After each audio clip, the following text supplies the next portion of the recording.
be seated as our chief guest will be here in any moment.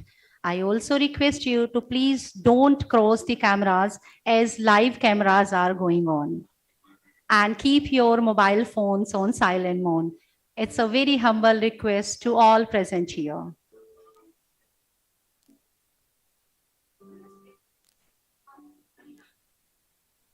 May I request all to please occupy front rows. Our chief guest will be here in any moment. I request you all to please occupy front rows.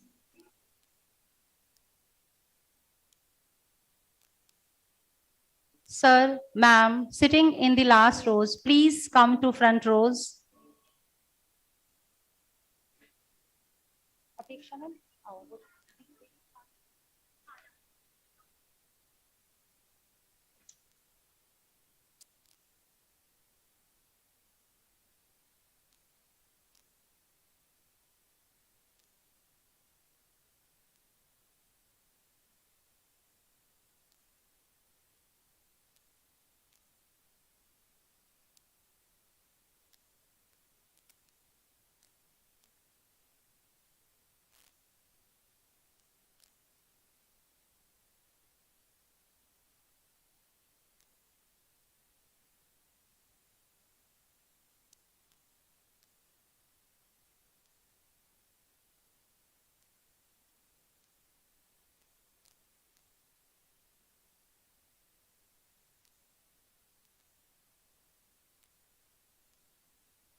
Esteemed guest,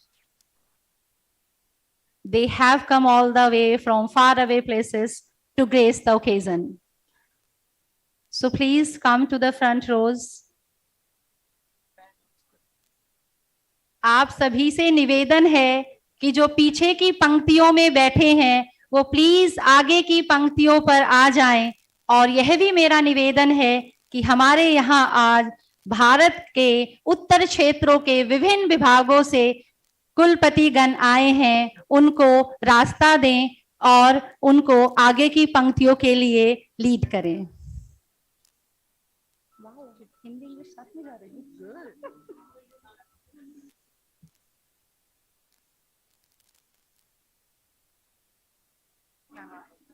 Hello.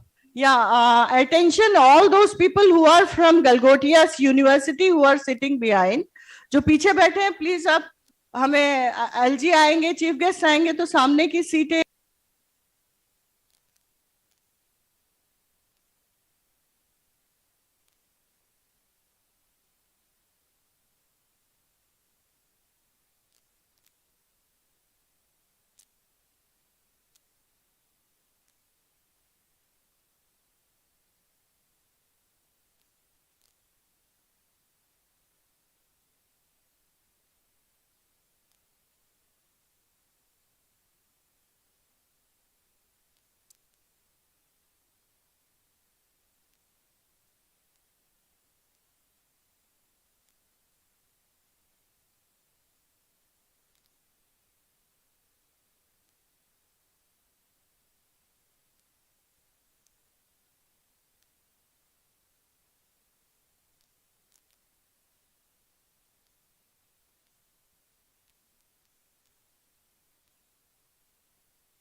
कोई ऐसा issue नहीं होता है। बाकी बढ़िया वो हो गया जी, कोई दिक्कत आई नहीं। बोल रहा हूँ मेरा नाम। एक बार वीडियो कॉल दो अगर जरूरत है तो। अच्छा।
बिल्कुल कनेक्ट है।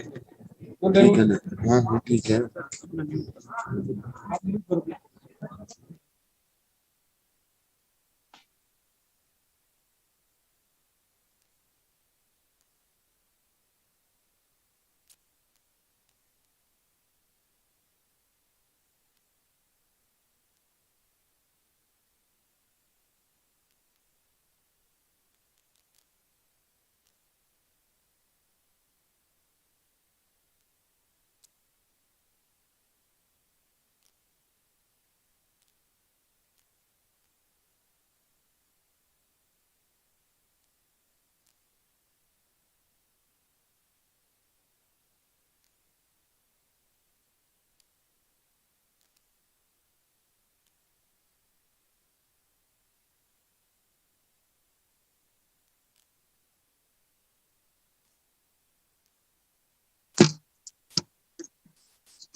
हम्म।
अगर कॉलेज वाले थोड़ा बहुत अगर हेल्प नहीं, यूनिवर्सिटी देती है, 100% रिफंड करती है। अच्छा सर थोड़ा बहुत भी नहीं, 100% करती है।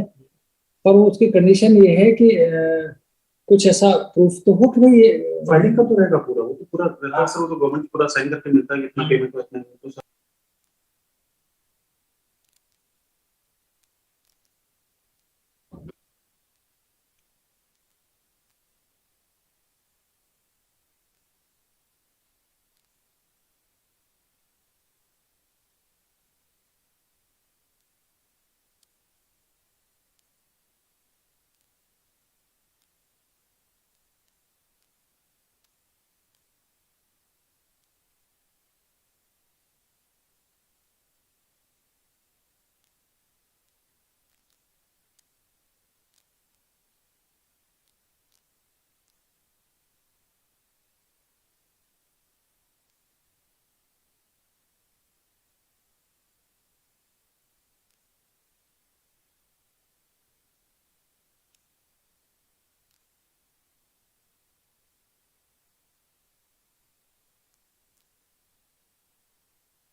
हेलो।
उद्यमेन ही सिद्ध्यन्ति कार्यानेन मनोरथा नाहि सुप्तस्य सिंहस्य प्रविशन्ति मुखे मृगा। समारोह के मुख्य अतिथि माननीय उपराज्यपाल दिल्ली श्री विनय कुमार सक्सेना जी, विशिष्ट अतिथिगण माननीय अध्यक्ष महोदय भारतीय विश्वविद्यालय संघ एवं जाधवपुर विश्वविद्यालय के माननीय कुलपति Shri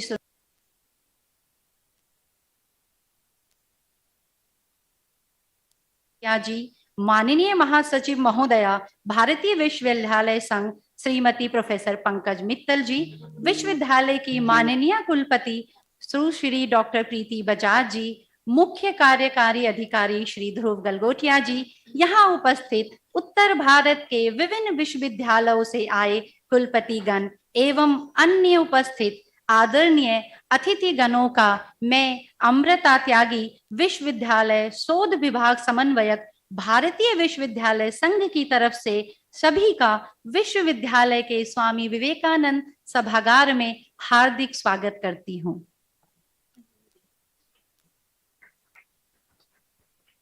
Albert Einstein has rightly said, the leader is one who, out of the clutter, brings simplicity, out of discord, harmony, and out of difficulty, opportunity. Respected learned delegates from North Zone, myself, Dr. Apeksha, Assistant Professor, School of Liberal Education, Galgotias University, a very warm good morning to one and all. Association of Indian Universities is one of the premier apex higher education institutions established in 1925. It is a research-based policy advice institution to the Government of India in the field of higher education, sports and culture, and internationalization. At present, it has a membership of 912 universities, including 14 international universities. Since its inception, it has been playing a vital role in shaping Indian higher education. AIU is one of the oldest universities association in the world, which is going to celebrate its 100th anniversary in the coming 2 years.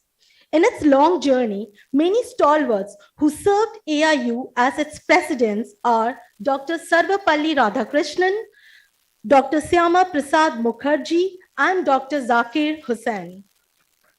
Today, we have gathered here for a 2-day Association of Indian Universities North Zone Vice Chancellors Meet 2022-23 on internationalization for transformative higher education, hosted by Galgotias University, Greater Noida.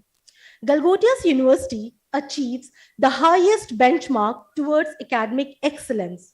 It is the highest rating autonomous institute of the UGC, Ministry of Education, Government of India, endorsed with NAC A+, which makes it the only private university in Uttar Pradesh with highest NAC score. Galgotias University is both gratified and thankful. Gratified by the immensity of connoisseurs we see, and thankful that AIU has given us such a huge platform for meeting of intellects from all over the country for this gigantic initiation. धन्यवाद महोदया। अस्तो मा सद्गम, तमसो मा ज्योतिर्गम, मृत्यो मा अमृतम गम। इन शब्दों के साथ मैं मंच पर आसीन मुख्य अतिथि महोदय श्री विनय कुमार सक्सेना जी से एवं अन्य उपस्थित गणमान्यों से अनुरोध करती हूं कि दीप प्रज्वलन के लिए आए, दीप प्रज्वलित कर मां सरस्वती का आशीर्वाद प्राप्त करें और सभा का शुभ आरंभ करें। मैं अपने विश्वविद्यालय के छात्रों से निवेदन करती हूं कि वह सरस्वती वंदना प्रस्तुत करें।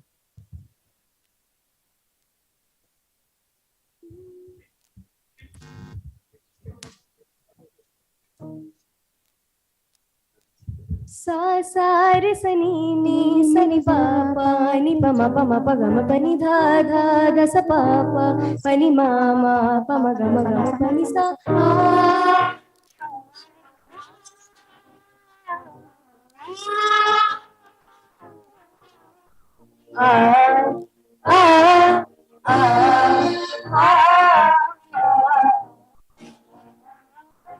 माँ सरस्वती शारदे, माँ सरस्वती शारदे, इस अज्ञान उदद से फूल, इस अज्ञान उदद से वीणा पानी तार दे, तार दे, तार दे। माँ सरस्वती शारदे, माँ सरस्वती शारदे। सूर्य ब्रह्म शिव विष्णु गजानन, जिन चरणों को सेवते हे। सूर्य ब्रह्म शिव विष्णु गजानन, जिन चरणों को सेवते। हम शिशु हैं अज्ञानी माता, इन चरणों का प्यार दे। वीणा पानी तार दे, तार दे, तार दे। माँ सरस्वती शारदे, माँ सरस्वती शारदे, शारदे माँ शारदे, शारदे माँ शारदे।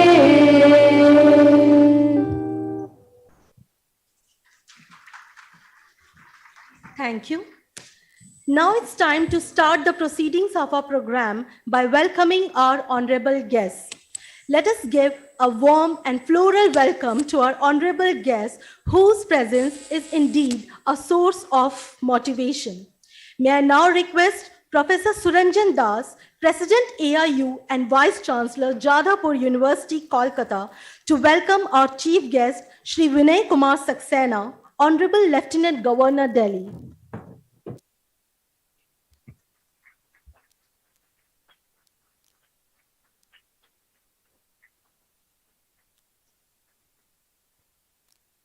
Now, may I take this opportunity to call our Honorable CEO, Galgotias University, Shri Dhruv Galgotia ji, to welcome our esteemed guest, Professor Suranjan Das, President AIU and Vice Chancellor Jadavpur University.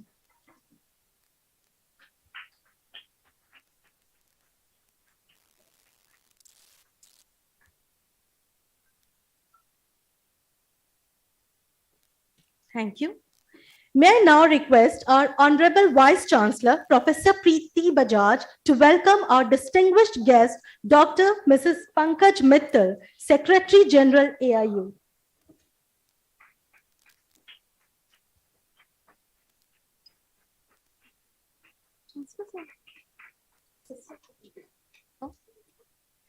Again, may I request our Vice Chancellor, Professor Dr. Preeti Bajaj, to give a floral welcome to our Honorable Chancellor, Shri Sunil Galgotia ji.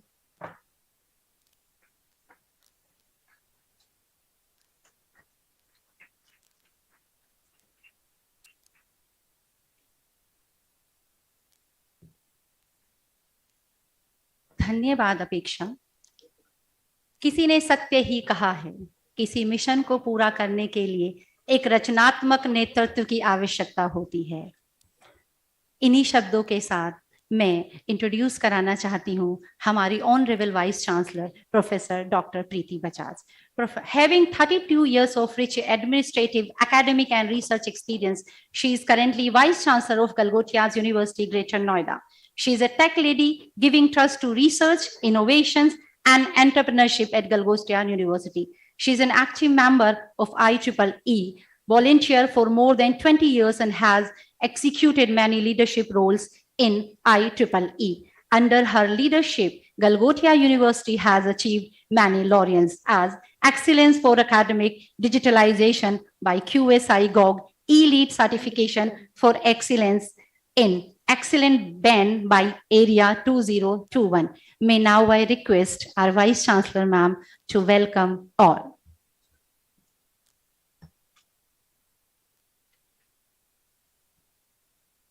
Thank you. Thank you, Amruta and Apeksha.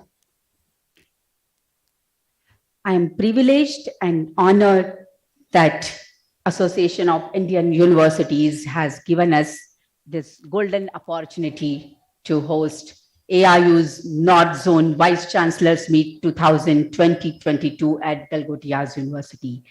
On behalf of university and my behalf, I'm extremely delighted to welcome Chief Guest, Shri Vinay Kumar Saxena, Honorable Lieutenant General, Governor, Delhi. President AIU, Professor Suranjan Das, Dr. Pankaj Mittal, Secretary General AIU, Chairperson, co-chairs, speakers of the sessions, the esteemed Vice Chancellors and delegate distinguished persons, government officials, AIU officials, Honorable Chancellor, Mr. Sunil Galgotia, CEO, Mr. Dhruv Galgotia, Pro-VC, Registrar, the faculties and the delegates. Very good morning. It's great pleasure to welcome galaxy of speakers, stalwarts in their own domains, great academicians and researchers who have made this environment very, very vibrant at this morning. This is truly unique platform that AIU provides to each one of us to come together and with a cause, a special cause to shape the generations and truly nation building activity. The Galgotias University, truly example of cultural diversity and harmony, wherein students from 30 states, the faculties from 28 states, and the students also from 28 countries, working hard toward round the clock to take the university on the global map. We are known for most affordable education with maximum 100% placement assurance, and our motto is student first. With this, since the day of inception 2011, we are marching towards globalization. The theme for this meet is on internationalization for transformative higher education. We may have different religion, different languages, different colored skin, but we belong to one human race. The theme is overarching theme for the NEP implementation in line with internationalization of higher education in Indian context. The internationalization, the process of integrating an international, intercultural or global dimension into the purpose, functions, and delivery of post-secondary education. Internationalization of higher education in practice, the process of commercializing research and post-secondary. We have 3 sessions in next 2 days on various topics like international admissions, tie-ups, faculty exchange, student exchange, the research collaboration, India at international levels, and so on, which Dr. Pankaj Mittal will be elaborating. A few Indian higher educations already have appeared in world ranking universities and QS22. Around 35 institutions have placed, and many more would come in coming days. What is important is to focus on the latest potential of many more Indian universities who can equally do well. So further for this, probably this year's AIU North India Meet is focusing on internationalization. The National Education Policy 2020, which is built on foundation pillars of access, equity, quality, affordability, and accountability, recommends the path-breaking reforms that can bring the paradigm shift and taking India abroad. With this purpose, which is really would make what India is at global level, I congratulate AIU and thank as well for giving us opportunity to host this esteemed North India Vice Chancellor's meet.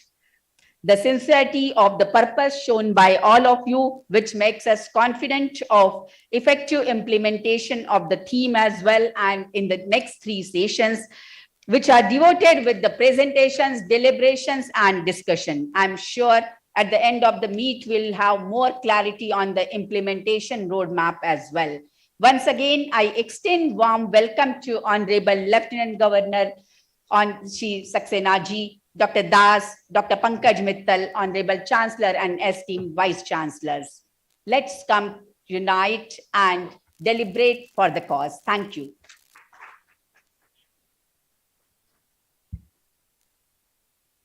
Thank you, ma'am, for radiating the stage with your amazed vision. Now we have amongst us Professor Pankaj Mittal, Secretary General of the Association of Indian Universities. She is one of the prominent women Secretary General of the association in its 97 years of existence. She is also the recipient of various awards and honors as President of India Award, First Padam Shri Subhashini Devi Award for contributions in societal development and community engagement. She has also served as a member of various high-powered committees and professional bodies. I'm extremely privileged to welcome Professor Pankaj Mittal to grace the stage with her presence. Ma'am, may I request you to kindly come to the stand and take this event forward. Thank you. Thank you, Amrita. Honorable Lieutenant Governor of Delhi, Shri Vinay Kumar Saxena Ji. Respected President of AIU, Professor Suranjan Das Ji, who is also the Vice Chancellor of Jadavpur University. Esteemed Chancellor of Galgotias University, Shri Sunil Galgotia Ji. CEO of Galgotia, Shri Dhruv Galgotia Ji.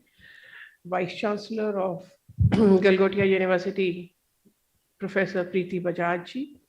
Vice President of AIU, Professor G.D. Sharma Ji. Past presidents and members of the Governing Council of AIU. I see many past presidents. Professor D.S. Chauhan is there. Professor Thiru Vasagam is there. And many members of the Governing Council are here. distinguished chairpersons and speakers of the technical sessions and representatives of the apex bodies, esteemed vice chancellors who have come here traveling long distance, ladies and gentlemen, a very warm welcome to all of you to the AIU North Zone Vice Chancellors Meet on Internationalization for Transformative Higher Education. I would like to thank Galgotias University for hosting the zonal conference and making such lovely arrangements for all of you. I'm extremely grateful to the Honorable Lieutenant Governor of Delhi for making it to this event and agreeing to our request for being the chief guest of today's program. The theme of the conference, as you all know, is internationalization for transformative higher education. Actually, every year we hold 6 conferences. One is main conference. This time the main conference will be held in the USTM University, Meghalaya. The Vice Chancellor, Professor G.D. Sharma, who is also the Vice President of AIU, is also here. So that will be held on 23rd to 25th of March 2023. So the main theme is transformative higher education for Atmanirbhar Bharat, and the 5 sub-themes of the zonal conferences are there, which lead to the main theme. And the theme for the first conference, which we are holding in the North Zone, is internationalization for transformative higher education. But before talking about the conference, let me share a little about the Association of Indian Universities, what AIU is and what are the recent achievements of AIU. So AIU is a body, as you were told, it is a 97-year-old body. It was established as an inter-university board on 23rd of March 1925, and it was registered as a society in 1967 as Association of Indian Universities. And stalwarts like Dr. Sarvapalli Radhakrishnan ji, Dr. Zakir Hussain, Dr. Mudalia, Dr. Shyama Prasad Mukherjee, they have been the presidents of AIU in the past. At present, we have a membership of around 912 universities. You know that there are around a little less than 1,100 universities in the country. So out of that, 912 are the members of AIU. This includes 46 central universities, 370 state government universities, 118 deemed universities, 310 state private universities, 54 institutions of national importance, that is IITs, INIs, NITs, and we have 14 international universities as our associate members. So this is the strength of AIU. So AIU basically works as the bridge between the government and the universities. So if government has to implement something, we talk to our universities and we get it implemented. For example, implementation of NEP, AIU is playing a big role. Similarly, if universities have to voice something to the government, we are a voice for the universities. We do a lot of work with regard to capacity building of universities, research, publications, internationalizations. Especially we take care of the university vice chancellors through the vice chancellors meets, plus we hold roundtable for the newly appointed vice chancellors. We take care of the teachers by organizing many capacity building programs for the teachers. Recent is that we have established 10 AADCs. Some of the vice chancellors were AADCs here. So these are administrative and academic staff development centers where we will be training the teachers on how to use the technology for teaching, learning, for assessment and evaluation, for collaborations, and even the administrative staff of the universities for governance of higher education, that is controller of examinations, registrars, finance officers and all. In sports, we do a lot of activities. You would know Khelo India University Games, which is a flagship event.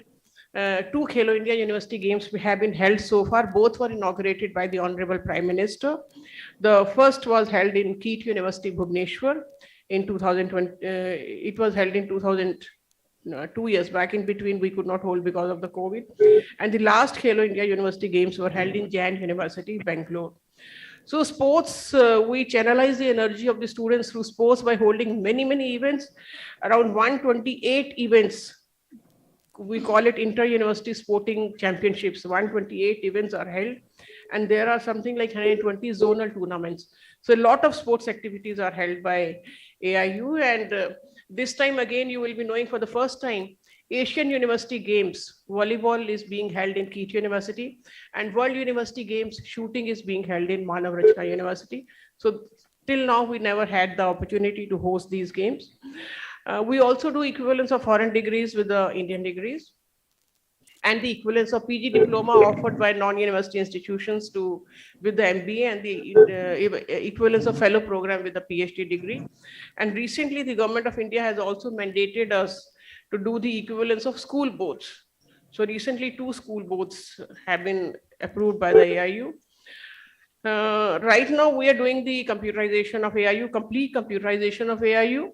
And I hope most of the vice chancellors present here have logged into the AIU portal. Right now, 2 things are very active. One is AIU handbook, which we bring out after every 4 years.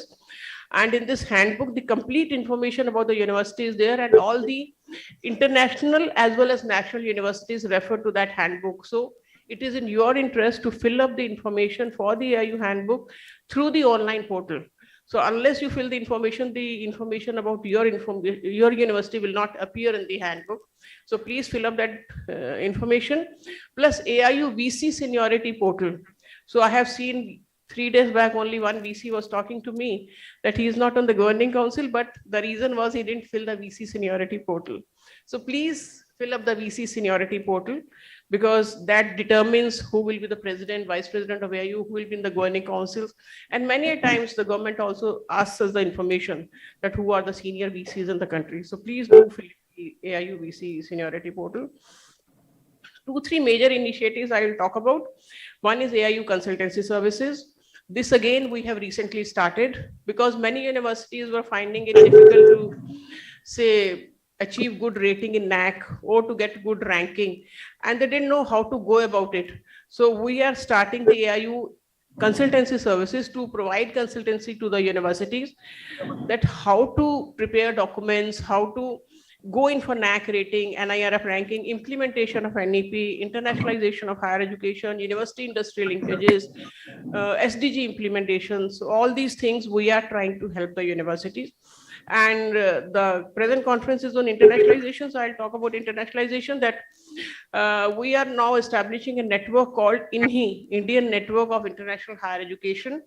And that network will be promoting internationalization in India. You know that right now, if you talk of the number of students, around 10 to 12 lakh students go out of the country and only 48,000 come to India. And that too from the neighboring countries only. So we want that India should become a destination for affordable quality education. So for promoting internationalization in the universities, we have established this network, because when we meet the vice chancellors, many vice chancellors say that we want to do internationalization, but we don't know how to go about it, whom to talk to, whom to collaborate with. So we are making this network to help our member universities to promote internationalization. Now, the 5 conferences, zonal conferences, which we'll be holding as a theme to the main conference of transformative higher education for Atmanirbhar Bharat, which will be held in USTM Meghalaya. This is the first conference in Galgotia. The theme is internationalization of higher education. The second conference will be held, the Vice Chancellor is right here, in ICFAI, Sikkim. The theme will be transformative pedagogies and technologies in higher education. This will be from 13 to 14 December. The Central University Vice Chancellor will be in Symbiosis University, Indore. Transformative curriculum for holistic and multidisciplinary higher education. South Zone Conference will be held in Andhra University, Visakhapatnam. The theme will be research and excellence in higher education. And the West Zone Conference will be held on 21st to 22nd February at Baba Saheb Ambedkar Marathwada University, Aurangabad. And the theme will be evaluation reforms in higher education. So why we chose this theme for Galgotia was that you know that in NEP, for the first time, a lot of importance has been given to internationalization. The NEP talks about establishing foreign campuses on Indian soil.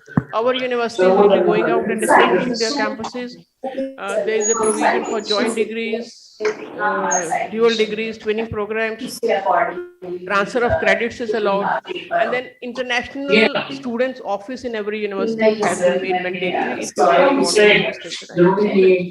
So because of this, we thought that we should be promoting internationalization in a big way. One, to implement NEP, second, to transform higher education. So this 2-day event will be having 3 technical sessions. Technical session 1 will be on international international student and faculty mobility, how to ensure that the faculty and student mobility is there. Technical session 2 will be on international collaborations in research and teaching, that how to forge collaboration. Technical session 3 will be on promoting Indian higher education abroad. So these 3 sessions will be there for the 2 days. And I'm sure that it will really benefit the academia, and the recommendations of this conference will also be sent to the government if they want to take some policy decisions, depending on the conference of Vice Chancellors we are holding today. So all the best for the conference, and I'm sure the contributions made by each one of you will really enrich the recommendations of this particular conference. Thank you very much. Thank you, and welcome once again. उसका complete हमारा format ready होता है जिसमें हम बच्चे का हर एक का इवैल्यूएशन के बाद कंप्लीट शेप इवैल्यूएट करते हैं. An institution like Galgotias cannot be possible without the endless efforts of a visionary like Honorable Shri Sunil Galgotia. Mr. Sunil Galgotia is the Honorable Chancellor of Galgotias University. A man of great vision with immense business acumen, he has visualized the need for a temple of higher learning in the remote areas of Greater Noida. He has transformed his vision into reality in the form of Galgotias University. His passion for institution building won him many laurels across the globe. A great supporter of innovation, he firmly believes that sustainable economic growth and development in society can be pitched only through innovation, and therefore there is a need for inducing innovative abilities among minds. Now, we are request Sir to kindly come on the stage to address the gathering.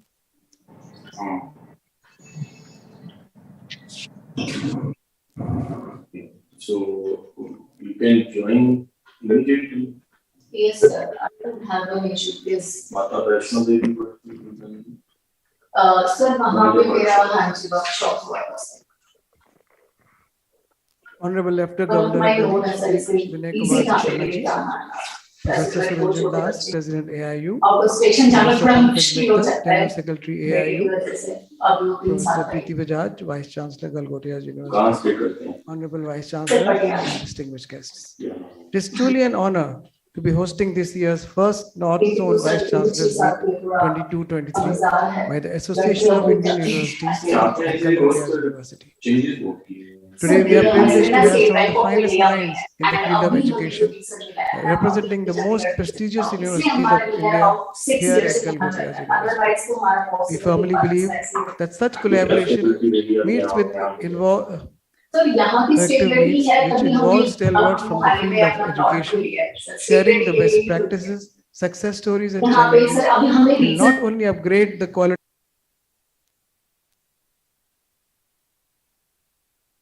and faculty experience in academics and research. Today, Indian education is changing at a pace never seen before. With the implementation of NEP, universities are now open and more receptive to quality policies and good practices, thereby bringing academic excellence at the forefront. Topics ranging from internationalization of higher education for Atmanirbhar Bharat, international collaborations in research, to promoting higher education abroad are not only relevant subjects of discussion, but need collaborative deliberations which will strengthen the outcome and bring clarity of thought when implementing the takeaways by various academic leaders present here today. Galgotias University is home to international students from 28 countries, and we firmly believe that without diversity and exchange of culture, our university is incomplete. The importance of student exchange programs, cultural exchange programs, faculty exchange programs, research collaborations is well known to universities globally. It is indeed an honor to have the presence of His Excellency, the Lieutenant Governor of Delhi, Shri Vinay Kumar Saksena ji, who is passionate about education himself and is going to be grassroots level to bring up the standards of quality of education. Thank you, sir, for taking the time for this inaugural session and motivating and guiding us to do even better. AIU has always been proactively at the forefront when it comes to all relevant and important events related to higher education. and I appreciate the efforts and commitment in bringing out all the best from the 912 universities of the AIU.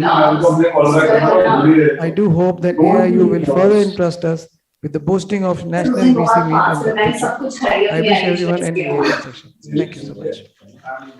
ऐसा कोई issue नहीं है आप जो numbers लगाते हो धन्यवाद महोदय, आपके विचार हमारे लिए हमेशा प्रेरणा का स्रोत रहे। यह अत्यंत हर्ष का, गर्व का विषय है कि आज हमारे बीच उपस्थित हैं प्रोफेसर सुरंजन दास, भारतीय विश्वविद्यालय संघ के अध्यक्ष। अत्यंत गर्व के साथ अध्यक्ष महोदय का परिचय कराना चाहूंगी।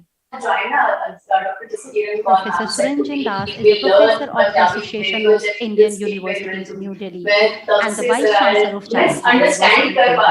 He is also the honorary professor at the University of Exeter, UK. Earlier, Professor Das served the University of Calcutta as a professor of history, Pro-Vice Chancellor and Vice Chancellor. Professor Das is a distinguished fellow, Australia-India Institute, University of Melbourne, honorary professor at the University of Hull, visiting professor of the British Academy and visiting scholars to many national and international universities. श्रीमान महोदय, आप अपने विचारों से यहाँ उपस्थित अतिथिगणों का संचालन करें। तो डॉक्टर भाटिया है, निंदा से तो रुके हुए तो उन्होंने कर लिया था। तो वो आपका पूछा था, बताना है उनको पूछ लो। Honorable Lieutenant Governor of Delhi, respected Sri Vinay Kumar, respected Chancellor of Galgotias University, Galgotia ji, respected CEO of Galgotias University, my esteemed colleague at the AIU, the Honorable Secretary General, esteemed Vice Chancellor of Galgotias University, Dr. Preeti Bajaj, esteemed Registrar of Galgotias University, Dr. Nitin Gaur, my esteemed colleague Vice Chancellors, and other distinguished members of the House, which include, among others, esteemed Vice President of AIU, Professor Sharma, my immediate predecessor, Professor Thirubasagam, other past presidents of the AIU. I'm happy to find amongst us Professor Chauhan after a long time, other colleagues of mine of the host university, and friends from the media. Today, on my own behalf and on behalf of the AIU, warmly and sincerely thank Galgotias University, especially respected Chancellor and Vice Chancellor, for hosting the 2022 North Zone Vice Chancellor's meet. I shan't take much of your time since we are eagerly waiting to hear Honorable Sri Saxena, and we are indeed grateful to him for being with us today. It is indeed apt that discussion on internationalization of India's higher education is the focal point of the present meet. Since, as Dr. Mittal mentioned, the NEP 2020 has aptly stressed the internationalization of higher education, and internationalization remains an essential ingredient in today's discourse on higher education. But it is perhaps pertinent to point out that international connections in higher education is fundamentally not a new process. Internationalism is inherent in university education, and by definition, university is concerned with universalization of education. And India has a great tradition of internationalization in higher education, going back to more than 2000 years, and they referred to the experiments in Takshashila and Nalanda. Subsequently, the front-ranking Indian universities like Jawaharlal University, Delhi University, Jamia Millia, whose Vice Chancellor, Honorable Vice Chancellor, is present in the House, Calcutta, Madras, Mumbai, and Pune universities, among others, established international academic connections. But today, when we discuss the internationalization of higher education, we deliberate in a changed international context, resulting from globalization and inclusion of education as a service sector in the GATS regime. So now when we speak of internationalization of higher education, we do so in a broader competitive context. And India has to join this process of internationalization to make our education vibrant and compatible with the challenges of the time. India has sought to initiate the process of internationalization of higher education by proposing the Foreign Educational Institutions Bill 2020. However, that bill never became an act and nothing followed from it. But with the NEP 2020, internationalization of Indian higher education is receiving a new booster and a concrete shape. Various schemes have now already been announced, and Dr. Mittal has already referred to them, and AIU, under the leadership of Dr. Mittal, is also effectively participating in that process. Most importantly, as Dr. Mittal mentioned, there will be now foreign campuses in India, and our institutions of eminence will establish their own campuses abroad. However, we need to be aware that internationalization does not necessarily entail physical campuses of foreign universities in India. But there is also what is now called transnational education, where students in India would be able to take advantage of teaching learning process of foreign universities without actually spending the full tenure of a course in a foreign university. This system is being particularly promoted by British universities, and we need to take advantage of it. An important challenge for India's higher education is employability. The Confederation of Indian Industries find only 25% of technical graduates and 10 to 15% of other graduates as instantly employable. This is particularly alarming since the countries under 35 years of age will account for 1/4 of the global workforce by the end of the 2020s. Here, transnational education can help the Indian universities to develop industry-compatible courses which have already attained great heights in the Euro-American world, Australia, Japan, and China.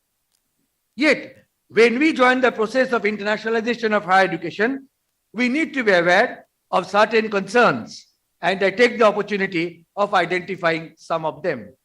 First, we need to encourage the foreign providers not to restrict themselves with market-oriented and demand-driven professional and technical disciplines, but also to be involved with teaching learning process in humanities and social sciences. This is required since the NEP 2020 rightly stresses the imparting of holistic knowledge. Secondly, foreign universities need to be encouraged to go beyond metro cities. Otherwise, the regional and geographical imbalances in the spread of quality higher education in the country will be further strengthened, which again goes against the spirit of the NEP. Thirdly, access to foreign courses or foreign campuses should be such that students across class, caste, and gender can take advantage of the internationalization of higher education. Otherwise, we would be creating a new social divide amongst our student population, which again would be going against the dictum of the NEP. At the same time, it is pertinent to remember that internationalization of higher education is not really a brick and mortar question. Mere physical infrastructure is not the mere issue here. Recent studies show establishment of a foreign campus will not automatically ensure the implementation of the best practices of that foreign university. What we need is to imbibe the whole environment, the atmosphere, and the entire academic climate which have been developed by the world-class universities through ages. Fourthly, as we go in for internationalization of higher education, our higher education institutions should be prepared for foreign competition. And higher education institutions, especially the public universities, look forward to receiving adequate support, state support in this direction. At the same time, it is necessary to ensure that this competition occurs in a level playing field. There need not be a situation where there is one set of law for foreign providers and another set of laws for Indian institutions. I thought I'd be taking the advantage of the presence of Dr. Saurabh Bude, the Honorable President of the ICCR, to make a suggestion. But since he is unable to be present here, could I request Dr. Mittal to share this suggestion with Dr. Saurabh Bude? Now, many of the public universities, especially the state universities, are forced to admit foreign students far disproportionate to the demand, since these universities do not have quality hostels for foreign students. I would request the ICCR to explore the possibility of having at least one international students hostel in every state through joint initiatives of central and state governments, which could be availed of by all universities of that particular state. This would instantly increase the number of foreign students in the country. Surely, compared to the countries which won independence almost at the same time as India did, what we call in history the period of decolonization, our country has attained considerable success in the sphere of the internationalization of education. But much more needs to be done if, for example, we are to overtake China. Participation in the internationalization process is certainly the sine qua non for the survival of the Indian higher education system. But this participation has to be in terms of Indian needs and requirements and in tune with the principles of inclusiveness, equity, and access. Its content needs to be holistic and not fragmented, in tune with the ideals of Gurudev Rabindranath Tagore and the father of the nation, Mahatma Gandhi. Internationalization needs to be envisaged in the context of our cultural and social pluralism, strike a balance between tradition and modernity, and in consonance with Indian value and knowledge system, which NEP rightly stresses. Interestingly, as early as June 1929, Rabindranath Tagore had stressed, and I quote, "Education in all its different forms and channels has its ultimate purpose in the evolving of a luminous sphere of human mind from the nebula that has been rushing round ages to find in itself an eternal center of unity," unquote. Let me in this connection quote from a perceptive commentator, and I quote, "Education must remain the public arena where tolerance, mutual respect, and understanding and the ability to cooperate are cultivated. Just as it offers opportunities for individual development and advancement, it must also strive to promote civic identity and civic competence and to make possible a democratic and cohesive society. Education cannot ignore the realities of the global market, but nor can it surrender to global commodification," unquote. Now, the general reaction to such a proposition of viewing education as a unifying project could well be that it is an ideal which is doomed to remain an illusion in a consumerist and individualistic world.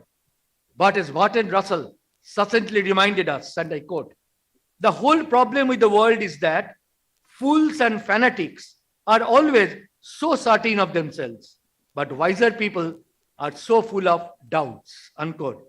And then while raising certain issues concerning the internationalization of higher education, let me, ladies and gentlemen, Honorable Lieutenant Governor of Delhi, take solace from this particular quote of Barton Russell. Thank you very much indeed. धन्यवाद महोदय, आपके विचारों से सभा में नई ऊर्जा का संचालन हुआ है। अगर आप दूसरों को ज्यादा करने, ज्यादा सपने देखने के लिए प्रेरित करते हैं तो आप एक नेता हैं। ऐसे ही नेता श्री विनय कुमार सक्सेना जी, दिल्ली के उपराज्यपाल, आज हमारे बीच उपस्थित हैं। यह गलगोटियास विश्वविद्यालय के लिए गर्व का विषय है। Shri Vinay Kumar Saxena ji, the 22nd Lieutenant Governor of Delhi, enriched with 3 decades of vast experience in the corporate and social sectors. Shri Saxena ji is the first corporate man ever selected for such a prestigious post. Earlier, he served Khadi and Village Industries Commission as the chairman and was the CEO and director of the Greenfield Dholera Port project. In recognition of this sharp social, cultural, political and administrative acumen, the Government of India nominated Shri Saxena ji as a member of the National Committee to commemorate 75th anniversary of Indian independence.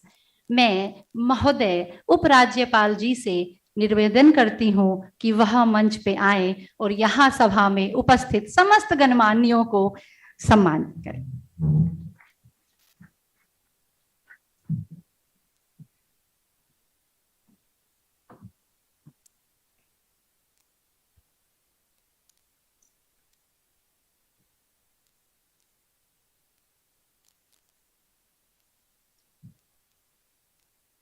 President AIU and VC Jadavpur University, Professors Surjana Das ji, Secretary General AIU, Dr. Mrs.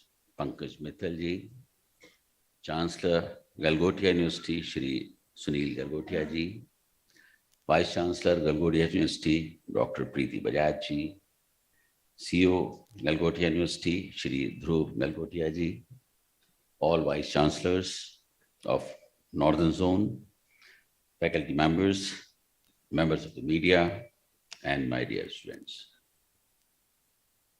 I'm happy to be present on this occasion of Association of Indian Universities North Zone Vice Chancellors Meet. It is indeed a pleasure to be addressing this august gathering of teachers, academicians, educationists, mentors, and administrators who are at the cutting edge of shaping India's future generation. At the outset, I would like to quote the great teacher, philosopher, a vice chancellor himself, a diplomat, and our former president, Dr. S. Radhakrishnan, and I quote, "True teachers are those who help us think for ourselves." This simple one line not only defines the roles that our gurus play, but also underlines the extreme importance of your role in shaping the lives and futures of our students. Dear friends, ladies and gentlemen, the universities of our nation are inheritors of our glorious legacies of Takshila, Nalanda, Vikramshila, and Dhatupati, and our teachers, those of Aryabhat, Panini, Gargi, Chanakya, Swami Vivekanand, and Gurudev Rabindranath Tagore, to name a few. Students and scholars from across the world congregated at these temples of education to hone their knowledge and upgrade their skills. We were the unquestioned world leaders in the sphere of academics and higher education till at least the early medieval ages. I would not hesitate in saying that after a hiatus of about a millennia, higher education in India again received a flip in the shape of universities at Calcutta, Madras, Bombay, Allahabad, and Patna, to name a few. The nationalist education stream, represented by Banaras Hindu University, Aligarh Muslim University, Vishwa Bharati University, and Shanti Niketan, along with Indian Institutes of Science at Bangalore, amongst others, provided a solid footing of higher education once again. However, even as we made remarkable progress in setting up new institutions like IITs, IIMs, and AIMS, etc., after independence, somewhere we seem to have lost our edge and focus. This is more than apparent in the fact that apart from the above-mentioned institutions and a few others, most of our universities and other institutions of higher learning became degree distributing and graduate and postgraduate producing perfectionary mills. Not only this, even institutions like IITs and IIMs, along with other universities of repute, became training institutions for producing young graduates for employment by corporate houses and feeder cadre for admissions into postgraduates and research programs in universities abroad. It is a telling statement on the state of affairs in our higher education ecosystem that as many as 1.3 million students from India are studying in universities spread across 85 countries, mostly Anglophone nations like Canada, United States, and Australia, apart from others. More than 2 lakh students leave India for studies abroad every year at an average. Apart from underlining their higher education needs are not being fulfilled indigenously, this trend also reflects the incapacity on the part of our Indian universities to sustain and promote quality higher education. It also amounts to transfer our precious foreign exchange that could, as well we have gone into strengthening our own higher education. Dear friends, ladies and gentlemen, our institutions have increasingly lagged behind in the sphere of fundamental and basic research in pure sciences, as well as social sciences and liberal arts. The fact that none of, after C.V. Raman got a Nobel Prize for research undertaken in an Indian university is another statement that requires pondering upon. Be it Hargobind Khurana, who passed out from Punjab University, Subramaniam Chandrasekhar, who passed out from Madras University, Amartya Sen, who passed out from Calcutta University, Venkat Raman, who passed out from MS University, Baroda, or Abhijit Banerjee, who passed out from Calcutta University, all got recognition for their works in universities abroad, where they went after completing their basic degrees in the Indian universities. Friends, despite boasting of a robust higher education ecosystem that comprises about 1,100 universities, 42,000 colleges, and 1,200 standalone institutions that cater to more than 1 billion people in the 5th largest economy of the world, none of our universities are even in the top 150 universities of the world. The highest that we have reached is achieving as 174th rank of IIT Delhi. JNU is between 600 to 650 category. Delhi University is 521 to 553 category, and Jamia Millia Islamia is 800 above bracket on various parameters. In fact, all these have slipped further from their previous rankings. To my mind, the task before us is clearly cut out. We have to strive towards a comprehensive transformation that seeks to balance academics, research, employability, specialization, skilling, personality development in a holistic manner that at the same time addresses the needs and requirements of every individual, students and faculty. Friends, all of you are experts and doyens of your own fields. It is not for me to outline for you that ways and means that will be required to achieve these goals that ultimately lead to Indian universities becoming world leaders, where students from across the world are proximate for higher education and trend of our students going, and the trend of our students going abroad is reversed. You already have many unique advantages that your peers abroad do not have. To my mind, primary among them is the commitment of our government in supporting higher education by providing resources. You also have a vast student pool to fill your classrooms and a corporate sector to absorb your graduates. Given concentrated and innovative endeavors, I find no reason why you should not be amongst the top 100 or even top 10 universities of the world.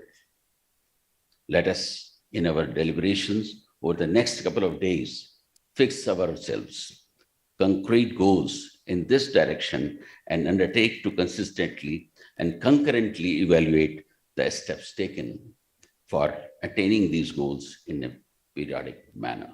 Dear friends, ladies and gentlemen, towards the end, I would like to solicit your attention towards some issues of immediate attention, and I would like to list them. Number one, internationalization of higher education in India that ensures recognition of our degrees abroad through a process of mutual accreditations. Degree recognition and credit transfers should be undertaken and expedited forthwith. This would ensure that our demographic dividend is utilized gainfully and without any obstruction. In countries that are facing demographic decline, countries with larger graying population like Japan, Germany, Scandinavian, European, and other are suitable workplaces for our young graduates as well as specialty scholars. In these directions, strengthening of our global initiative for academic network with additional linkages with institutions like ICSSR, ICCR, and UGC, etc., will ensure seamless progression. Similarly, another area of focus also enumerated in the National Education Policy 2020 is the promotion of academic and research collaboration. This will ensure that the much needed push to research is provided through collaborations and institutions abroad that are already excelling in related spheres. Even as we go ahead in operationalization, these measures, we should simultaneously work towards promotion of Indian higher education abroad with a focus on making India a receiver country of students rather than their sender. Let India become the destination country for international students. I'm sure that with committed focus on the above mentioned, the theme of the Zonal Vice Chancellors Conference, Transformative Higher Education for Atmanirbhar Bharat, will sooner than later achieve fruition. Friends, I can see here a lot of lecturers, professors, and students are sitting here. मैंने देखा है कि जब कोई बहुत reputed institution से degree holder होता है तो वो हमेशा जो उन यूनिवर्सिटीज को जहां से जो बच्चा पढ़ के निकला है, जिसने उस यूनिवर्सिटी की बहुत रेपुटेशन नहीं है, वो उसे एक छोटी सी दृष्टि से देखता है, उसे एक छोटा देखता है। मैं आज ये कहना चाहूंगा कि जब आप किसी को बहुत छोटा देखते हैं, या तो आप उसे दूर से देखते हैं या अपने गुरूर से देखते हैं। तो शिक्षा का मतलब आपके अंदर गुरूर नहीं आना चाहिए। और एक बात मैं और अंत में कहना चाहूंगा कि डिग्रियां तो सिर्फ पढ़ाई के खर्च की रसीदें होती हैं। शिक्षा वही है जो आपका व्यवहार दिखाता है। धन्यवाद।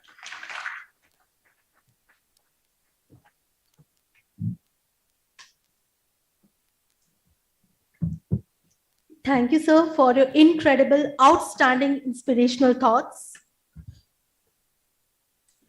Now it's an hour of great honor that now it's time for University Press Release.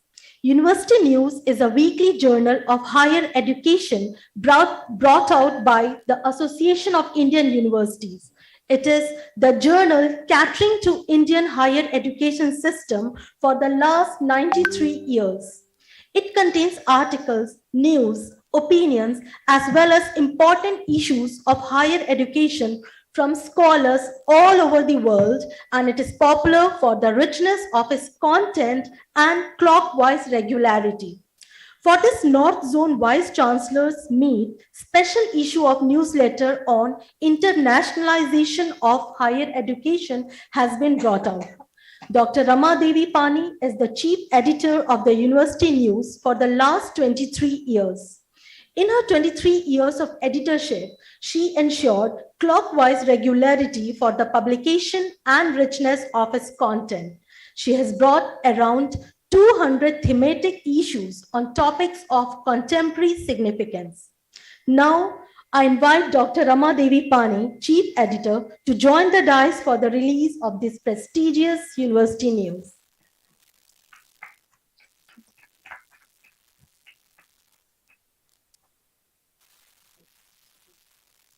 मैं आमंत्रित करती हूं मुख्य अतिथि श्री विनय कुमार सक्सेना जी को।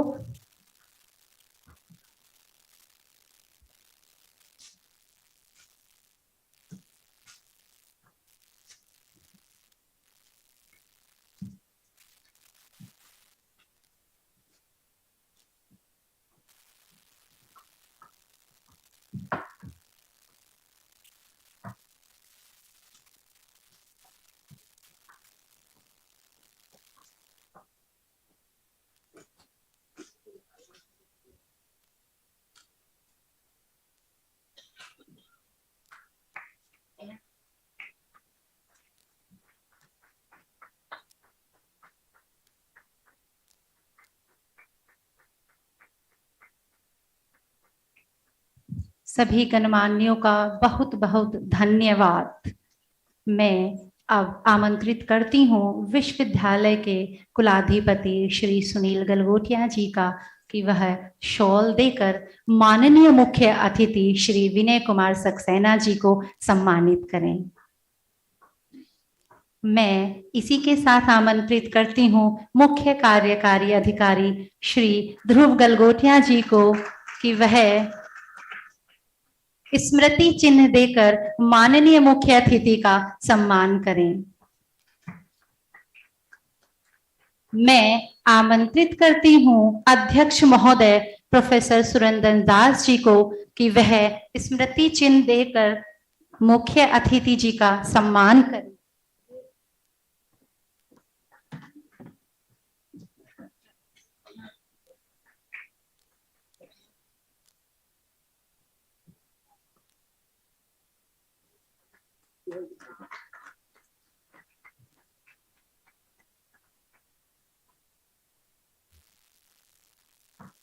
मैं निवेदन करती हूँ पंकज मित्तल मैडम जी से कि वह स्मृति चिन्ह देकर हमारे कुलाधिपति श्री सुनील गलगोटिया जी का सम्मान करें।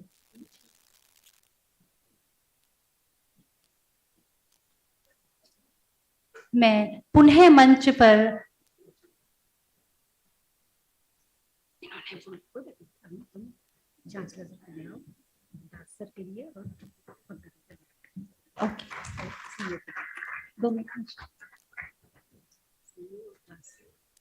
समझ गए।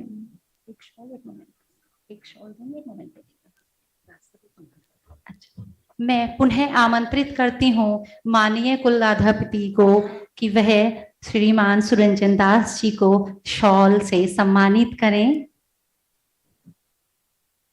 पुनः निवेदन है मुख्य कार्यकारी अधिकारी ध्रुव गलगोटिया जी का कि वह स्मृति चिन्ह देकर उनका सम्मान बढ़ाएं। मैं पुनः सुनील गलगोटिया जी से निवेदन करूंगी कि वह महासचिव पंकज मित्तल जी को शॉल देकर सम्मानित करें।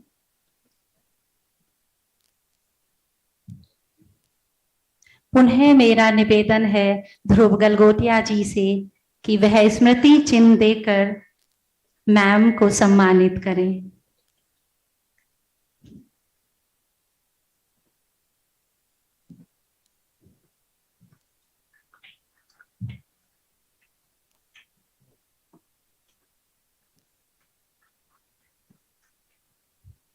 सभी का बहुत बहुत धन्यवाद।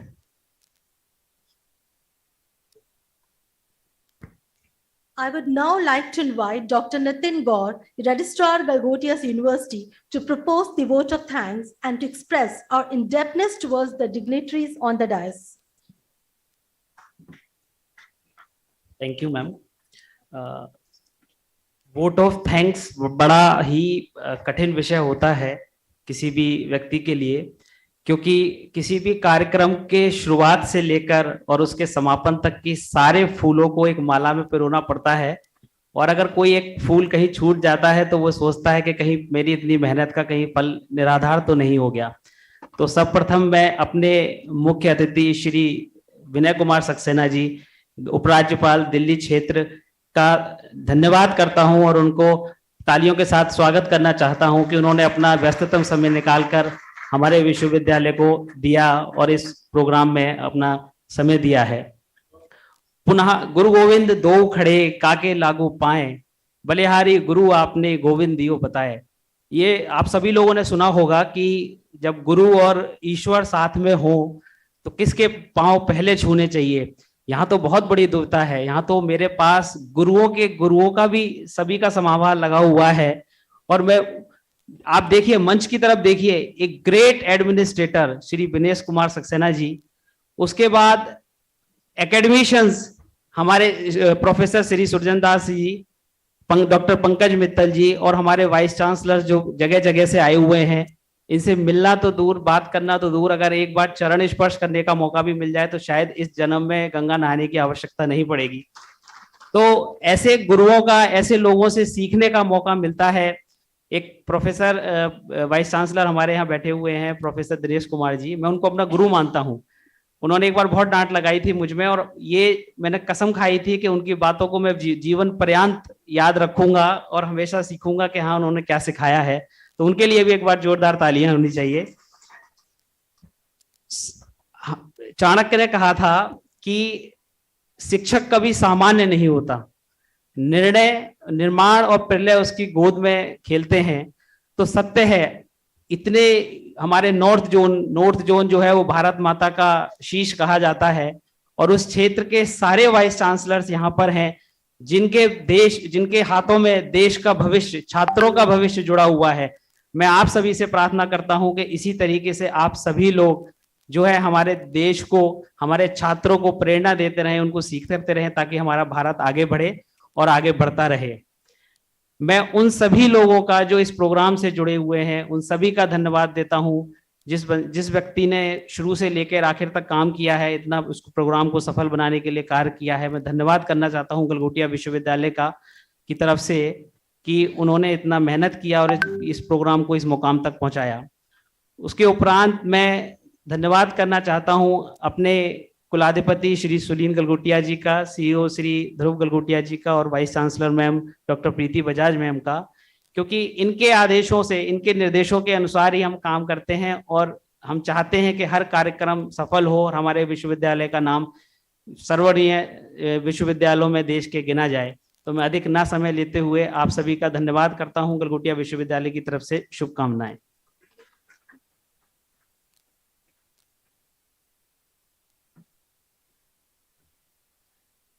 Thank you, sir, for your exhilarating thanking note. Now I have an announcement to make. We shall proceed for group photography. I will call dignitaries on the dais and participating vice chancellors for group photography. I request volunteers to escort the vice chancellors. The group photograph will be outside this block C. This is block C, and outside block C we have group photograph.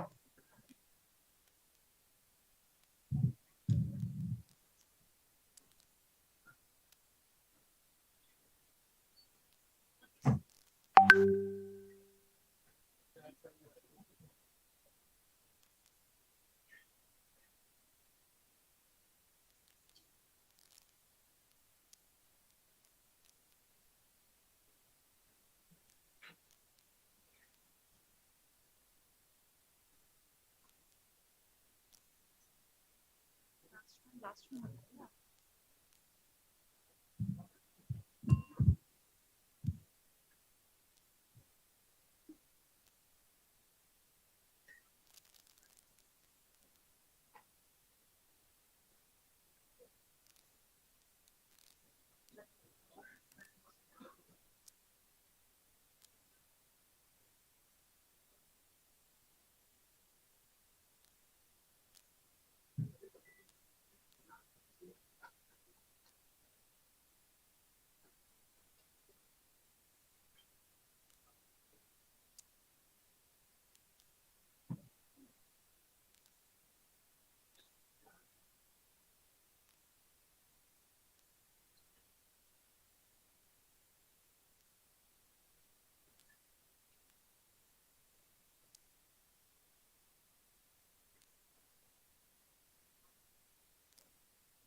Hello hello hello hello hello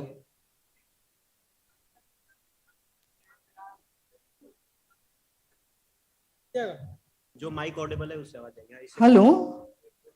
Good afternoon. Good afternoon, all those who have joined online. Dr. Karde, are you able to hear me?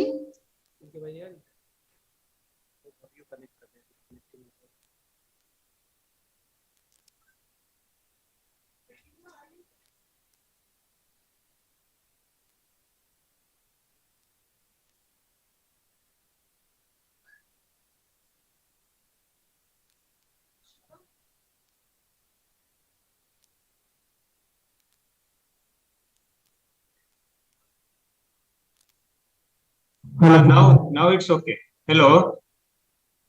Hello. Hello. Yeah, can you hear me? Dr. Karde? Yeah, can you hear me, madam? Hello, can you hear me? Hello. Can you hear me? Hello. Good afternoon, Mr. Gaurav. Yeah, good afternoon. Can you hear? Am I audible? Yeah, you are audible. Can you hear? Okay. Are you audible to them? That is the question. Okay. Sir ये यहाँ पे project Can you hear? ये project नहीं हो रहा है होना चाहिए ना नहीं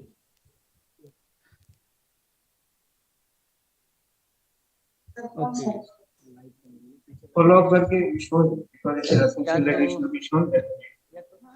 Madam, hello. Can you hear? Because I was just. Unmute करने के लिए बोल रहे हैं। नहीं हमने आपने हेलो बोला था? अभी बोला ना, मैं अभी भी ऑन ही हूँ।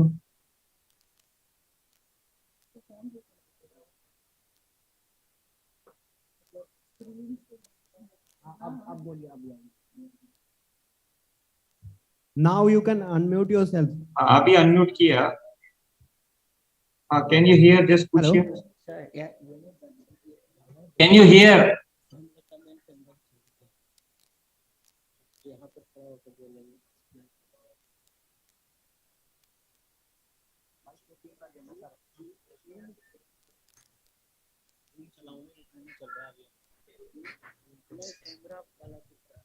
अच्छा ग्रीन वाला दिख रहा है इसीलिए ब्लैक आ रहा है स्क्रीन काली है स्क्रीन में लाइट नहीं अच्छा अच्छा अच्छा ब्लैक दिख रहा है इसलिए पूछ सकती हूँ कि देखो यहाँ पे जो स्पीकर खड़े होके बोलेंगे तो इसका क्या करना है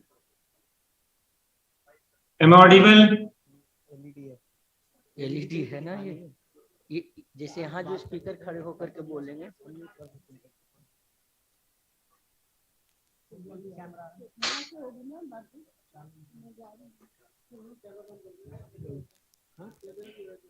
पीछे स्क्रीन ब्लैक हो गई ना ये देखो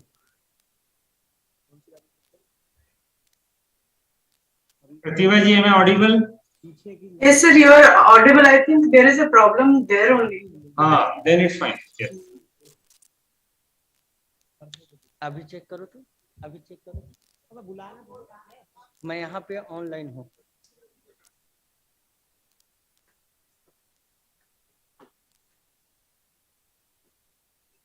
Yeah, good afternoon, everyone.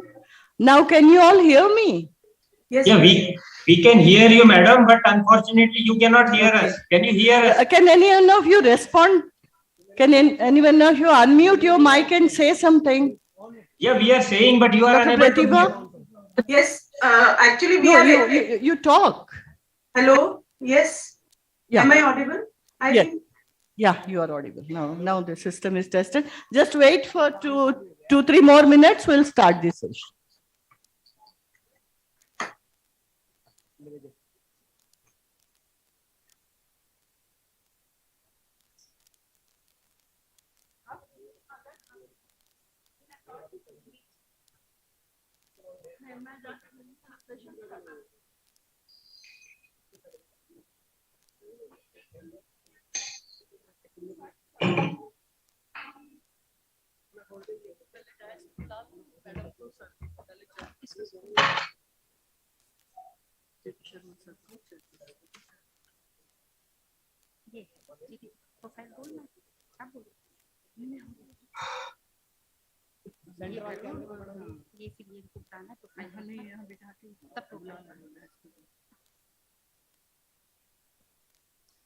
Welcome back.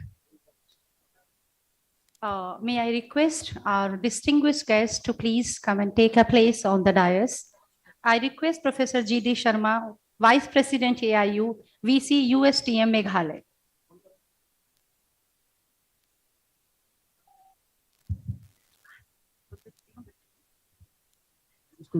I would like to request Professor Pankaj Mittal, Secretary General AIU, to co-chair the session.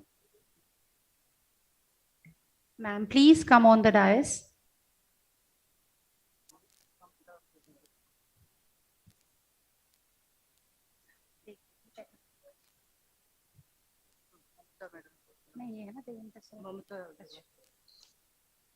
I request Srimati Mamta Rani, Advisor, ATLA Academy, Cell AICTE, New Delhi.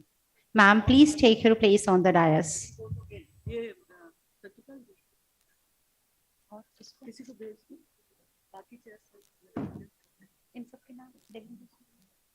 उनको online नहीं मतलब join कर बस ये 3 है ना। I would also like to welcome Dr. Devendra Kaude, Advisor, National Assessment and Accreditation Council, NAC. He is joining the session online. We also have with us Dr. Mrs. Pratibha Singh, Deputy Advisor, NAC, New Delhi. She is also joining us online. I welcome all these speakers and chairperson. For the session, we also have with us Dr. Seema Jegi. She will be joining online. She is ADJ HRD from ICAR. Ma'am, are we audible?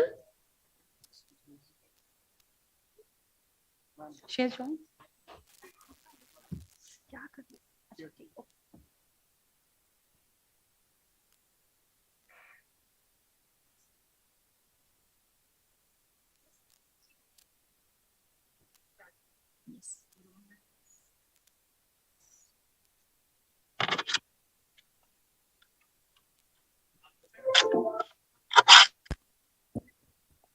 Bouquet ready है देखो bouquet ready है bouquet ready है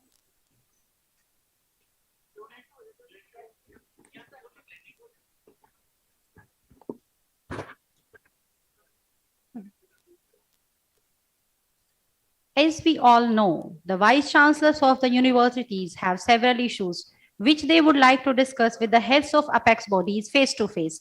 Keeping this in view and to facilitate fulfillment of the spelled out objectives, AIU organizes an interface session with heads of apex bodies in its vice chancellors meets. Purpose of this session is also to enable the heads of apex bodies to communicate their views and information of their bodies to the vice chancellor. To proceed further, I would like to welcome Professor G.D. Sharma, Vice President AIU VC USTM Meghalaya, as the chairperson of the session. May I request a student to please arrange bouquet on the stage. I request Professor Pankaj ma'am to give the bouquet as a token of our love and respect to sir.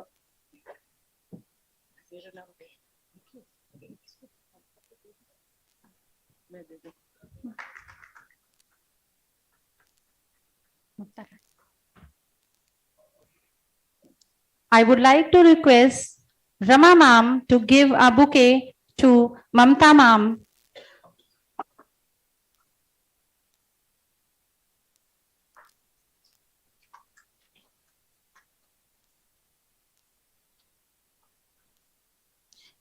As we all know, we have some guests online.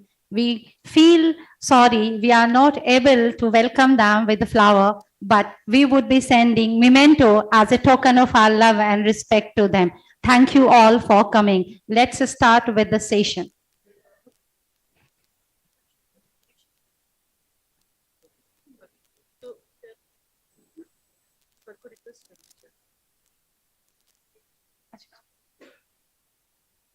I would like to introduce chair of the session,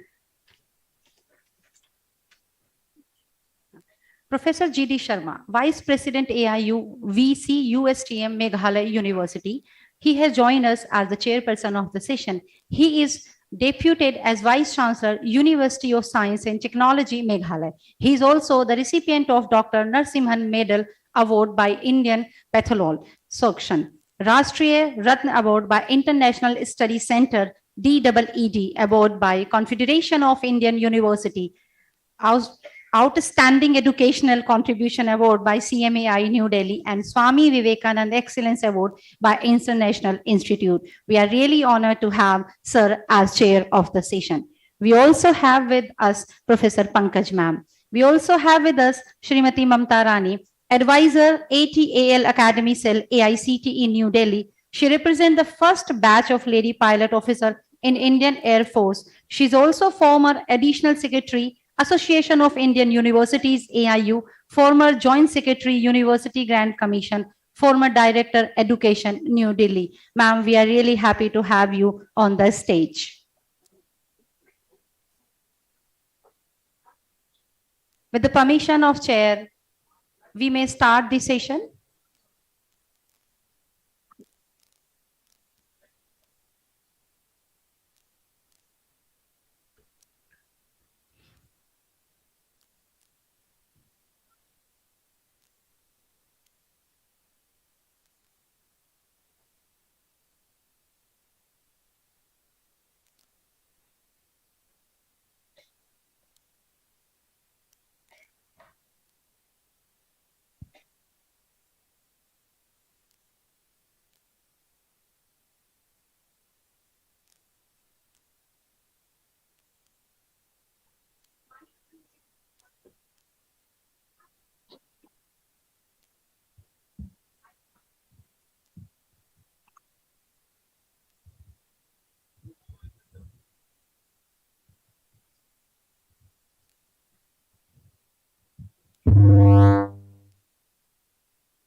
Hello, good afternoon to every one of you, and respected Madam Pankaj Mittal, Secretary General of AIU, respected President Professor Suranjan Das, Honorable Vice Chancellor of Jadavpur University, and all our esteemed respected Honorable Vice Chancellors from different universities of Northern Zone of India.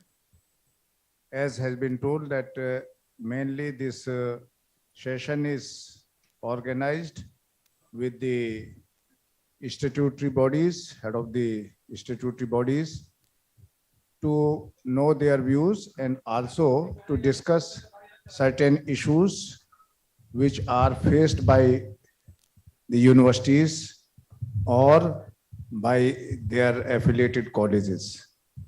In fact, I remember that even from UGC, some representative used to come because mainly we have our more affiliations and more this grants, etc. from UGC, and whatever we have issues with the UGC.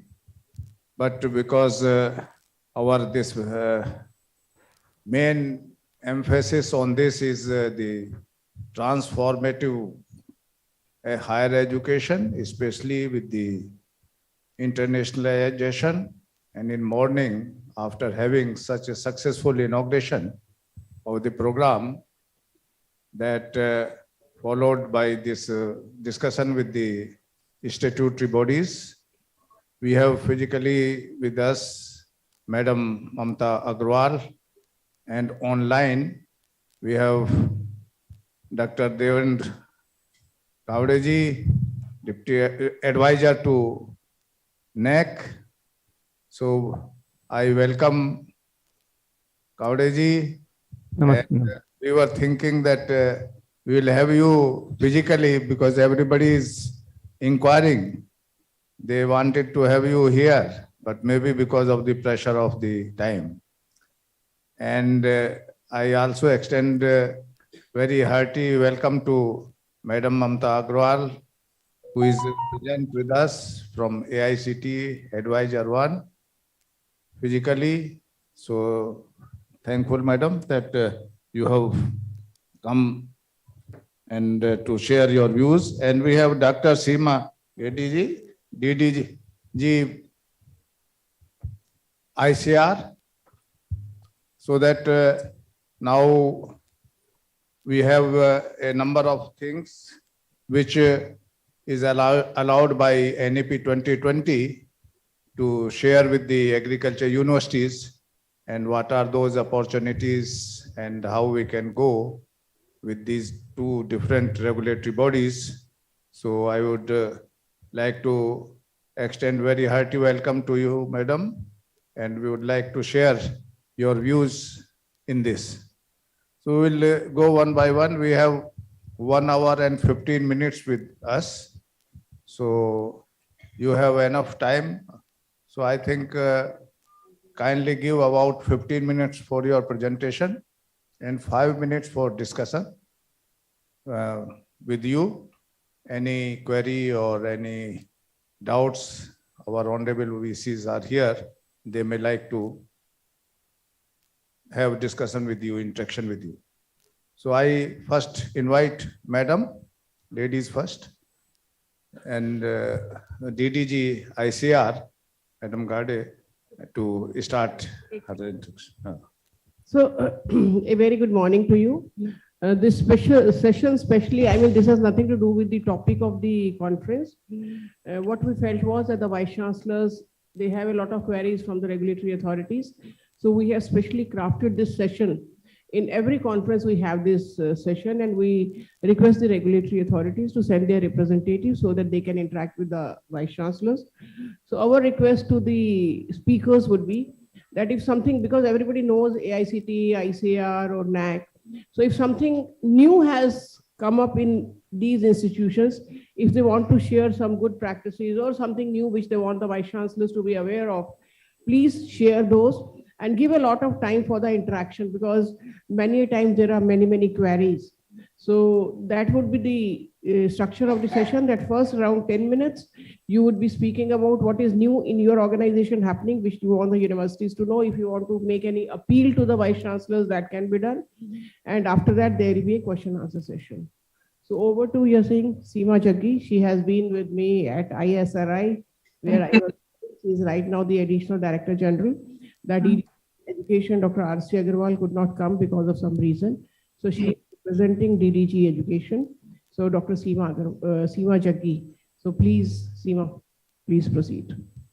Thank you very much. Thank you very much. First of all, I would like to thank the organizers for giving us this opportunity to present what all the activities we have related to the agricultural education. So as you know that this particular topic, the agriculture education, is very important component of the education system and very important for the country.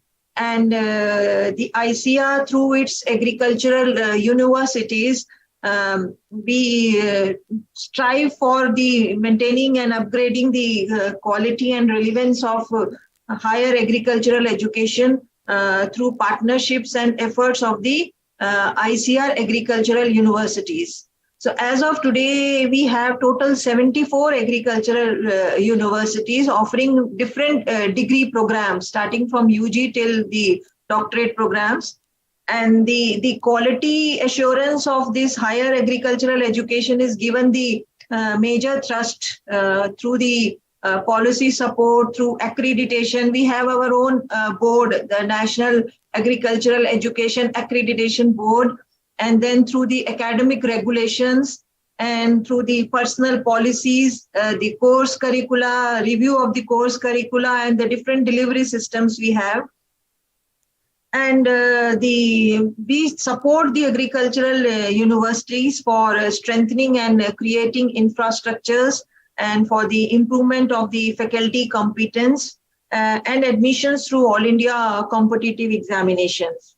we have a Uniform Model Act, and all the universities, which is developed by the Education Division of ICR, and which all the agricultural universities are implementing the guidelines which are there in the Model Act. And a few more points which I would like to share is, I would like to share the slides if you permit. I have few slides with me, so I can share that slides.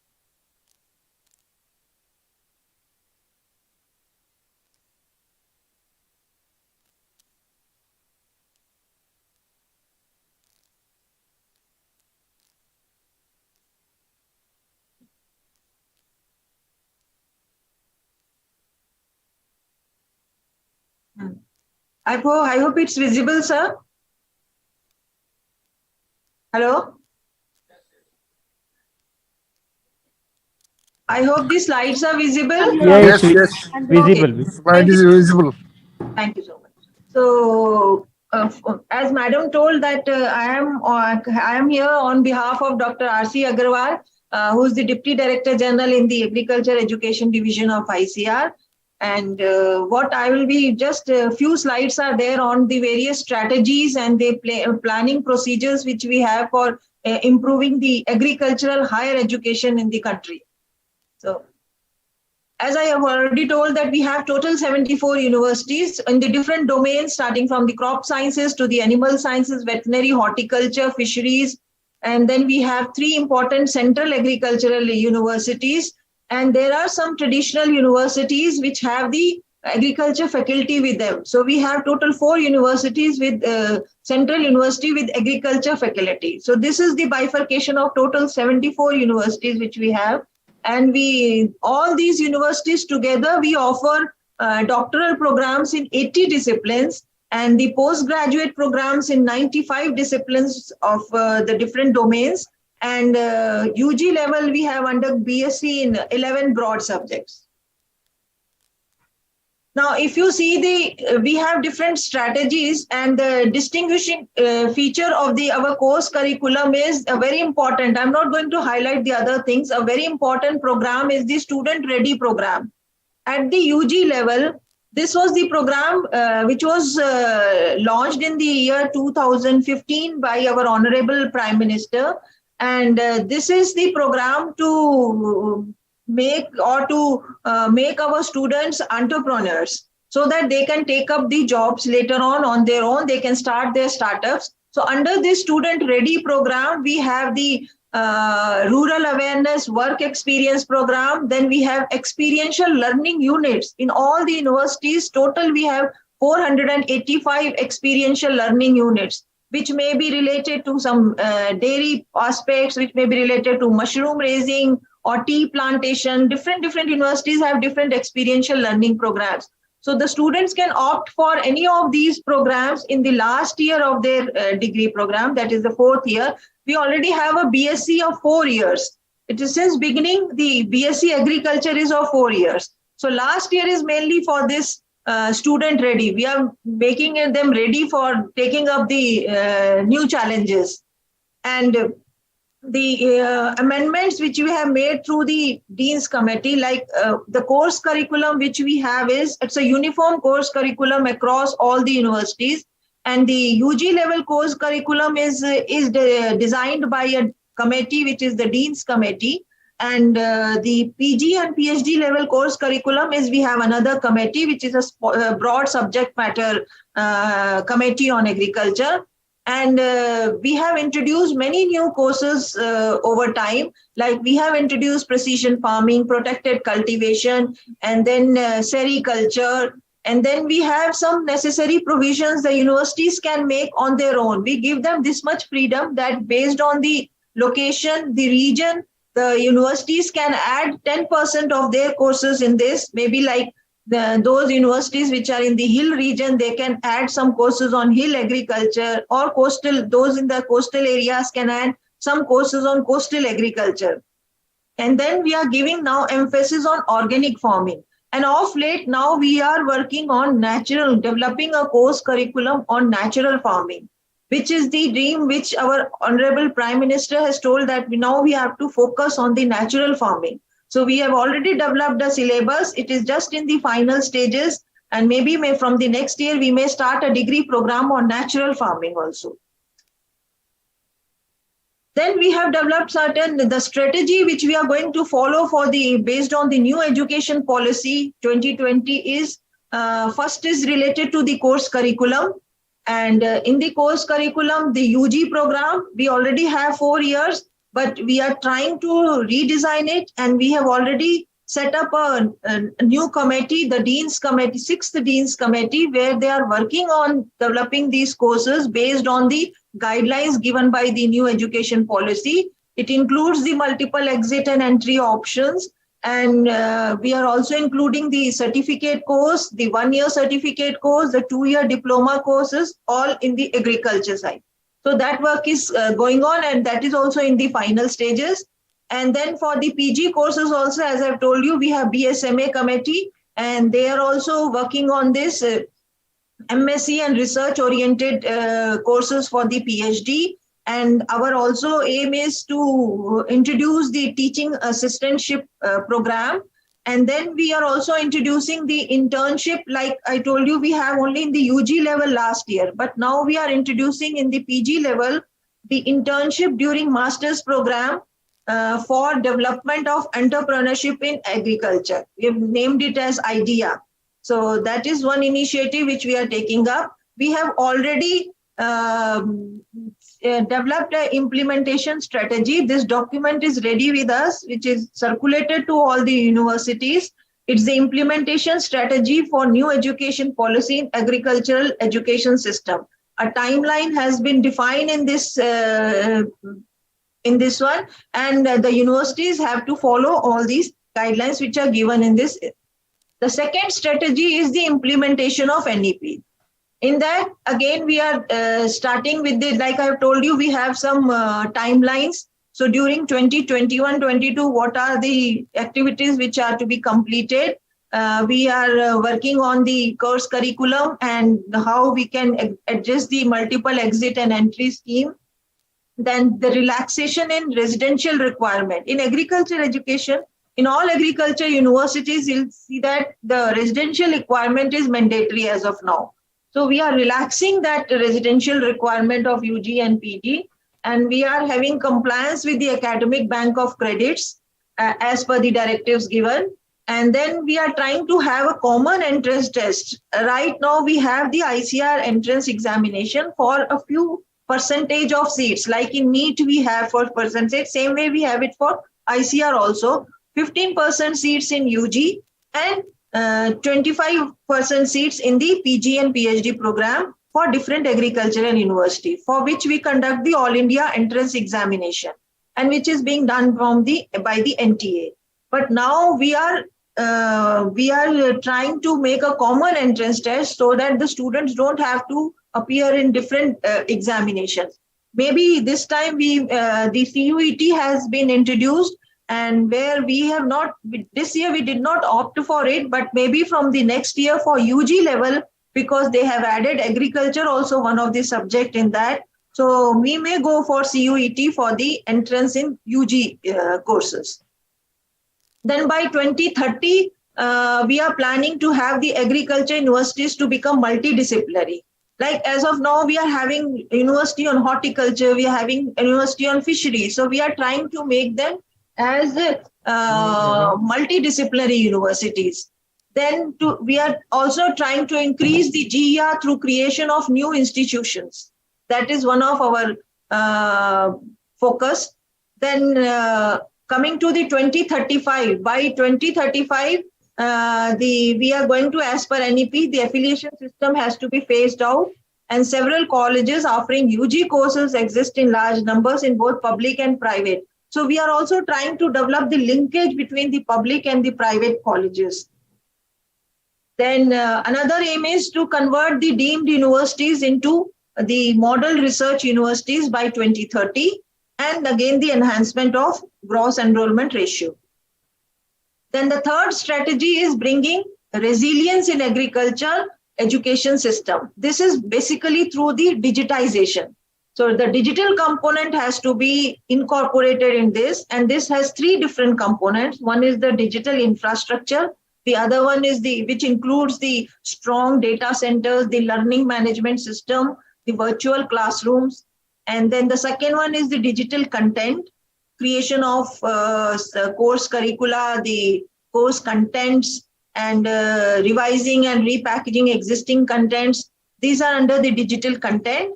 And the third one is the digital capacity building. And here identifying focus areas to foster teaching, learning equity, studying global best practices. So this is the system which we have called it as RISE, Resilience Agriculture Education System, which is being implemented through a National Agriculture Higher Education project funded by World Bank, which is undergoing in our division. So under this, we are developing this system. Then, as I told that we have already developed the sixth dean, we have already constituted a sixth Dean's Committee, and the terms of reference of this sixth Dean's Committee is based on the new education policy. We have to restructure all the UG programs, and then to introduce the one-year certificate course and diploma courses, and the admission procedure, as well as the inter-transferability of students so that they go from one university to the other. And so on. This is being worked out under this sixth Dean's Committee. And these are the broad disciplines which are covered under the UG program, starting from like BSc Agriculture, then we have BSc Agriculture Engineering, Biotechnology, Dairy Technology, Fishery Sciences, and so on. This will be, as such, we have brought 12 disciplines in UG level. This is the complete the course curricula which has been developed for the PG and the PhD, which is in 6 volumes comprising of different disciplines. We have the plant protection disciplines, the sericulture, and so on. These are the 6 volumes of those over there. Then the career opportunity for the students, for agriculture students, basically is they have a lot of scope, and we have highlighted here some of the areas where they can pursue their careers. Like the agriculture and horticulture students, they can go for agri-input industries in the seed industry, chemical and agrochemical industries. Then the engineering students, they go to farm machinery and agri-equipment, irrigation, and then in government organizations. In the veterinary sciences also we have where the students can opt for the different jobs in animal health, feed and nutrition based organizations. And then animal health startups can be taken up. Same way we have it in agriculture, marketing and cooperation, and then fisheries and dairy and food technology. Madam, kindly summarize because... Yes, sir. But on last slide, sir, I'm coming. So this is one of the Krishi Kosh, which is a repository, centralized repository for the entire, whatever we have, the publications related to agriculture. And this, all our agriculture universities are making use of this particular system which we have developed. And for attracting the students' talent to agricultural education, like we are also conducting the All India Entrance Examination. This is just a graph showing how the number of students are which are opting for agriculture as their profession is increasing. This graph shows that the trend of interest of students in agriculture education. And for the holistic development, as is the focus of NEP, we have recently signed one MOU with the Heartfulness Education Trust. And this is mainly related to various programs on skill, life skills, wellness, meditation, leadership, socio-emotional learning, etc. So this will be a part of their credit courses in the degree curricula of all agricultural universities. And my last slide is regarding the internationalization of higher education. In that, we are already in the process of converting some of the universities, making them as global universities, like we have IRI, we are converting it to global universities.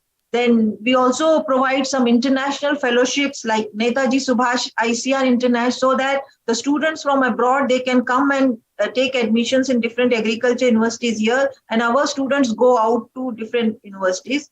Then we also offer, we have the BIMSTEC fellowship, the ASEAN fellowship, and many. So Indo-African and Indo-Afghanistan Fellowship. So thank you very much. That is all I wanted to share about the system of our agriculture education in the country. Thank you so much. Thank you very much, madam. Thank you so much. Manual. You Numbers very nicely wider view of the agriculture education in Number नहीं रे भाई. Say we have So- university, autonomous, affiliated, dual mode. नहीं total सब. So, thank you very much, madam. I think you, sir. we will have The process for it. questions later on.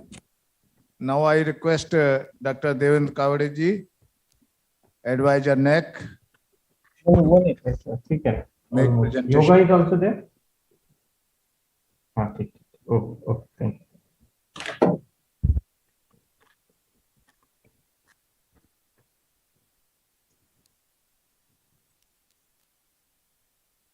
Dr. Kavade, can you hear? Yes. Namaste. Namaste, namaste. Yeah. We were unable to see. Oh, sorry. Namaste, namaste. Thank you very much. Please. Yeah.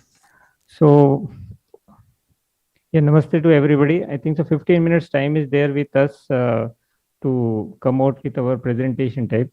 So, myself and my colleague, Dr. Pratibha Singh is there. So, I will be using some 5-7 minutes and rest of the time she will be using with a presentation related with our assessment accreditation process and that. Now, to start with, namaste to everybody. Respected G.D. Sharma ji, chairperson of this session and the vice president of AIU, Pankaj Mittal ji, I really appreciate madam to come out with a very good topic for this function. And I think so something definitely will come out of the thought process. Then my colleague Pratibha ji, Mamta Rani ji from AICT Agrawal ji, and Preeti Bajaj ji, the VC of this university. Now, this internalization of our transformative higher education, something which has come out in my mind that I will be sharing with the present facts, because Mittal madam has stated that what we expect from the institution, higher education institution, that we should share, because they already know the process. What is NAC expecting in the future from the institution, that I will be sharing. So, dear intellectuals, internalization, when we talk about, then the two things comes into the picture. One is comparison and one is second is observation or learning, what we talk about. So, rather than comparison, we should see that how we can learn in maximum from this process, from this concept, from this particular text, internalization, and specifically from those developed countries. Comparison, generally the people talk about that none of our institution rank in Times Higher Education rank and all that. So there is a reason for all these things, why it is not so. So learning matters a lot, because we are the country which has an old civilization, Nalanda and Takshila, all that we know. I am intentionally relating with this. There is a reason. Talking about NAC, NAC as an accrediting institution has a credit of accrediting or assessing highest number of institutions in the world. If you talk about in case of numbers, the present figure I will be sharing, around 15,221 number of institutions, number of times if we talk about is being accredited, is done. If we compare, if we done by any agency, it is the highest. That is a creditable part with the NAC, and is all the types of institutions are accredited by NAC. Almost we have 14 plus types of manual with us doing this business. Considering the futuristic point of view, we have to focus on outcomes. NEP talks about outcomes. Almost 38 times this word outcome is repeated in NEP document, which all you people have gone through it. So, as in higher education institution, our focus should be on outcome. Why? There is a reason, because at present we have that 6.5% of GDP with us, with almost inflation is also high, 7.4%, but still we have surpassed the country like UK to become the 5th largest economy in the world with around 3.5 trillion. Now the expectation is to proceed with the 5 trillion to become the 3rd largest, and this is possible mostly with some sort of support by our higher education system. Why? Because we have 38.5 millions of students studying in our higher education system, means catering to around 29 states and 7 union territories. We talk about higher education institutions, it's around 55,165. It's a big one. It's the second largest higher education system in the world. So the expectation increases with this higher education system, higher education institutions, and there is a need that we should focus on outcome.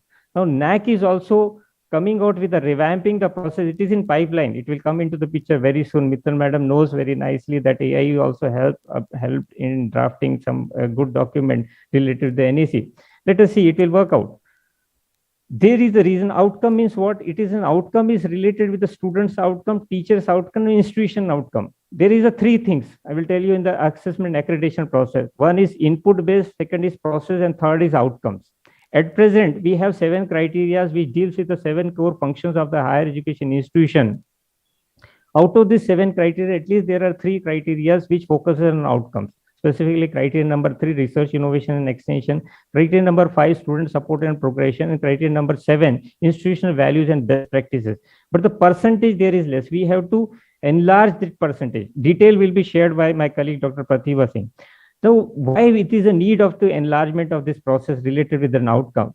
If we go in an old era, in the VS era, why we were called as the Sone Ki Chidi and all that, there was a reason, because our higher education system was very strong. Nalanda and Takshila, why we talk about, they were focusing on outcome. Was there any sort of input and process based to process? Jhad ke niche padhate the wahan pe, and the focus maximum was on outcome. So input and process matters, but its percentage should be slightly less, and our percentage focus should be what the student become. Career of the student matters a lot.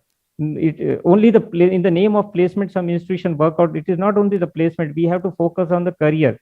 That will drastically decrease the unemployment ratio, which is cropping up like anything, and then only we will be able to become that 5 trillion economy where our prime minister is also focusing on, and then we want to become a developed nation till 2047. All this we have to keep it in mind when we are taking a step. So this generation which we are teaching means the young generation, if you talk about the average age of our country is 28 years, if we talk, it is being said, means if we are a young country, the multinational companies take benefit of the same. Why can't we as a higher education system? So from our accreditation body, from assessment accreditation body, we are focusing on that outcome. Probably we will come out very soon related with the outcome related accreditation. If, as an institution, you start thinking on career of the student, that is student's outcome, teacher's outcome. If you talk about teacher's outcome, what sort of contribution the teacher has done?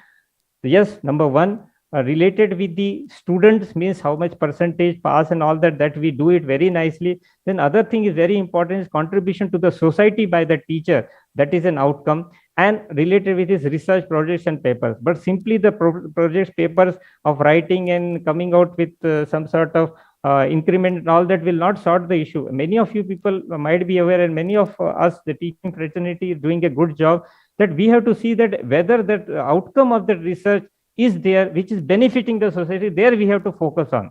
So as an accreditation agency, we will be thinking on that part also. We are in the process. Already our criteria are there, but we have to inclusively think on that part. And third one is institution outcome. Means we always talk about that the institution should not be in existence if it is not working for the society, beneficial to the society. Institution existence is for the benefit of the society.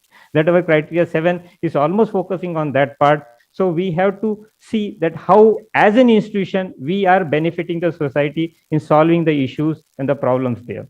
So at the end, because hereafter my colleague will be speaking on this process, I will share one line. It is very essential that everybody should understand. If we keep doing what we are doing, we will keep getting what we are getting. If we want to get the result we have never got before, then we have to do the things we have never done before.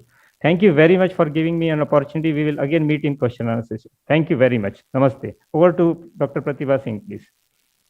Kindly allow me to share my screen. It is not enabled.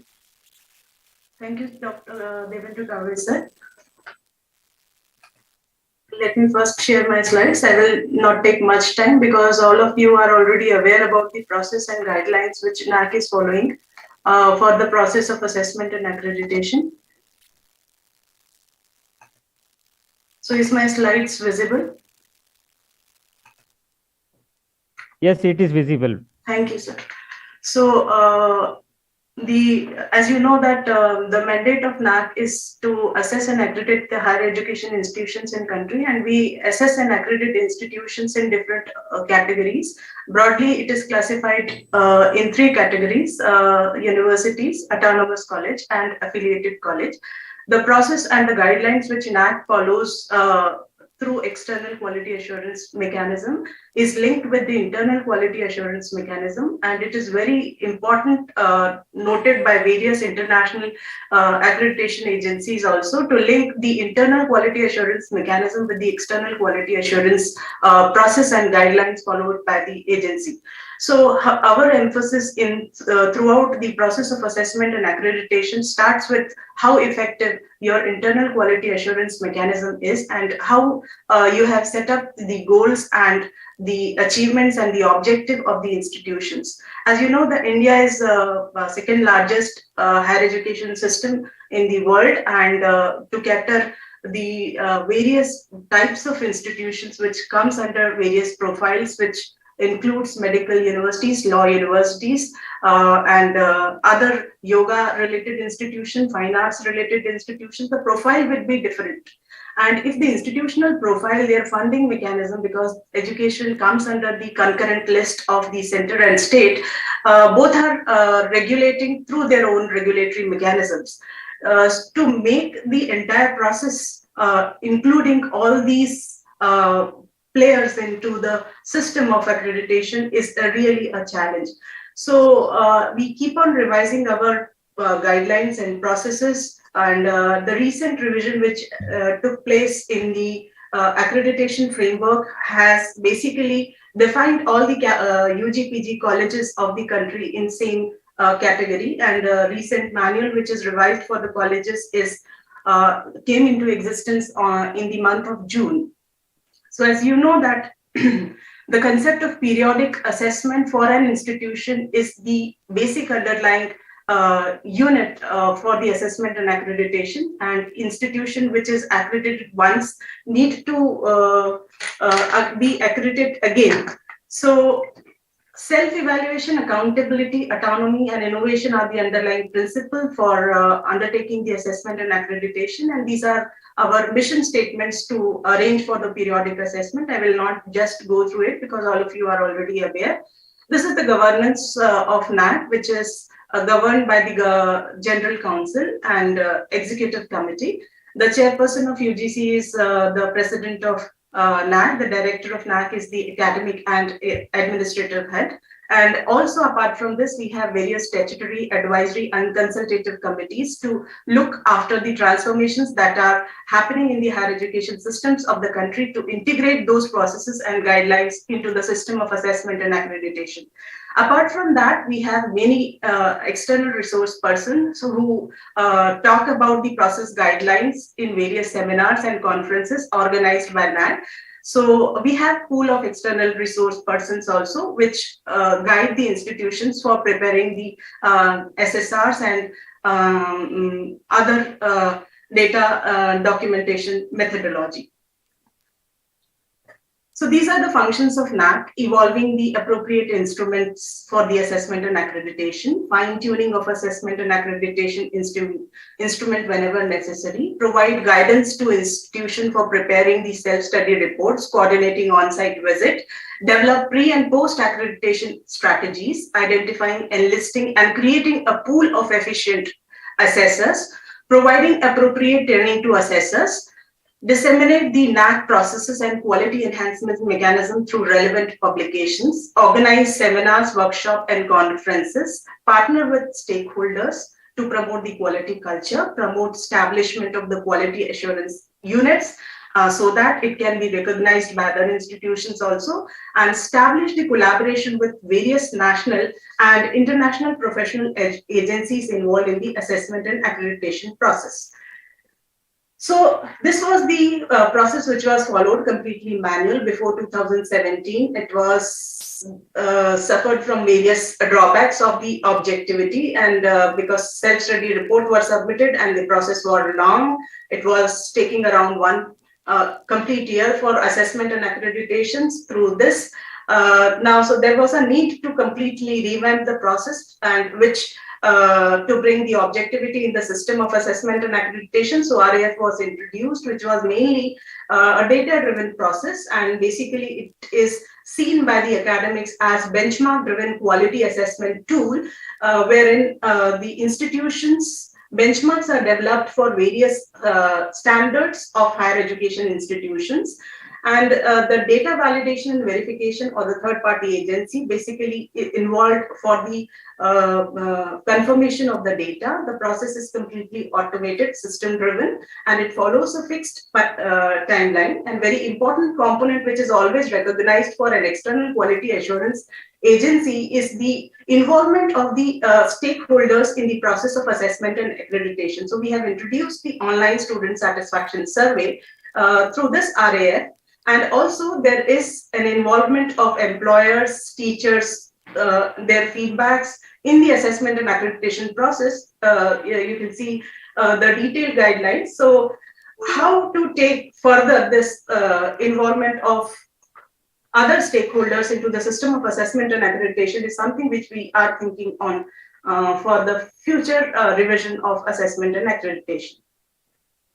I will not take what were the changes. This is the present process. Just quickly, I will tell the institution need to register. They have to submit IAQA for compliance. The affiliation and other regulatory approvals will be sought in the IAQA. After approval of IAQA, SSR is to be submitted, which is mainly consists of the 7 criteria, 32 key indicators, and certain questions which are quantitative and qualitative in nature. So quantitative will be evaluated by third-party agency, and after which the institution will be receiving the pre-qualification. And once the institution qualifies the pre-qualification, their peer team visit management process begins, which basically validates the qualitative aspects of the SSR submitted by the institution. So combination of qualitative and quantitative decides the grade along with the student satisfaction survey. The institution, if they are not satisfied, they can go and follow the process of appeal. And further, after, if the institution is satisfied with the mechanism of assessment and accreditation, they can subsequently follow the post-accreditation initiative by submitting annual quality assurance process. So at any stage, in case if the institution is unable to respond to the queries asked by the NAC, this may lead to non-compliance, and their NAC can take a call for rejection of the application for the assessment and accreditation. So these are the 7 criteria under which the NAC assesses the institutions, and these are the various distribution of the quantitative and qualitative questions that are there for 3 broad categories of universities, autonomous colleges, and affiliated colleges. So you can see for universities, 115 questions are there. For autonomous, this is 107. For affiliated colleges, we have integrated UGPG scheme, so made 55 questions for affiliated colleges. So type of metrics I will not touch upon because all these things are available on website, and tutorials are nicely developed and hosted on NAC website for further guidance. And this is the benchmark methodology, benchmark driven, data driven methodology through which the NAC assessment is done based on system and based on the peer evaluation. There is a provision of optional metric for colleges. So 3% weightage is reserved for optional metrics for criteria number 3, 4, 5, and 6. 1, 2, and 7 are compulsory. So maximum weight which can be taken up from each criteria is 10. So SSR, which will be which is submitted by the institution, is subjected to various kinds of revisions through DVV process. During DVV process, the data and documents are matched. In case there is any discrepancy found between the data and documents, the queries will be asked. After clarification, the SSR will be finalized, and then the further process of peer team assessment takes place. For affiliated autonomous colleges and universities, we have empaneled InflibNet for giving the publication data, which takes Web of Science and Scopus data for H-index, citation index, for various metrics of the university manual. So we have developed various portals for registry of the users. Assessor portal is there for registration and training purpose. DVV portal is there through which the DVV partners register their query, responses, clarifications, etc. There is an HEI portal through which the application is submitted by the institution. Clarification is sought by the institution through this HEI portal. Help desk and support is available, and for logistic arrangement, we have a separate logistic portal, and management will be done through agency. Balma Nori does all the logistics arrangement for visiting teams. So this is the present statistics for northern region states. You can see the number of universities are marked in pink color, and the number of colleges which are accredited for northern region states are marked in yellow color. So these statistics is available and hosted on NAC website also through dashboard and various statistics published from time to time. So these are the recent developments which are there in the NAC, which are happening, and Dr. Kaveh sir also explained about all those things. There are different manuals which are being developed, almost 25 plus manuals are there as of date to suit the profile of the institutions. The revision of the manuals and fine tuning happens through time to time as there is a transition or transformations happening in higher education sector. The alignment of process and guidelines with NEP recommendations also is taking place. Handholding and mentoring cell is also planned for unaccredited colleges. There is a provision which recently been launched by NAC, that is SSR mock test, which is a kind of preliminary assessment tool. And apart from this, a help mechanism through FAQs and IMS incidents management system is in place. Thank you very much for patient listening. Over to you, Dr. Host. Thank you very much. Thank you very much, madam. You have nicely explained the whole process, and we'll have during interaction some more questions from our honorable VCs. Now I request Madam Dr. Mamta Agrawal, Advisor 1, AICTE, to make presentation.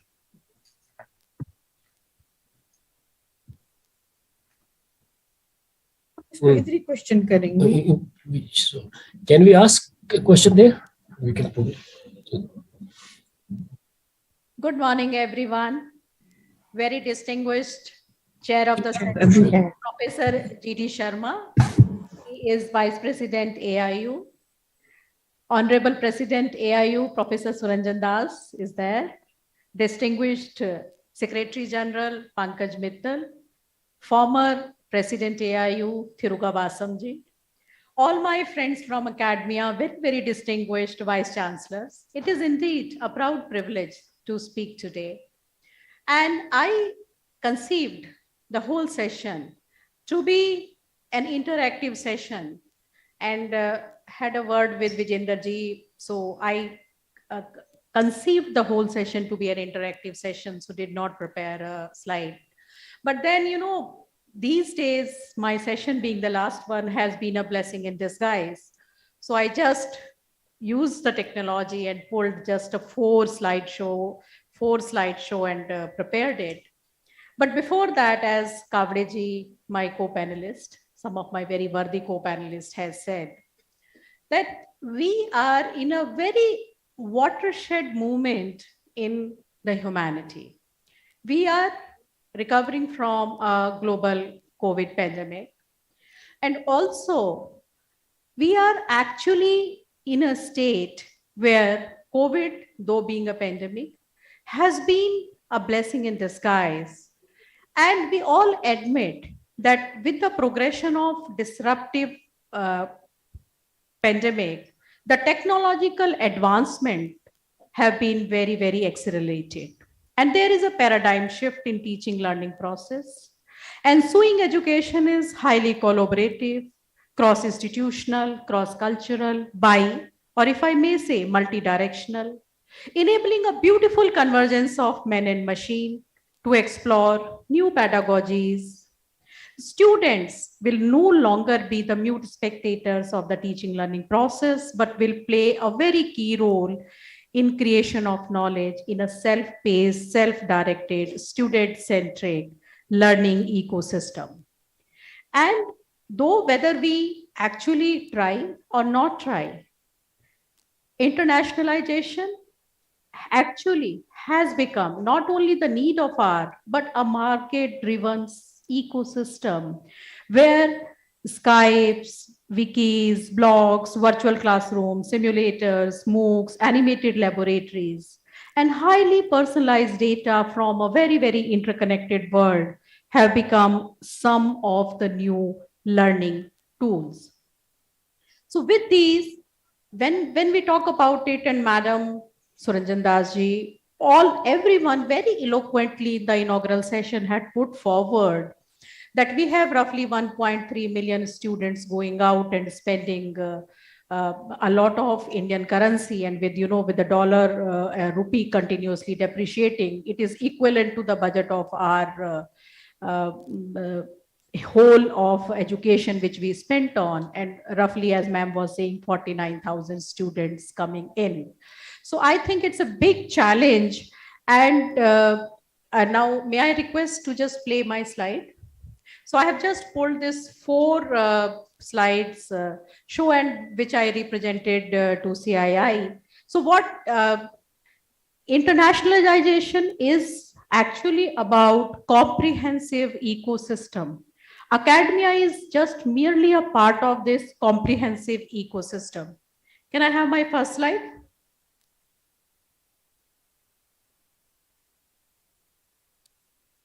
So I think we need to have a very, very targeted focus, and we need to have a focus on, what are the countries we are actually looking at.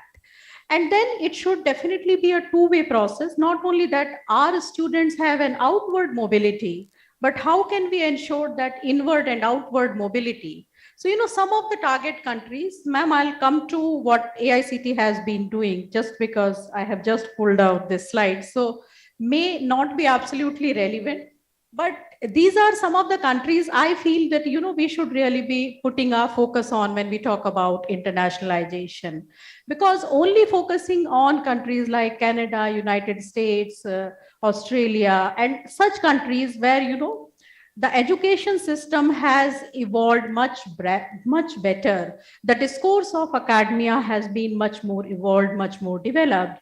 I think unless we are talking about certain specific things like yoga, Indian Vastu Shastra, Ayurvedic medicine, Indian knowledge system, our rich heritage and culture, some of our ancient metallurgical practices. I think, next slide, please. So what is it that, we need to learn from the world? What India seeks from the world? These are some of the points, and all of you very, very learned academicians, I am sure definitely know much more than me on this particular aspect.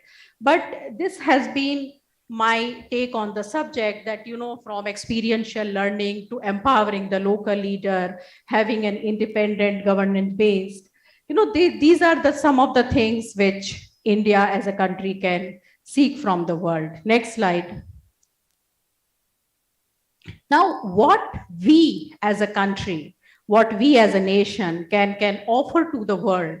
So these are some of the things. And when I had recently been part of a UNESCO conference at Barcelona, I realized that most of the Eastern Africa countries, Eastern European countries, all those countries look up to us as a very, very big technical hub, a technological hub, and creating technocrats who are quite good in their skill set. So I think these are some of the things which India can provide. And my last slide, please. I would like you to know that what are the things that AICT is doing. So AICT is offering twinning programs, dual degrees, joint degrees, and as UGC has already issued the regulation, AICT is also adopting the regulation. And then we are also aligning ourselves as a unified regulator along with the UGC so that students can be facilitated in taking on this kind of degree programs. Quality improvement program where the teachers, the faculty members who are pursuing their PhD, who are pursuing their doctorate, can do one full semester abroad. We have MITEX. This is an internship where the students are chosen from various fields such as agribusiness, healthcare sector, and so many other sectors. There is more focus. It's a concerted scheme for the women and girl entrepreneurs, and then they are sent abroad for having an exposure of global ecosystem.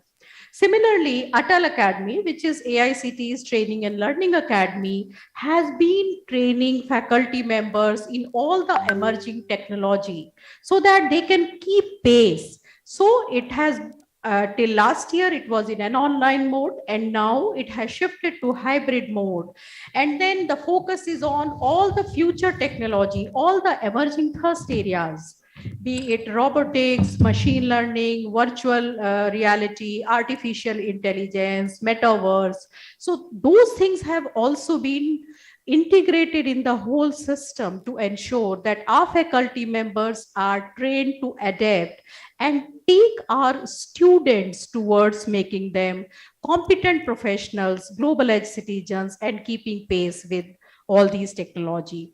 The entire curriculum is revamped, taking inputs from top industry leaders and making it on par, at par with the international curriculum. Similarly, it has been made multidisciplinarity has already been embedded into the system so that, there are topics, there are disciplines that are from the core, and then again, you can take electives, you can take from other options. So everything which is needed for making our students those technocrats who are professionally competent and can compete globally as envisioned in our national education policy. And that all the steps have been taken by AICTE. And since now we have the same chairman as the chairman of UGC, both the bodies are working in absolute coordination and tandem to make sure that all our policies, all our regulation are aligned. So I would just like to conclude by saying that when I meet and talk to various educators across the world and in India, I have never seen so much excitement about academia as in India because of national education policy. We need to create students who have multi-stakeholder sensitivity, multi-generational adaptability, multicultural relatability. Let us create an ecosystem, an academic ecosystem. Let us join hands, come together, and create a comprehensive, qualitative academic ecosystem that encourages inclusivity, commemorate diversity, and celebrate excellence. Thank you, AIU, for this platform. I am available for all the questions. Thank you so very much. Thank you.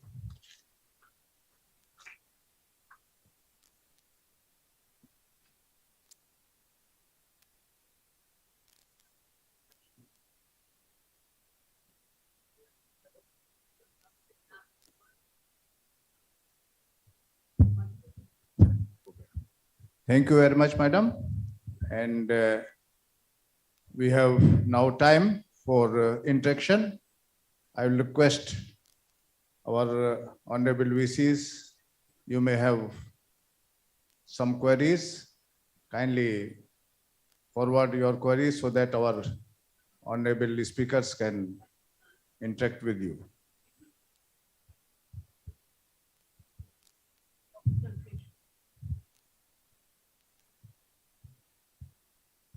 Yeah, I have a question with the NAC, Devendra Kavade ji or Pratibha ji.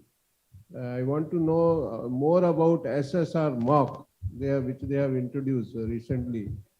and SSR mock. Ravinder sir, please. Yeah, namaste sir. Yeah, nice question. I think so. ये question सबके दिमाग में हो सकता है. So it's very nice. This mock is related with the preparation of submission of SSR. Whenever the institution who wish to submit the SSR and they are in the process. So in order to avoid any hurdles which they may be facing at the last minute, this is a mock test which we have come out with in order to help the institution. This will be helpful for them in many ways. Rather than going with any sort of advice or consulting anybody, this is the support we have provided from our. Okay, sir. Yeah. For this, what is the procedure? How we have to go ahead for this mock test? Simple, sir. You have to just go with a login ID and password and proceed it. There is the institution generally have some misconception that by this they will be able to come out with a grade and all that. It's not like that. It is an exercise, preliminary exercise to proceed with the submission of SSR. This is a preliminary exercise that we provide. Before how much time we have to submit it? It's not like that. No need of it. It is an HEI's prerogative, sir. It is no compulsion is there. If you want to do what is the proper time? Means after the final report is ready of 1 month, 2 months, 3 months, when we can go ahead? Sir, I said no, it is an HEI's prerogative. There is no compulsion. No, I am not saying compulsion. नहीं, वो कह रहे हैं कि अगर आपको ये भरना है तो भरिए, मतलब मॉक टेस्ट आपको हेल्प करने के लिए है. Yes. आपको मॉक देना है तो दीजिए, नहीं देना तो मत दीजिए, पर असली एसएसआर जमा करने से पहले अगर आप मॉक करेंगे तो आपको थोड़ा मतलब there is certain fees for this. There is certain fees है. No, nothing, sir. It's an exercise. It's an help. जैसे support help desk होता है ना, वैसे ये help है. ठीक है. Professor S.P. Bansal. Yeah, Dr. Kavde ji, it was a nice presentation from your side as well as Madam Pratibha ji. And because we are sitting in a very important gathering of the Vice Chancellors conducted by AIU, therefore, I have a few serious concerns about NAC accreditation. Can we talk on this? Sure, no problem. I think so. Let us see how we can. Okay. Now you are talking about the vision of NAC. Yeah, vision of NAC is very nicely explained that is the self and external quality assurance for providing the quality education, to ensure the quality education in the higher educational institutions. That's very true. But my main question is that now we have gone through certain criteria, because primarily it is being asked to every higher educational institutions to submit a AQR. AQR, although it is important to submit the AQR every year, but even if the higher educational institution is not submitting AQR annually, even then the NAC is allowing the institution to submit AQR together for all the years. Firstly, this should not be my first. Second, after AQR, submitting AQR assessed by NAC, then NAC allowed the institution to submit IIQA, and after IIQA, submission of IIQA, NAC used to give 45 days to the institution for submission of SSR, and based on SSR, there is a procedure set by the NAC to allow for the NAC accreditation by the NAC peer team, before that DVV by the third party. But now my question is that there is a lot of ambiguity. I have visited so many times as a chairman in many of the institutions. Recently, I have gone for the NAC in my institution, and I have faced a lot of problems in my institution while going with the NAC. Sharma ji यहाँ बैठे हैं, vice president हैं NAC में, chairman visit किए हैं, मैं इनसे भी शेयर कर रहा था. तो मुझे लगता है कि this is a very all of us which really concerned that there is a lot of ambiguity in between the SSR which we are going to submit by the higher educational institutions. उसमें कहीं भी कोई coherence नहीं है जो कि IQA submit कर रहे हैं जो कि SSR सबमिट कर रहे हैं और SSR के बाद जो कि एक्रेडिटेशन नेक पीयर टीम कर रही है। फॉर एग्जांपल, आपने बताया कि 7 क्राइटेरिया के बेस पे हो रहा है, ठीक है। 7 क्राइटेरिया के बेस पे बाद में मुझे ऐसा लगता है कि जो असेसर हैं, जो नेक पीयर टीम में आते हैं, मेरे साथ भी ये प्रॉब्लम कई बार आई है एज बीइंग ए चेयरमैन, जो मेरे साथ मेंबर्स भी होते हैं, they are not well versed with the system. मैं एक एग्जांपल आपको देता हूं। आपका क्राइटेरिया है कि सीओज पीओज को किस तरह से मैपिंग करना है। मुझे नहीं लगता कि कोई भी एक्सपर्ट जो आते हैं टीम में, they knows how to map the COs and POs and ultimately to achieve on the attainment level. क्योंकि अटेनमेंट लेवल पे तो तभी पहुंचेंगे जब हमने उसको एसेस किया है, उसका मैपिंग किया है, स्कोर निकाला है और फिर नेक्स्ट ईयर पे आए हैं। और मुझे नहीं लगता कि ये नॉलेज उनको भी है। तो मुझे एक तो ये लगता है कि एसेसस डेवलपमेंट प्रोग्राम, जिस तरह से हम फैकल्टी डेवलपमेंट प्रोग्राम करवाते हैं, एसेसस डेवलपमेंट प्रोग्राम होना चाहिए। एक दूसरा बहुत सीरियस कंसर्न मैं यहां पर पेश कर रहा हूं कि आपने अलाउ किया हुआ है कि नेक पीयर टीम शेयर करेगी जो रिपोर्ट बनेगी और मैट्रिक्स स्कोर जो है वो सेपरेट है, ठीक है। आपने अलाउ कर दिया है कि केवल चेयरमैन जो है वो जो है अपने पोर्टल से वो matrix score with and without the consultation of the NEC peer team members, the chairman ने जो सबमिट कर दिया और जो रिपोर्ट सबमिट की, मैंने कई इंस्टीट्यूशन में देखा, अपने इंस्टीट्यूशन में भी देखा है। मैं अभी आपको एग्जांपल भी दे दूंगा, लिख के भी देने जा रहा हूं।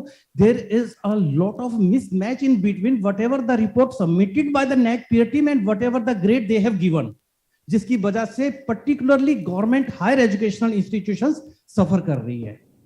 हायर एजुकेशनल इंस्टीट्यूशंस, गवर्नमेंट की बात करूंगा, ना तो वो क्रिएट कर सकती हैं, ना हाइप क्रिएट कर सकती हैं, ना कुछ छुपा सकती हैं।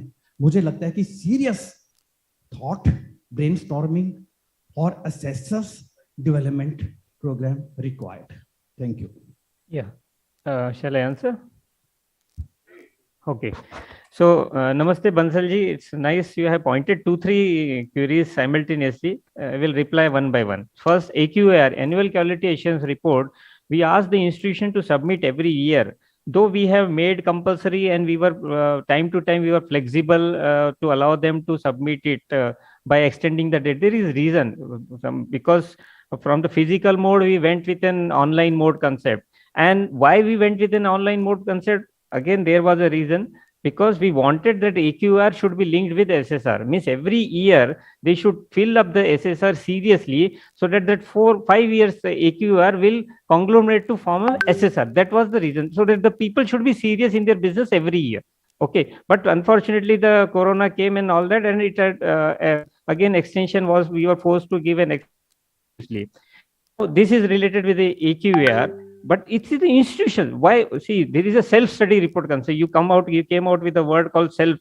This self-study report we are asking about. Self means they have to assess and evaluate themselves where they stand. So-called self-study, and they should be serious every year. So what AQR? Okay, this is about AQR.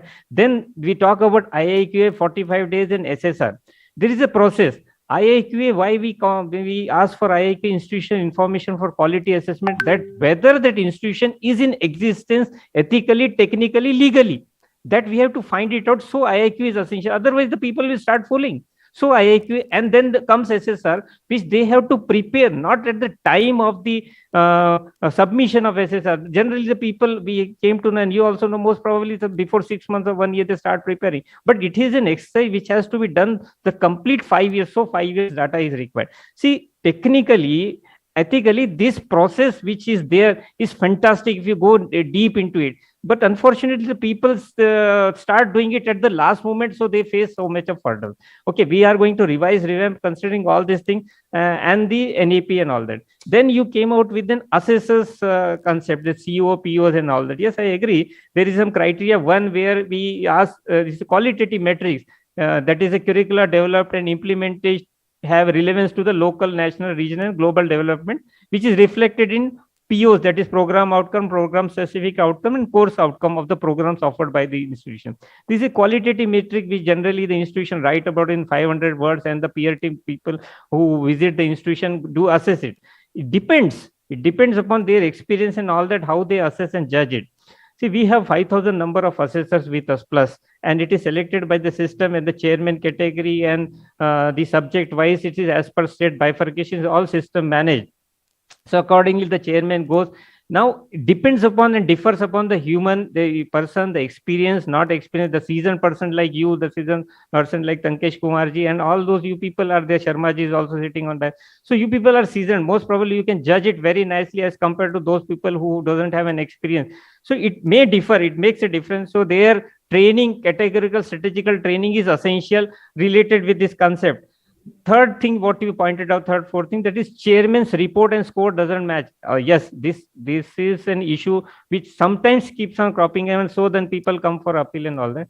It is, and we every time say to the assessors that you please see what you write down in the form of report should match to the score what you provide, and this report and score has to be prepared with the common consent of other members. It is not a one-man person, the chairman is ruling the business. It is total teamwork which comes out into the picture. And this, they have to take care of the things. If they are not taking care of the things, then probably the institutions, they will come for appeal. It's natural. If the report is something very gloomy and flowery picture is there in report, and if the score is not so good, then it is a mismatch. Of course, the institution will raise an objection. What you are saying is absolutely right. So we always appeal to the assessors when we say where we go for training, that they should take it very seriously, this business.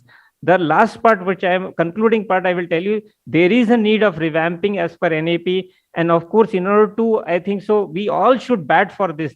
That in order to avoid these discrepancies between the institution and all that, first, we should focus on outcome. And second, if possible, we should push this concept of binary accreditation. It will solve several issues into the system. And we have to focus that how we can make our higher education system a very good one, a better one, a best one to cope up the future say challenges which are coming ahead, that our focus is should be a 5 trillion economy. On that part only we should run out.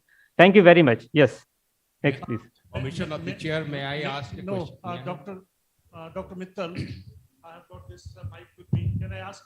Can I ask a question? Please, please. I am Dr. Major General Thapliyal. I am Vice Chancellor Swami Vivekanand Subharati University. I have a question to NAC representative Dr. Kaudeji.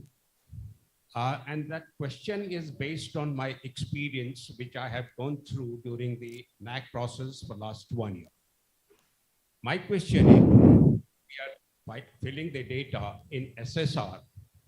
Suppose because of the human error, some entry of the data is wrong. And that data of the entry, we don't know how that has gone wrong. And even DVB clarification, during DVB clarification, DVB doesn't raise any question and doesn't ask clarifications. And when the final result comes, we come to know, and then we do the analysis of our data, and then we find somewhere in some place, we have put the data which was actually wrongly placed. And then we represent or we appeal against that grading. And then we were told that that appeal committee has no mandate to change the data. Once the data has been filled up by the institution, it has no mandate to change that, and they cannot reconsider it. So because of the error of a particular one person, why the entire university and why the students suffer because of the low grade? Otherwise, that data, suppose that error which was corrected by the DBP or asked by the DBP, that would have been corrected. DBP also missed, HEI also they did a mistake, but then appeal should consider that and they should correct that. That is my question. I really appreciate the question what you asked, but the very simple answer for the same is because the HEI, when we submit the SSR, because it's a system managed process, when we submit the SSR, we have to see very strictly that the data and the documentation, what we are submitting should be up to the mark. It has to be checked twice, thrice. Those people who are coming for accreditation, they should please seriously see, because the appeal committee is also right that once submitted data and documentation in the form of SSR, whenever this upload it and the DVV happens, then there is no change. There is a reason, sir. If we allow, you just assume it. There are 42,343 colleges, 1,043 number of universities, and everybody is good, not like you most probably. There might be the people who may take an advantage of this. If we allow, then everybody will get that rosy things that you can assume it and understand. So that strict rule is there and that has to be followed. Please understand and cooperate and see when you submit and upload any sort of SSR, you have to be serious into the business rather than depending on any of the XYZ. We have to see 2-3 times before uploading it. But what about DVB? I mean, DVB did not point out that. Yeah, Sabriyalji, see, DVV does the business on the basis of the SOP. If the documentation is uploaded related with that, then they see and accordingly agree and proceed further. If it is not, no, you say that if HEI himself has did a mistake, then who can repair it? They will simply see that yes, HEI said this and according, because they cannot go inclusive for everything. There are thousands of such HEIs and few number of DV partners. They cannot inclusively go. They will strictly go with the NSOP and the training what we have provided and the metric and according the data documentation, and then the things goes smoothly. It's like that. My question is, yes. One question to Dr. Pradeep Singh. Another question is Dr. Devendra. Very specific question.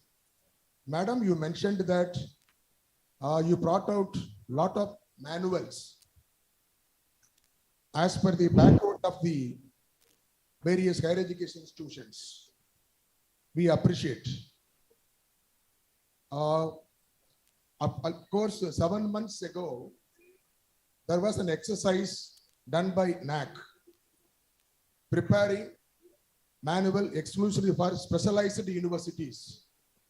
I mean, the manual meant for universities of fine arts and music, universities of forensic, of course, Maritime University as well. After finalization, you have sent the circular to the concerned universities, got the opinion, and moreover, you have conducted your online review meeting as well.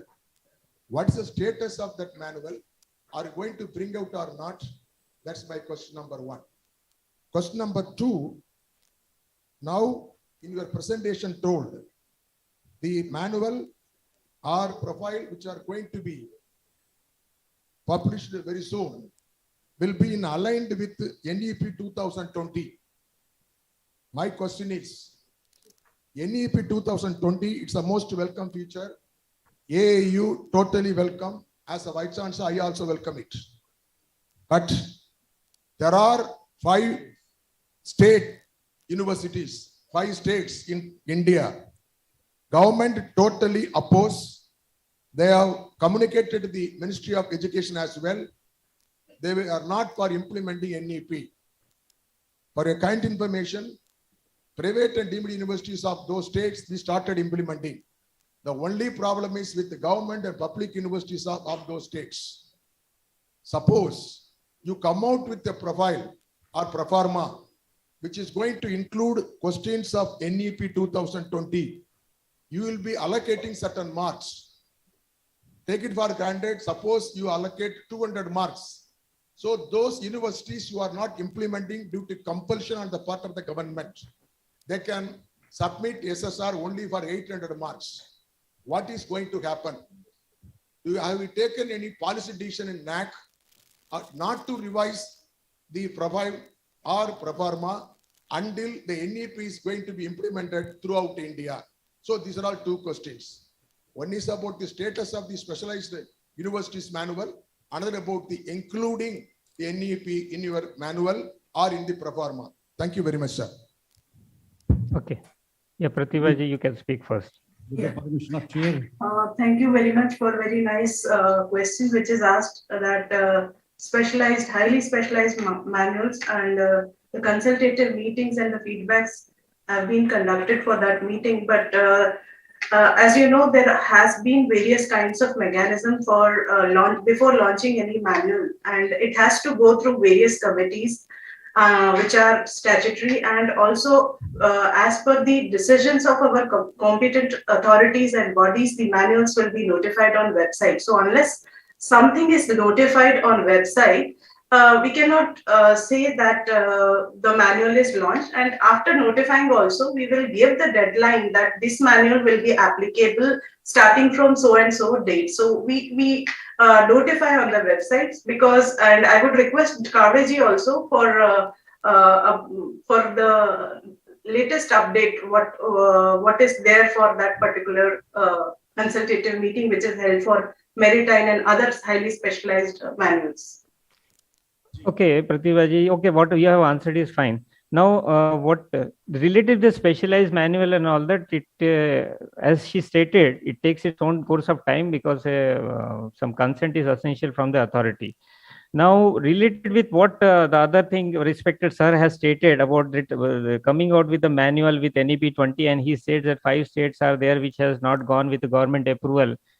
Let me ask something very simple things. See, sir, we are talking about multidisciplinary, we are talking about skill development, we are talking about outcomes, we are talking about academic bank of credit, we are talking about national academic depository, NAP and all that. If these are not related, state related, pan India concept. We said that we have to focus on outcomes. It's the need of the hour. Any of the state it might be, any of the stakeholder it might be, they have to focus on outcomes. So our manual most probably in the near future, which will be coming out with your support only, with your support, with your best wishes, with your cooperation, will be focusing on this aspect, most probably outcomes, multidisciplinary skill development, which is the need of the hour to make our nation a developed one.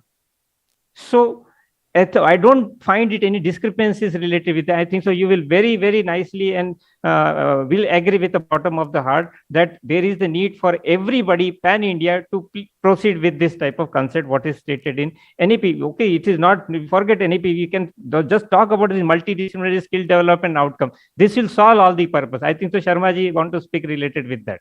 Yeah, Kavde ji, this is Dr. Raina. Namaskar.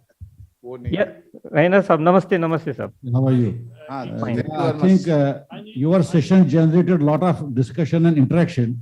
Yes. One side NAC and other side all VCs together. I have a simple clarification because being a part of the system for so long with NAC visits and getting visited myself, because when we file the data, when we compile the data, 2 years data is erratic because of the NAC, this COVID situations. You say 17, 18, 19, 20, there is a lot which is variance. How is NAC guiding the vice chancellors and the IQAC in the institutions, how to take care of those error factors? Because once the data is submitted to DVV, you will get, this is not done, this is done, show the proof. Where are proofs when there is lockdown? Where is proof when institutions are working from home for the first time? I know you are doing a great work, human service for the academic fraternity. If you can please clarify, Dr. Kavde or the team, we'll be very grateful to you. Thank you very much. Yeah, Raina sab, so nice. It's Kavde. It's a Devendra Kavde. Okay. So no problem. It's okay. You are my good friend. It doesn't matter. Well, Raina sab, what you have asked is, of course, it's an old story now. We have come out with this COVID period and all that. 5 years data, if you talk about, you said that those 1.5 years were there when everybody was, means there was a lockdown and all. You just go through the metric, you will find there are only related 2 or 3 metrics which has an effect. In fact, we have asked in our manual earlier itself, ICT based teaching, if we are asking this, probably we assumed, we did not assume like that, but automatically it happened. It has benefited the institution like anything. Means if you talk about ICT based teaching and teaching learning process, so the institution and the teachers and the stakeholders have been benefited, number one. Number two, seminar, conference and workshop.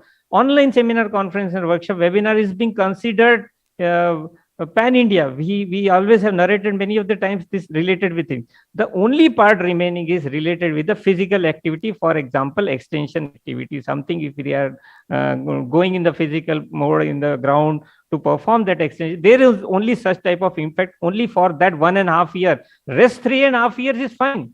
Everybody would have been, but leaving the 3.5 years, sometimes the institution talk about only that 1.5 year only for that simple, I think the 5, 10 or 15 points of metric. If they have already done from last 5 years, that can easily be coped up. And the other benefit part is in case of teaching learning process, in case of workshop, seminar, conference, the webinar, thousands number of such webinar conference has been conducted by the institution. So they are being immensely benefit. Means somewhere some simple, I think so 1% or something minus might be there, but 99% plus is there. So there the institution can take the benefit by moving ahead with that process. Yeah, thank you. Just take half a minute, and I'd like to take the narrative away from NAC and release the tension from the room. This is for Pankaj Ma'am and AIU. First of all, congratulations on picking up this topic of internationalization. When we're talking about NAP 2020 and internationalization, I think we're talking about multidisciplinary education and flexibility in a sizable way. The challenge in the regulatory framework, ma'am, is there is a discontinuity in the way different regulators think. So if you look at AICTE versus UGC versus PCI, BCI, ICR, for example, all of them might have different norms. And I'll give one or two very specific issues which are very, very critical, which I want AIU to pick up. We speak about multidisciplinary education, but when PCI comes on campus, they would want a separate library. I mean, even infrastructure, which I think is just against NAP 2020. They do not accept faculty, for example, which might be from other spheres. They do not accept mingling of timetables, which is really the ethos of NAP 2020. So my request to AIU, ma'am, to you would be, somewhere we need to create a regulatory framework where all the regulators are talking the same language. That's really my point. Thank you very much. Thank you very much, sir. And yes, please. I will also take not more than 1 minute. So मेरा सवाल भी madam Pankaj Mittal के लिए ही है, क्योंकि इसी AIU secretary general. नहीं, एक second, it's very important. Please, मैं पीछे से यहाँ आया हूँ, एक सेकंड के लिए टाइम दीजिए मेरे को। मैं इसीलिए आया हूँ यहाँ पर। इन्होंने कहा कि डिफरेंट जो एजेंसीज हैं जो कंट्रोल करती हैं, उनमें आपस में डिफरेंस है। मैं तो कहता हूँ यूजीसी का एक चेयरमैन से दूसरा चेयरमैन बदल जाए तो एकदम से चीजें चेंज हो जाती हैं। तो मेरा रिक्वेस्ट ये है, I am from A university which is a very new university, government university है, लेकिन अभी एक नया रूल बना है कि हर यूनिवर्सिटी को पहले नैक कराना पड़ेगा, नैक का ग्रेड लेना पड़ेगा, then only they can be considered for 12B। अब उसकी वजह से प्रॉब्लम क्या हो रही है, because we are very new university, state government university, state का तो आपको पता है सब कुछ स्टेट से चलता है। It is not in my hand कि मैं 100 वैकेंसीज एकदम से फिल कर दूं, तो it will take some time. लेकिन उसकी वजह से व्हाट इज हैपनिंग कि because I am not getting 12B UGC का, माय स्टूडेंट्स आर सफरिंग। जो स्टूडेंट्स को या टीचर्स को जो ग्रांट मिलनी है या हेल्प मिलनी है यूजीसी की वजह से, जो मदद मिलनी है, that is not there, that is not available. So I think this is a very erratic kind of decision which has been taken by UGC, and I request Dr. Pankaj Mittal to take it up to Chairman UGC that these people at least they should have given some notice कि आपको 4 साल 3 साल का notice दे दें, अगर ये नहीं कराओगे तो ऐसा होगा। You know, all of a sudden जिसका विजिट भी हो गया है उसको भी रोक दिया। But this is something so different kind of decision altogether has been taken by our present UGC chairman. I will request the AIU to intervene in the matter and to help university, young universities like us. So unfortunately, right now I am not in UGC, so we'll pass on your concern to Chairman UGC and even Dr. Atul. The HACI was made with that purpose only, that there should be integration between various councils. So I feel when HACI is established and all these bodies become, performance setting bodies, so then this problem will be solved to a large extent, but nevertheless we can take it up with the regulatory authorities. Thank you. So I think with NEC, sir. Last question, please. Specific? With NEC. Okay, NEC or AICT? With NEC. Okay. Okay, so my question is to Professor Devinder. So since most of the questions are directed to you, so full sympathy to you. I have two observations in NEC, especially as I'm happy that you are going to revisit some parameters. So there is one parameter in which you asked what is the alumni contribution in the institution. So you are asking only in terms of amount. My suggestion is if we can add some weightage, how the alumni are helping in terms of the minor project, major project, skilling, and other parameters, that should also be given some weightage. That is my suggestion. Suggestion number 2, when you ask for the outcome of the students who are being placed or going to higher education startups, we are never linked with the program outcome, program education objectives. So what is happening? N number of kind of placement letters are there, but those are not mapped the program outcome, program education objectives. So the institution has started that program, we should see what should be the educational objective, whether the delivery was as per the plan and the students are getting those kinds of job and opportunities. If you can link it with, that will be a real science outcome. Thank you. Yeah, thank you, respected sir, because you are not named. So, you have narrated very nicely that alumni contribution should be in addition to something which they are doing it, because amount, I understand, because amount is not the only thing. Many of the alumni contribute in the form of giving some goods, or probably they might be also taking the students for employment. Many of the ways they guide and all that. But counting or assessing of such things seems to be difficult. So probably it was not kept. Later we will see how we can modify it. That was the reason only amount is being there, and that too we need a CA certified certificate and all that for the same. Related with these outcomes you are talking about, yes, to some extent you are right that we have to see that what program outcome is there, course outcome is there, and accordingly the outcome of the institution is there or not. That is narrated in criteria 1, and that metric is only for the weightage. I think the qualitative metric is there in university manual. That can be explained, and the assessor can assess it according to the whenever they visit the institution. But our focus is, should be, you please see that I have narrated in my that 5-10 minutes talk itself, that we have to see career of the students. If we are focusing on that partners up, you will see that the goodwill of the institution automatically increases, and this grade and all that, this is all I think so for a namesake. Goodwill matters a lot. See, the institution like IITs and IIMs, where their goodwill is, and of course your institution might be also good, and many of the VCs who are sitting here, their institution might be also very, very nice. So you have acquired that goodwill, and so accordingly, because you are focusing on outcomes. So it's an urge, it's a request that please focus on outcome, and that is the need of the hour. The overall process in the near future will be based on that only. Then there will be a difference. Yes, thank you very much. Thank you very much. I think lot of interaction, and you have created lot of interest also, because I know NAC will have maximum interest and interaction. All our respected VCs are waiting for that. And it is a continuous process of NAC to improve and also to modify the guidelines depending on the quality, and quality itself says that continuous change. So that is very good. Only thing I feel, as you also said, that annual quality assurance report, people are not sending now in time. So is it possible for NAC to consider some incentive those who submit in time? And their SSR is also aligned with AQR, because many institutions, they submit 3 years AQR, 4 years AQR just before this one. So that how to assess their consultancy, whether they are really doing consultancy from beginning, whether they are doing from beginning. But if annual quality assurance every year is submitted in time, all those criteria will be known that yes, these are done. If based on that, some suggestions can be given by NAC how to further improve it. Is it possible? Yeah, Sharma sir, you help the institution that, okay, your AQR is lacking this point. If you want to become A++, you need this thing, you need this thing, you need, it is up to the university whether they can do, or college they can do or not.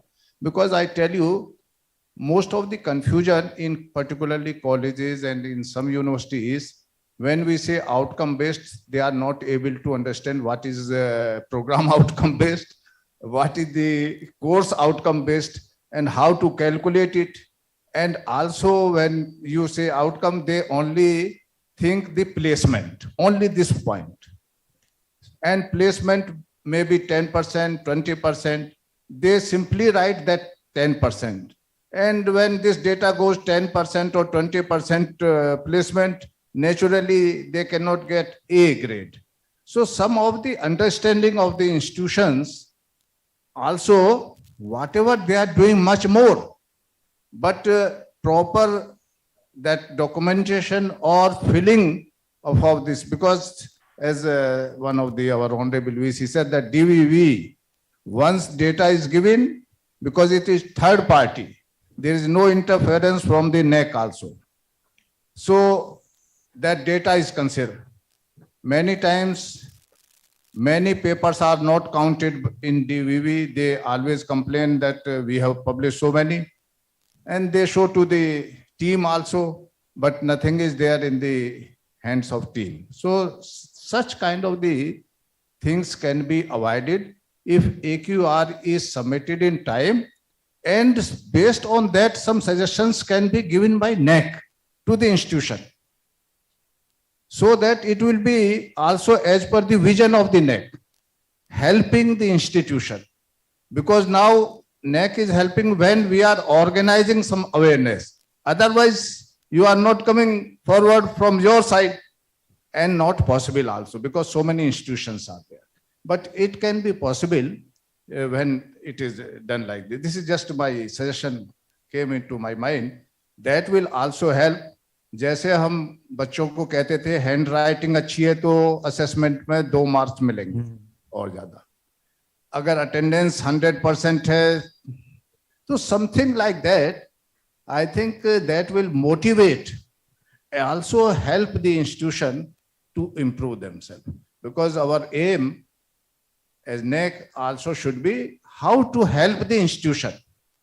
Otherwise, it gives a message of inspector type of the things, that the inspection is done, and this is just they want to see this paper, their paper. It is not there.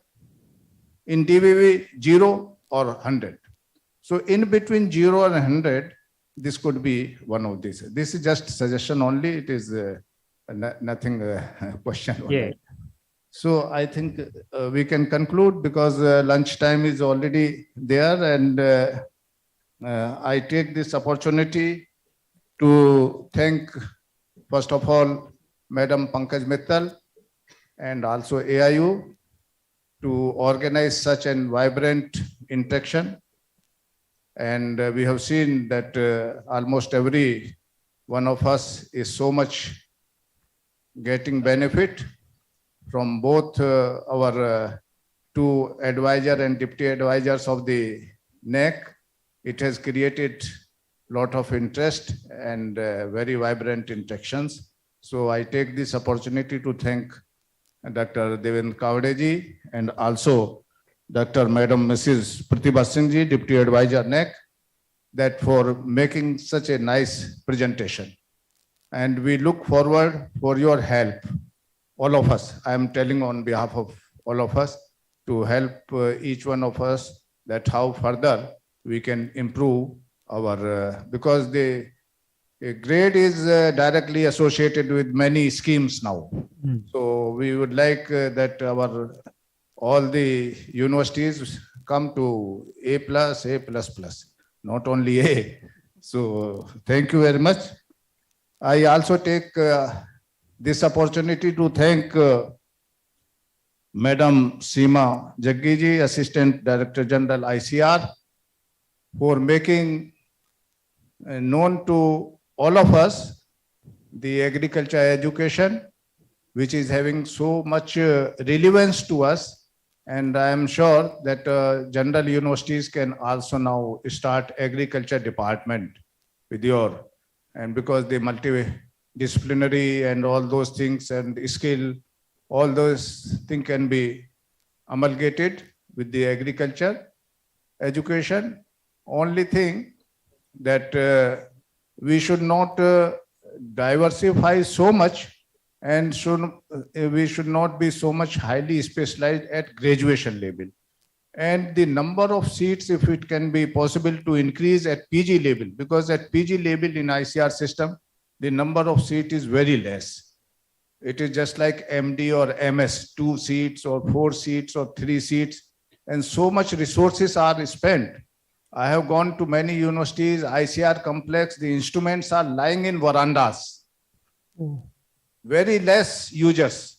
Whereas in general universities, we fight among ourselves to use 1 incubator or 2 incubators. So this is the 2 extreme condition. If we can bring more closer this collaboration, I think Madam can take up this one. But I really thank you for making presentation of such a nice education system of our country. Dr. Madam Mamta Rani Agrawal, Advisor 1, one of the senior most person. She has lot of experience of UGC, Ministry, AIU, and now in technical education, has given a good deliberation on the role of and identifying especially those countries where we can focus and can get more international students from these countries, and also the areas. She has also told that yoga, Ayurveda, and other areas can again attract the students from these countries. When we are talking about internationalization, we should think of getting the students from these countries, not from Canada or USA, because they will not see the education system as attractive as they have their own better infrastructure. So thank you very much, madam, for making very good presentation. And I also take this opportunity to thank each one of the Honorable Vice Chancellor that you have created such an interactive session, and also a number of doubts as well as suggestions to improve further, because I remember the NAC always write to Vice Chancellor to give suggestions for making the your manuals and other things. But what happens when we are working in normal office hours, it is very difficult to get time to give suggestions. So I am sure that these suggestions which have been provided, Dr. Devendra ji kindly put up on our request to the director, sir, that these are the suggestions may be considered. And sir has rightly said, particularly those states, because we are also knowing that they do not want the name NEP 2020. So kindly do not put the name NEP 2020. That's all. You make suggestions, outcome, multidisciplinary, flexible, everything. But please do not use the term and it is as per NEP 2020. This is just my own suggestion. That's all. All these states are making same guidelines, same, but removing the name of NEP 2020. I know. So kindly make this suggestion to our Honorable Director. So thank you very much, sir. And you all are invited for lunch. I am just taking the madam's her area, but I think she will allow to join a lunch. Thank you very much. And thank you very much that madam has given me this opportunity to chair. Thank you all for this informative discussion. It will definitely help to take higher education to newer heights. Now may I request our Honorable Vice Chancellor, Galgotias University, Professor Dr. Preeti Bajaj, to felicitate our guest, to felicitate our chairperson, Professor G.D. Sharma.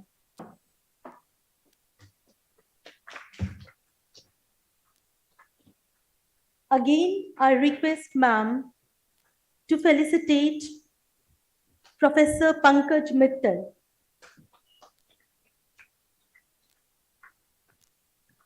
May I again request ma'am to facilitate our Srimati Mamta Rani. We will also felicitate our speakers, Dr. Seema Jaggi, Dr. Devendra Kavre, and Dr. Pratibha Singh virtually. We will send all the mementos by post. Thank you. Thank you. We'll be sending. Thank you. Thank you. Ma'am, may I request you to kindly propose the vote of thanks? You have to. So thank you so much, Professor Sharma and Dr. Pankaj, Dr. Pratibha, and everyone who have joined online and offline for this wonderful session, which has, everybody's pain area as well, and everybody wanted to contribute as well. Thank you so much, and let's join for the lunch. And post lunch will be here by 2:30, as the session has been delayed by half an hour. So the lunch is arranged in the same pandal wherein breakfast was there. Thank you.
बोलो आ रही आवाज meeting चल रही कि नहीं अभी है?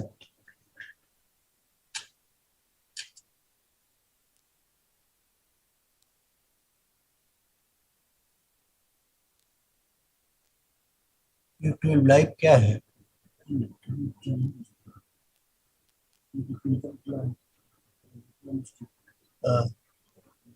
चलो सब फिर लंच वंच करने जा रहे हैं।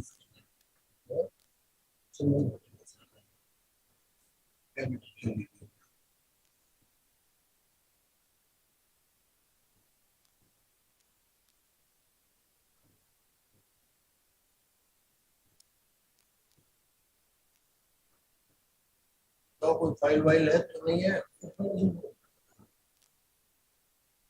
ये इनके यहाँ कौन आदमी है जो वो है ये बता रहे हैं कौन आदमी है जो ऑपरेटर है अगर तो बताओ तो कब है क्या नहीं नहीं वो हिस्ट्री में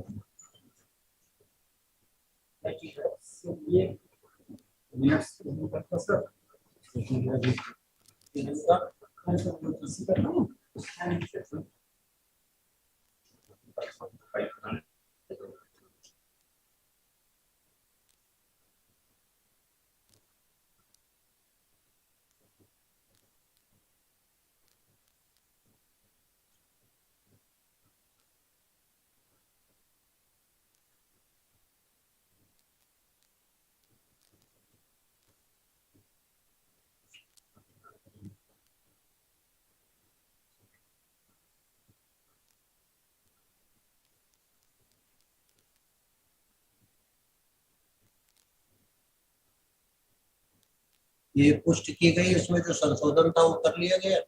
हाँ तो वो एक जगह हो गया था, एक जगह बच गया था, पहले का तो हो गया था दूसरा चयन में। हाँ कर लिया गया है, मेंशन करना चाहिए।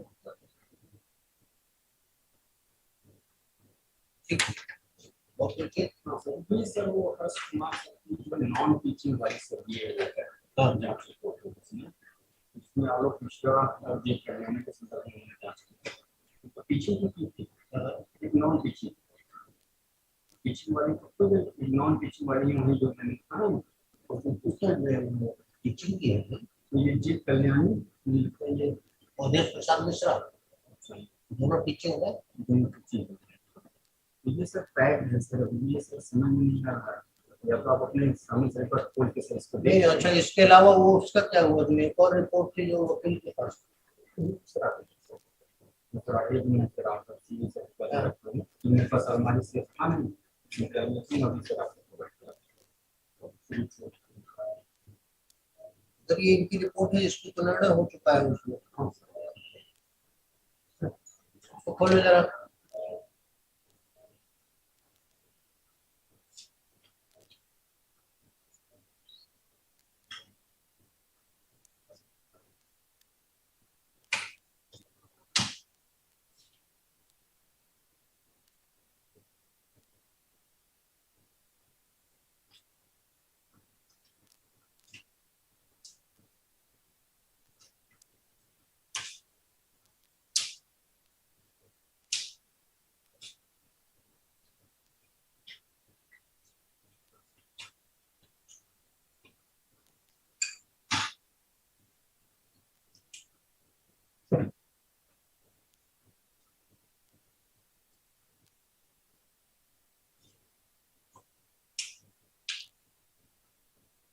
Yeah.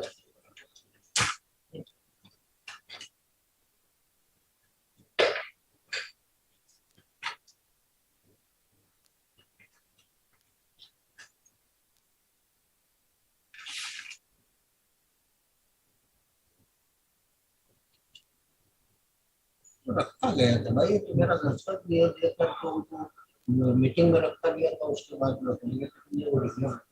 हाँ ठीक है, वो भी ला के दे दीजिएगा।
हाँ बोलो हाँ हाँ हाँ, तो दिसंबर में ठीक रहेगा ना?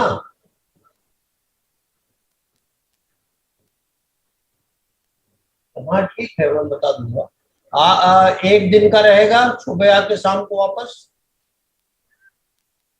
तो कैसे करोगे, मतलब वही, मतलब कब पहुंचोगे, कब, ये टाइमिंग मुझे बताओ तो मैं तय करा दूँ।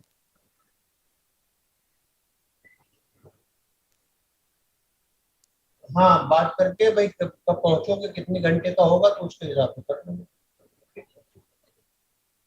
ओ, ठीक ठीक।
On है sir.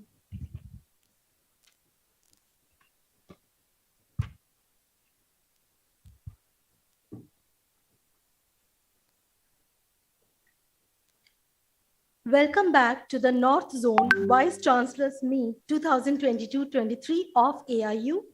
The theme for this meet is International Student and Faculty Mobility. We'll start our technical session shortly. Before starting this technical session, please be informed about the structure of the session. There will be an opening remark by the chairperson for 5 minutes. Time for each panelist for speaking would be 10 minutes. Open house discussion and question answer round will be for 40 minutes and concluding remarks by the chair will be of 10 minutes. Coming to the theme, international students have different reasons to choose a particular course program and study location. This flow of international students has been a reflection of national and international strategies and decisions of individual students worldwide. The stupendous challenge confronting higher education today is how to make international opportunities available to all equitably. The challenge for India is how to attract international students as well as faculties to Indian universities. There will be deliberations on both these challenges in this session. Therefore, in this session, there will be discussions on efforts needed from Indian higher education institutes to promote student and faculty mobility from other countries to India.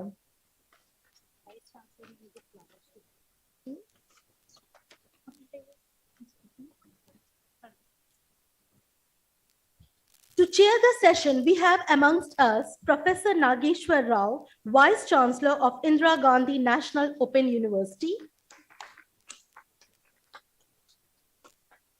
We have 3 speakers for this first technical session.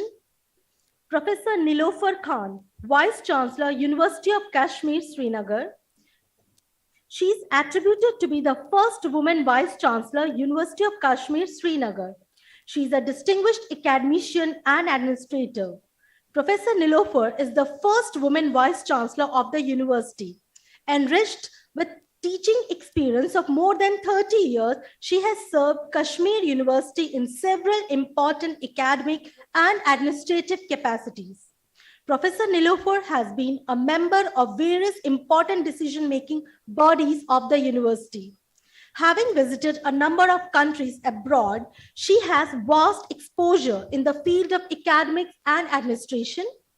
She visited several universities in the USA to study academics and the examination system under an international visitors program. Her publications have figured in several journals of national and international repute. Next, we have amongst us Padam Shri Professor Nazma Akhtar. She is the Vice Chancellor of Jamia Millia Islamia, New Delhi. She is a renowned woman academic and academic administrator and the first woman to hold the post of Vice Chancellor in Jamia Millia Islamia. Professor Akhtar worked for 15 years at the National Institute of Educational Planning and Administration.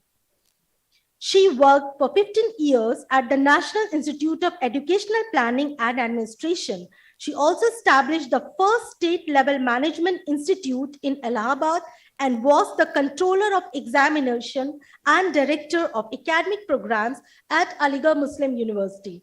She has worked immensely towards the welfare of women. She has been a consultant to UNESCO, UNICEF, and DANIDA. In 2022, Akhtar was conferred with one of India's highest civilian awards, Padam Shri, by the Government of India. Next, we have Dr. Atul Khosla. He is the Vice Chancellor of Sholini University of Biotechnology and Management Sciences. He was CEO and global partner at Oliver Wyman, the leading international consulting firm. He was also a consultant with McKinsey and Company for 25 years and advised clients in India, Asia, North America, Europe, and Australia. He was Senior Group Director and founder of Everest Group's businesses in India and Asia. With his immense experience, Dr. Khosla drives new initiatives at Sholini University. His incessant efforts have led him to attain #1 rank among private universities in India in the ranking for setting exemplary global standards in research and academic excellence. Next, to chair this session, I would like to introduce Professor Nageshwar Rao, Vice Chancellor of Indira Gandhi National Open University, the largest open university in the world.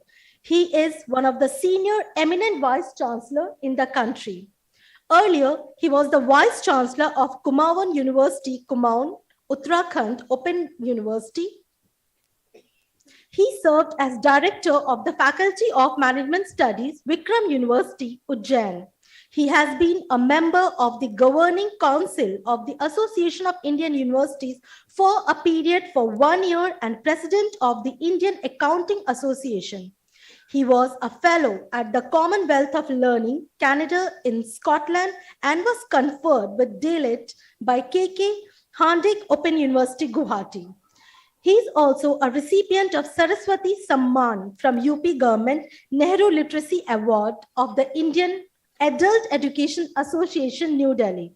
He has to his credit 8 books, 160 research papers, and many addresses to his credit. Now I request Professor Nageshwar Rao to kindly. Now we request the Vice Chancellor of this university to honor our guest with greeting.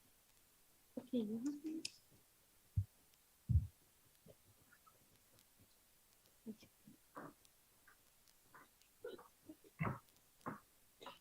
Yeah, to the chair. Thank you, madam.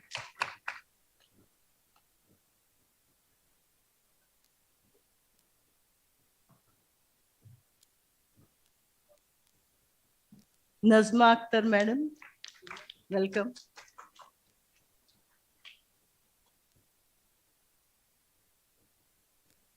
Professor Atul Khosla.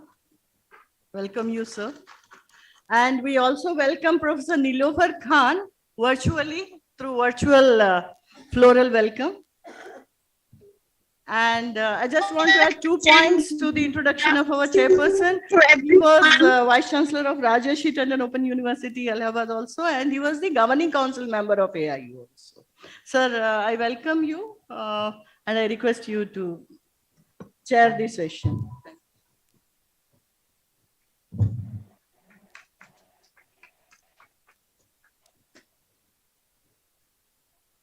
Good afternoon to all of you. Honorable President of the Association of Indian Universities, Professor Suranjan Das ji, Professor G.D. Sharma ji, Vice President, Pankaj Mittal ji, Secretary General, my own panelists on the dais, Professor Nazma Akhtar, Vice Chancellor of Jamia Millia, Professor Nilofer Khan, Vice Chancellor, University of Kashmir, Srinagar, virtually joined here, Professor Atul Khosla ji, Vice Chancellor of Shulni University, Ramaji, to whom I associated for the last 13-14 years, distinguished Vice Chancellors and fellow delegates. It's an honor for me to be a part of this North Zone Vice Chancellors meet at Delhi itself. Nazma ji, we all know that she is a distinguished speaker and done a lot in the field of internationalization. National education policy has laid stress on internationalization. And almost all the universities, conventional universities, the open universities, and also the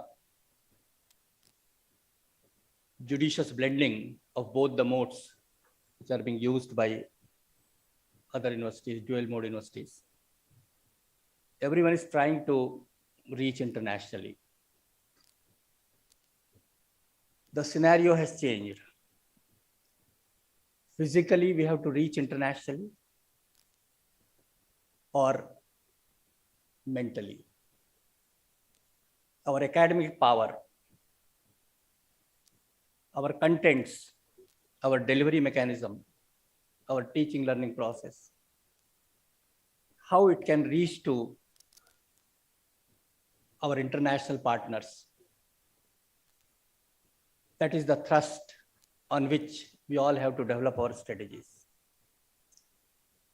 Of course, as far as the national education policy is concerned for internationalization, there is a portal created by the InflibNet, and there all of us can put our own details to strengthen that particular area.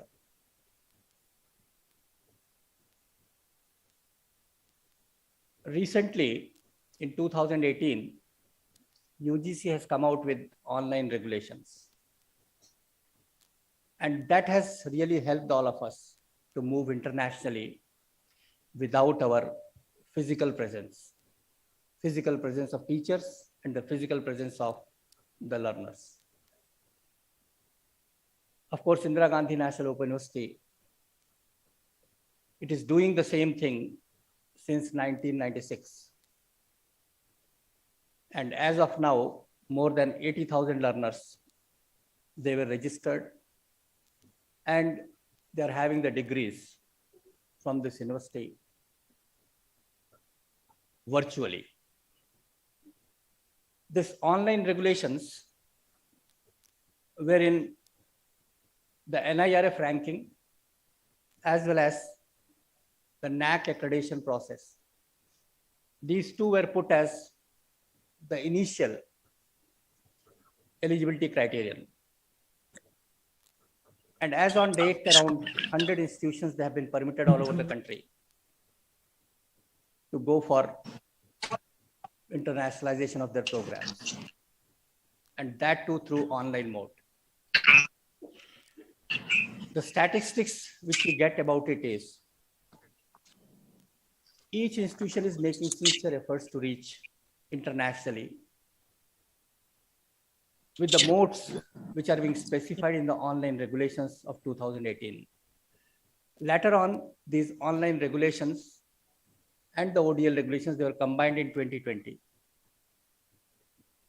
And for some category of institutions, the UGC has exempted the categorization process, the recognition process, and they say that you have to submit the basic criteria, basic details, and then they will be permitted to go for the internationalization of the students without the mobility of the faculty and without the mobility of the learners.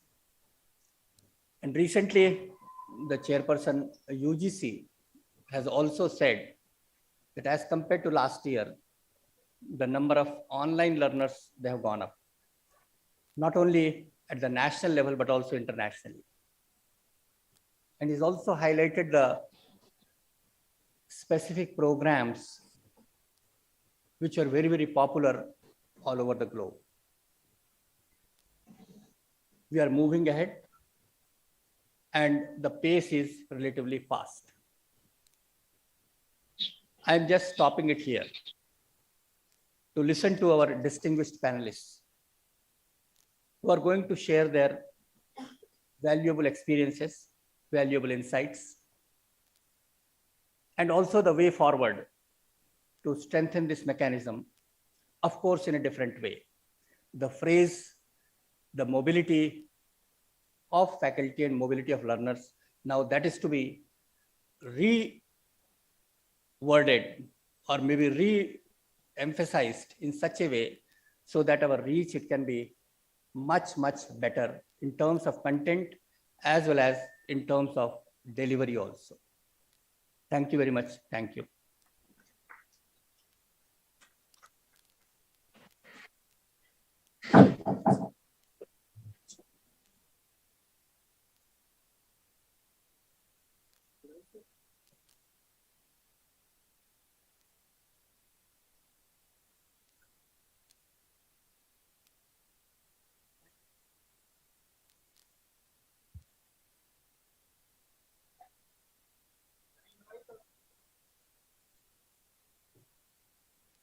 Now I request Professor Nazma Akhtar to continue the session.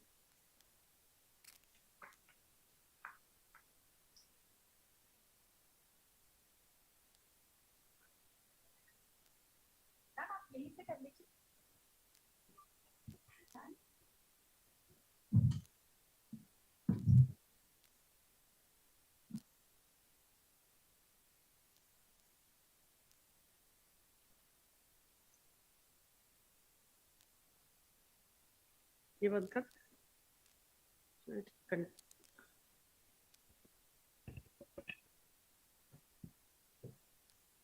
इतना तो करेगा. Okay, thank you. Thank you for giving me this opportunity to address this August gathering. And I must begin by congratulating the AIU and the Galgotias University for being the host of such a grand program, which has brought everybody from the northern zone together and ready to learn from each other. Professor Nageshwar Rao, Vice Chancellor of IGNOU, Professor Nilofer Khan, Kashmir University, who will be joining virtually, I think. Professor Atul Khosla, the Vice Chancellor of the Sholini University, which is making waves nowadays. And Professor Suranjan Das, Professor Pankaj, Professor G.D. Sharma ji, all of you have made this possible together. And I also thank Professor Preeti for making this, because organizing is one can visualize that such a thing should happen, but actually doing it takes a lot of courage and a lot of inputs into it. So I'm happy to be here. The topic is also very important, internationalization of education, higher education, and international student and faculty mobility, which is part of this session. India is in the process of becoming a global study destination. We all wish and pray that it becomes the final important global study destination. We all are witnessing a paradigm shift in our approach to internationalization of education.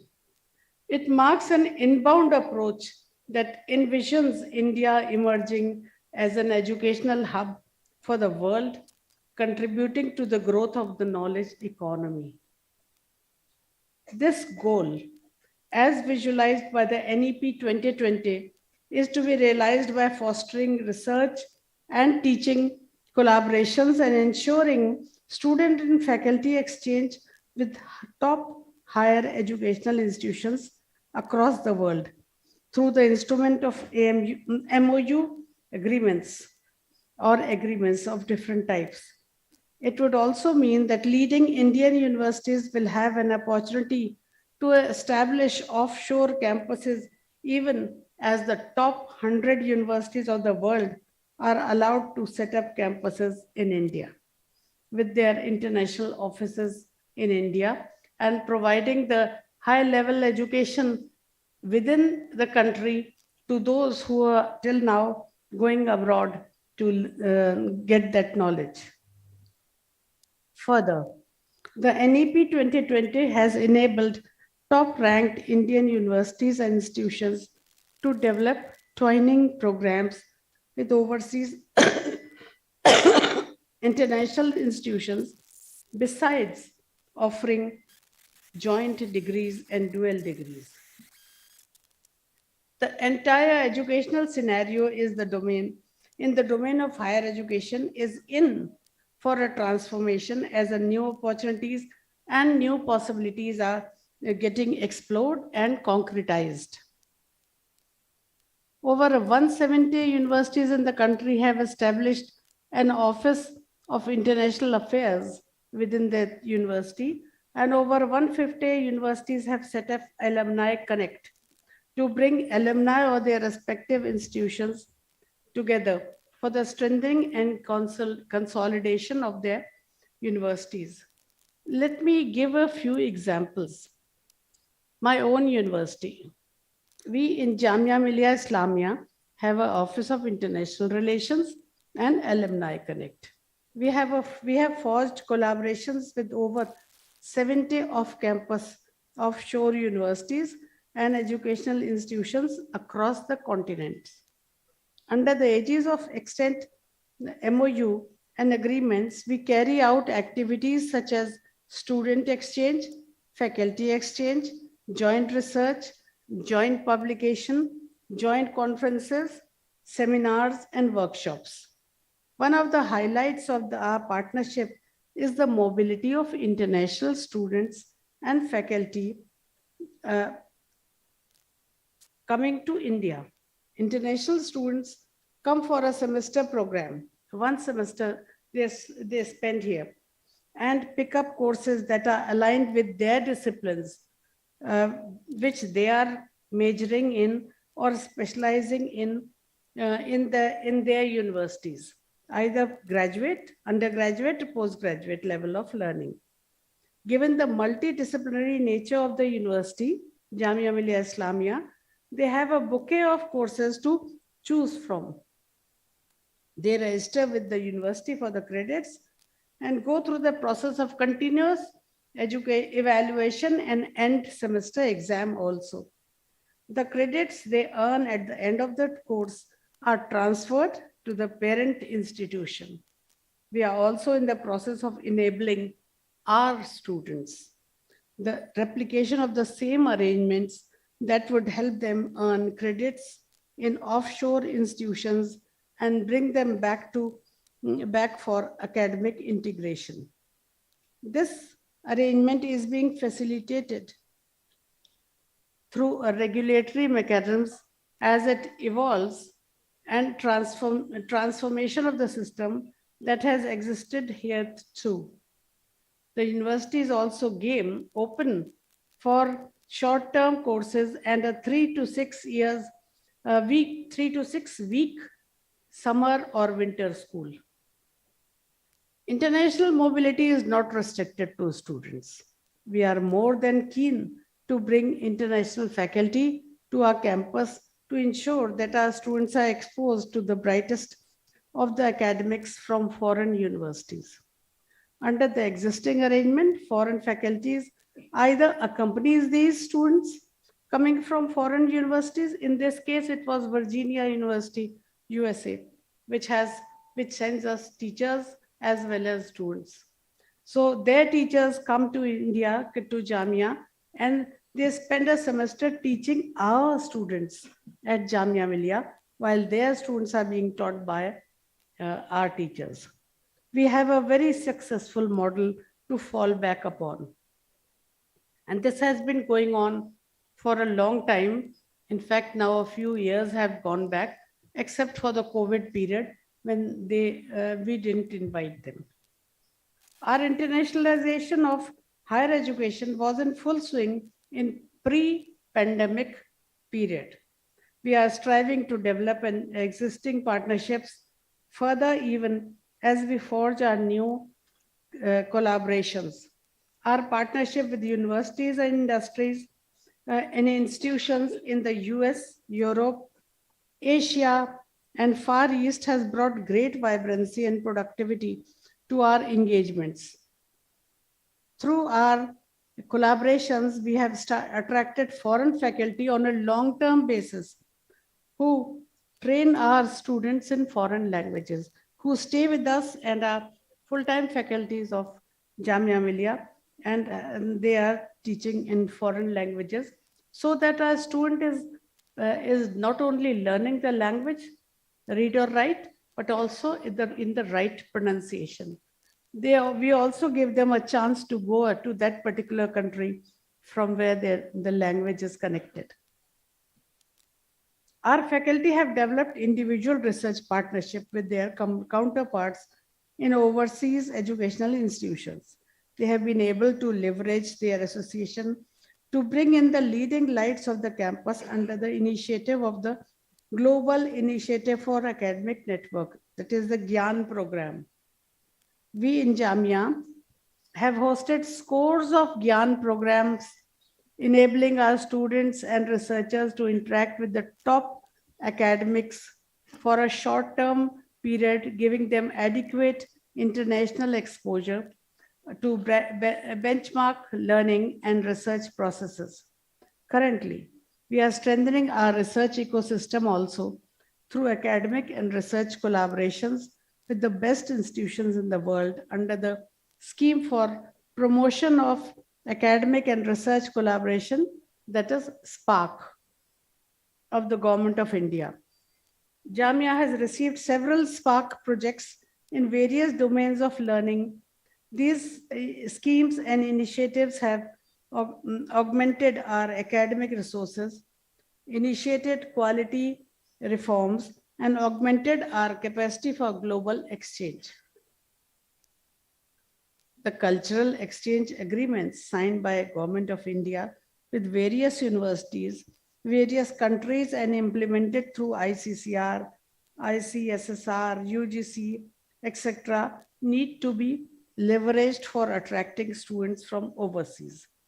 We also need to leverage the Indian Network for Internationalization of Higher Education, INIHE, for the upgradation of quality research, capacity building, information sharing, and advocacy. The AIU collaboration portal can be optimally put to use for showcasing our best departments, centers, and facilities that could drive forward the Study India program being conducted by the Government of India. India can successfully brand itself as a global study destination that provides high quality education to all, keeping in mind that close to 5 million students, as supported by organizations for economic cooperation and development 2017 report, has been enrolled in higher education outside their home countries.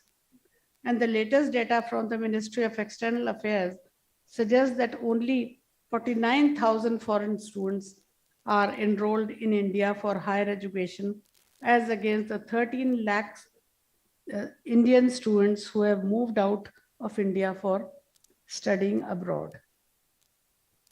Now, every person is interested in getting his son or daughter getting 1 degree from abroad, and therefore they are trying to send them away, which is a very expensive affair for a person who is not who is a salary earner, and therefore many students would like to go, but they are not able to get it. Today, Jamia Millia students have Jamia Millia has students from 40 countries. We are trying to enhance the presence of foreign students, and thanks to NEP 2020, a new regulatory mechanisms are falling in place, creating a level playing field for all the educational operators, both from the government and the private sector. Because private sector has their own maybe benefits of attracting students, which many public universities are finding difficult to do because of the limitations of the funds.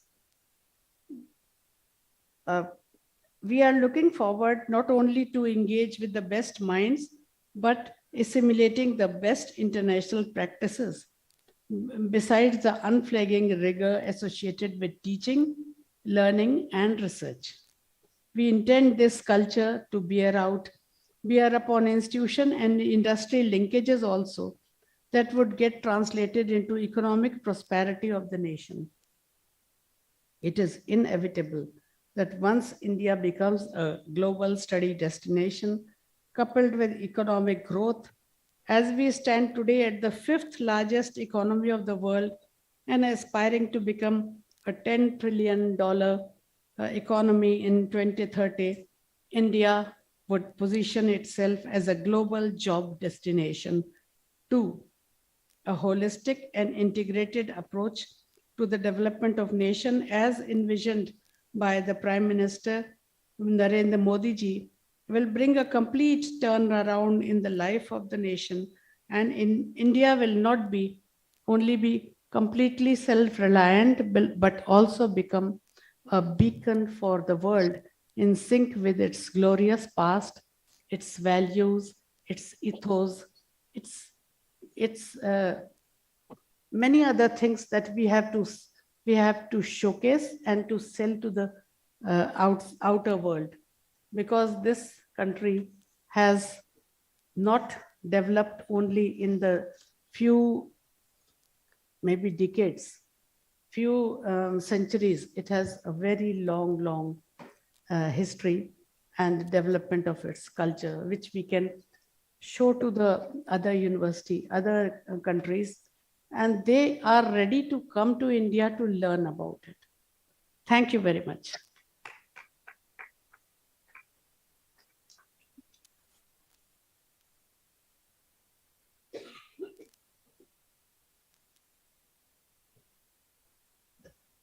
Thank you, ma'am, for this exhilarating note. Next, I would like to invite Dr. Atul Khosla, Vice Chancellor, Shulini University of Biotechnology and Medical Sciences, Solon, to continue the session and to present his views. Thank you. Thank you very much. I have a presentation, if that can please be brought up. Don't help me.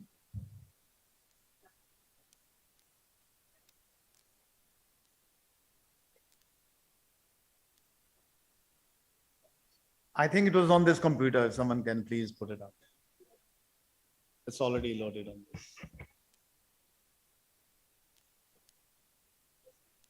Okay, can I get the pointer, the changer, please?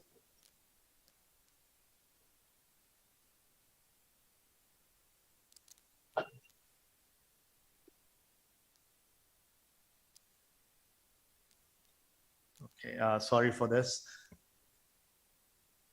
So first of all, thank you very much for the opportunity, AIU and Galgotias University. We have such a distinguished panel, and I'm very humbled when I present my views. I was, over the last 1 month, traveling across multiple geographies. And what you'll see today will be some thoughts of mine, along with some discussions we were having in New York, where I was at the New York University, and also some other discussions I've had. I'll start off by saying that we live in a world of disruption, and this disruption is happening very, very fast. And one key thing about this disruption is internationalization and globalization. So this theme of internationalization is not unique to India.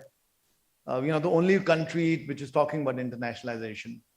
In this conference at New York University, everyone spoke about internationalization.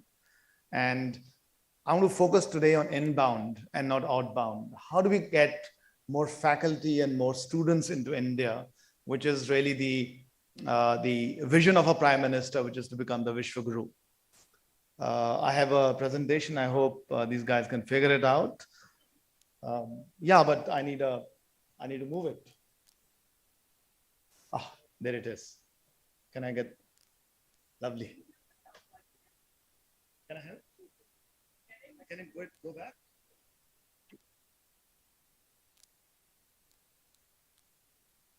Okay. Lovely. Thank you very much. So formally, once again, Dr. Pankaj Mittal, Dr. Rao, Najmaji, Dr. Sharma, and Dr. Das, everyone over here, esteemed Vice Chancellors. It's an honor to be here today. I will be talking about inward mobility. I'll be talking about globalization and internationalization. We all know that internationalization will be the key for the university of the future. In every discussion that we as academicians have when we talk about the university of the future, we talk about mobility. We talk about mobility, whether it's online, whether it's offline, but internationalization is key for all of us. And this is given. I think it's a unique opportunity for Indian universities. Our dear friend from AICTE proposed a framework, and I very humbly disagree with that. I think India needs to, if it wants to be the Vishwa Guru, we really have to focus on the hard part. And the hard part is to get students and faculty from the most developed nations into India. Can we do that? The answer is yes. And I'm going to give a couple of anecdotes over here. Way back in the mid-90s, I used to be in consulting, working for a firm called McKinsey & Company. And there was a big disruption happening at that point of time, which was happening through Y2K. And there were few large technology companies entering India. Infosys was coming up. GE had started looking at India to build a very large technology base. We also had TCS and Wipro. And at that point of time, NASSCOM asked McKinsey to look into how to make India the destination for IT of the world. I was very lucky to be running this project, leading the project. Pretty much everyone laughed at India when we went around the world. They did not give India a chance. But when we looked at numbers, we said, hey, actually, it's counterintuitive, but India can become the largest IT provider of the world. we had the biggest cost advantage. We had the largest number of technology professionals in the world. And I think that's relevant to universities in India. The cost of education in the world is going through huge inflation.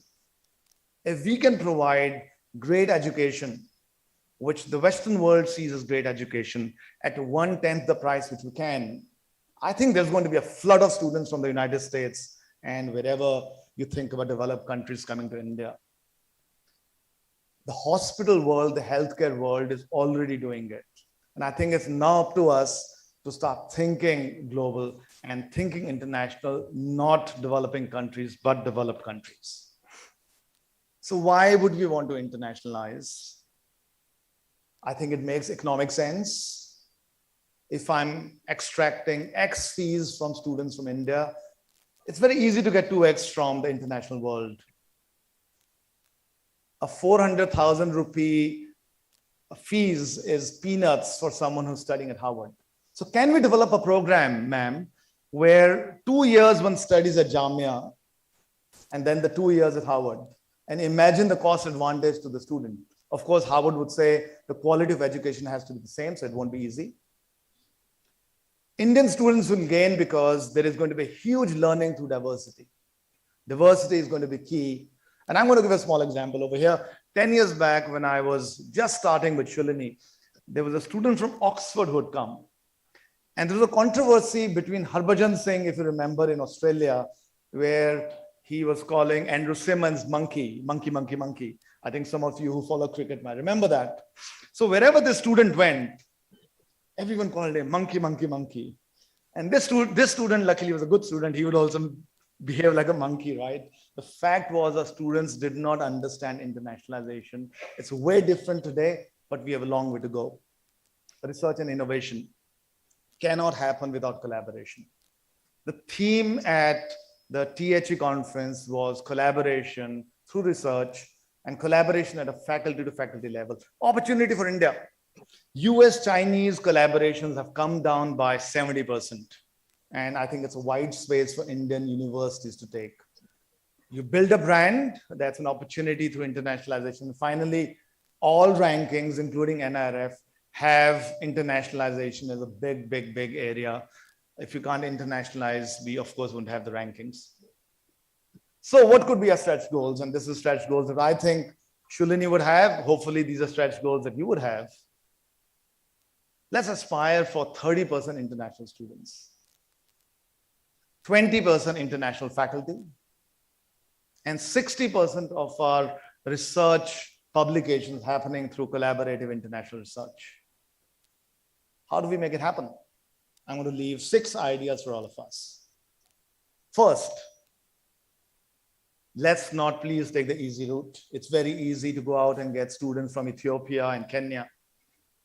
I started off by saying we need to challenge ourselves and say, can we get students from the developed world? We need to provide world-class quality, exactly what is provided in international universities in the US at 1/3 or 1/4 the price in India. And the world will fundamentally open to us like it happened in the IT world I spoke about. I think we can sell India and Indianness.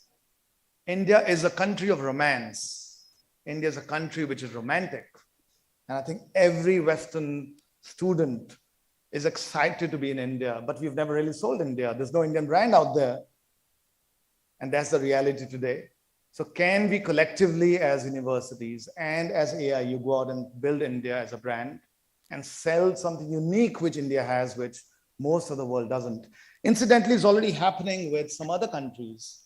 And I would, I don't have the time, but Malaysia and Indonesia are very exciting countries that are building a big international set of universities, despite the fact that they're very small. Third, how do we get the students? Let's focus on latent demand. What do I mean by this? There's a huge Indian diaspora which is out there in the world.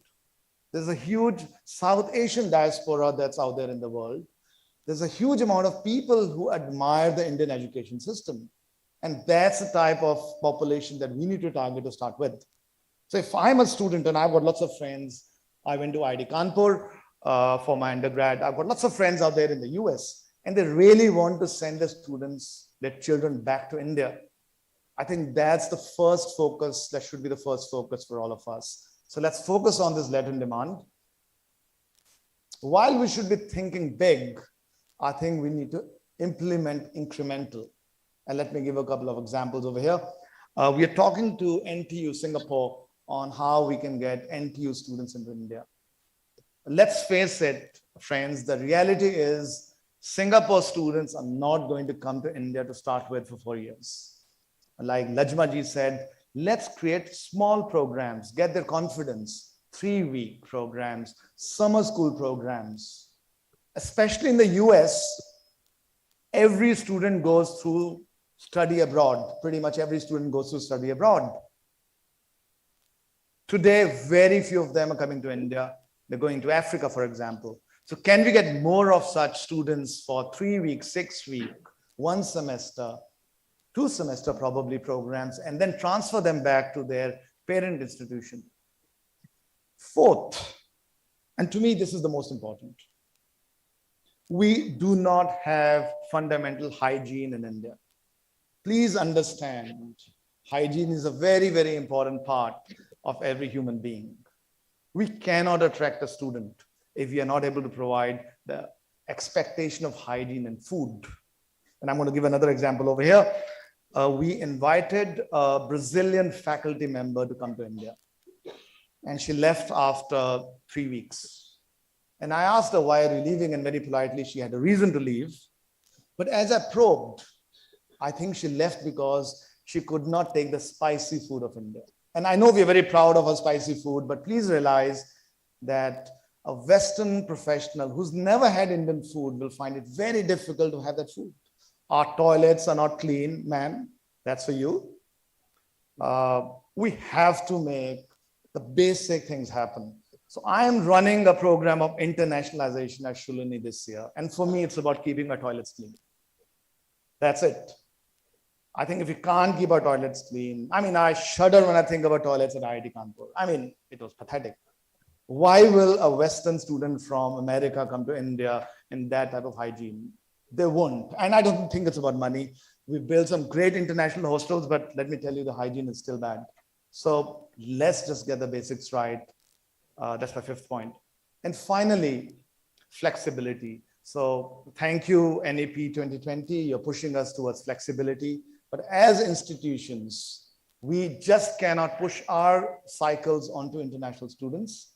If the 3 weeks for them will happen between October to November, it's going to be October to November. So we need to bring in that flexibility both for faculty exchange and student exchange into us. The last thought is about how do we get international faculty into our universities? Treat them like rock stars. They are rock stars. When they come for 3 weeks, create a program where we don't have the traditional way that they deliver, which is 3 lectures in a week. Why can't they create the program in, let's say, 6 weeks or 3 weeks? And by the way, the Indian School of Business and some other institutions are already experimenting with that. So bringing flexibility into our curriculum in the way we operate, I think is also very, very important. So finally, globalization is a mindset. So let's change our culture, I think. I think it's very driven by the ecosystem. We have to bring excellence everywhere in everything that we do every time. And I think once we do that, we will see internationalization happen. We'll see foreign faculty come to India. We'll see students come to India. It's happening in the corporate world. It's happening very rapidly in the corporate world. And I see no reason why it will not happen in the university world and the academic world. So a minute about Shulini. We started our university 12 years back with a very simple passion. A passion to build deep research and innovation into the university system, private university system. People laughed at us. Today, as we speak, we are very successful. Someone spoke about the THE rankings. If we could do it as a very small university on one parameter that we decided we want to focus on, which was research, I think all of us collectively can become the Vishwa Guru of the world. We can go out and build great institutions. we can build great institutions that are high up the rankings and are highly preferred across the world. And once again, thank you for the opportunity and love to answer any questions over time. Thank you.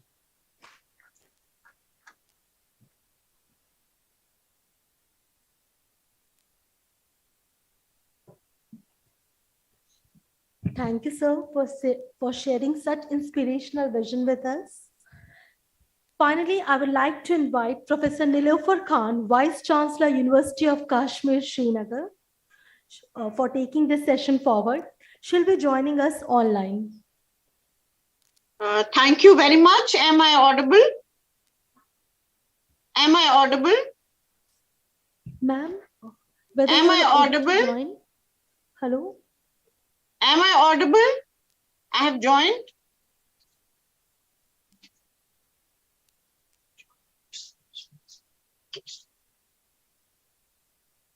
Am I audible? Yeah, please. You are audible. Sorry for the delay. Our technical team will be checking the session.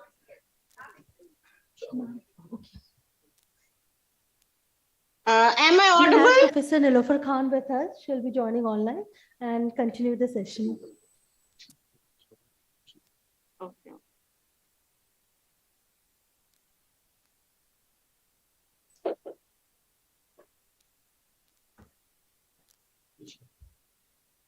Are we audible, ma'am? Yeah, you are, but am I audible? Yes, ma'am. Please continue. Oh, thank you. Thank you very much. Good afternoon to everyone. At the outset, I congratulate AIU for this wonderful conference, which is Your voice is breaking. Ma'am, can I hear you? Your voice is not coming properly. It's breaking and it's very low. Am I audible now?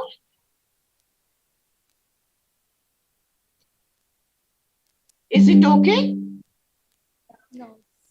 Now it's okay, ma'am. Fine. Good afternoon, everyone.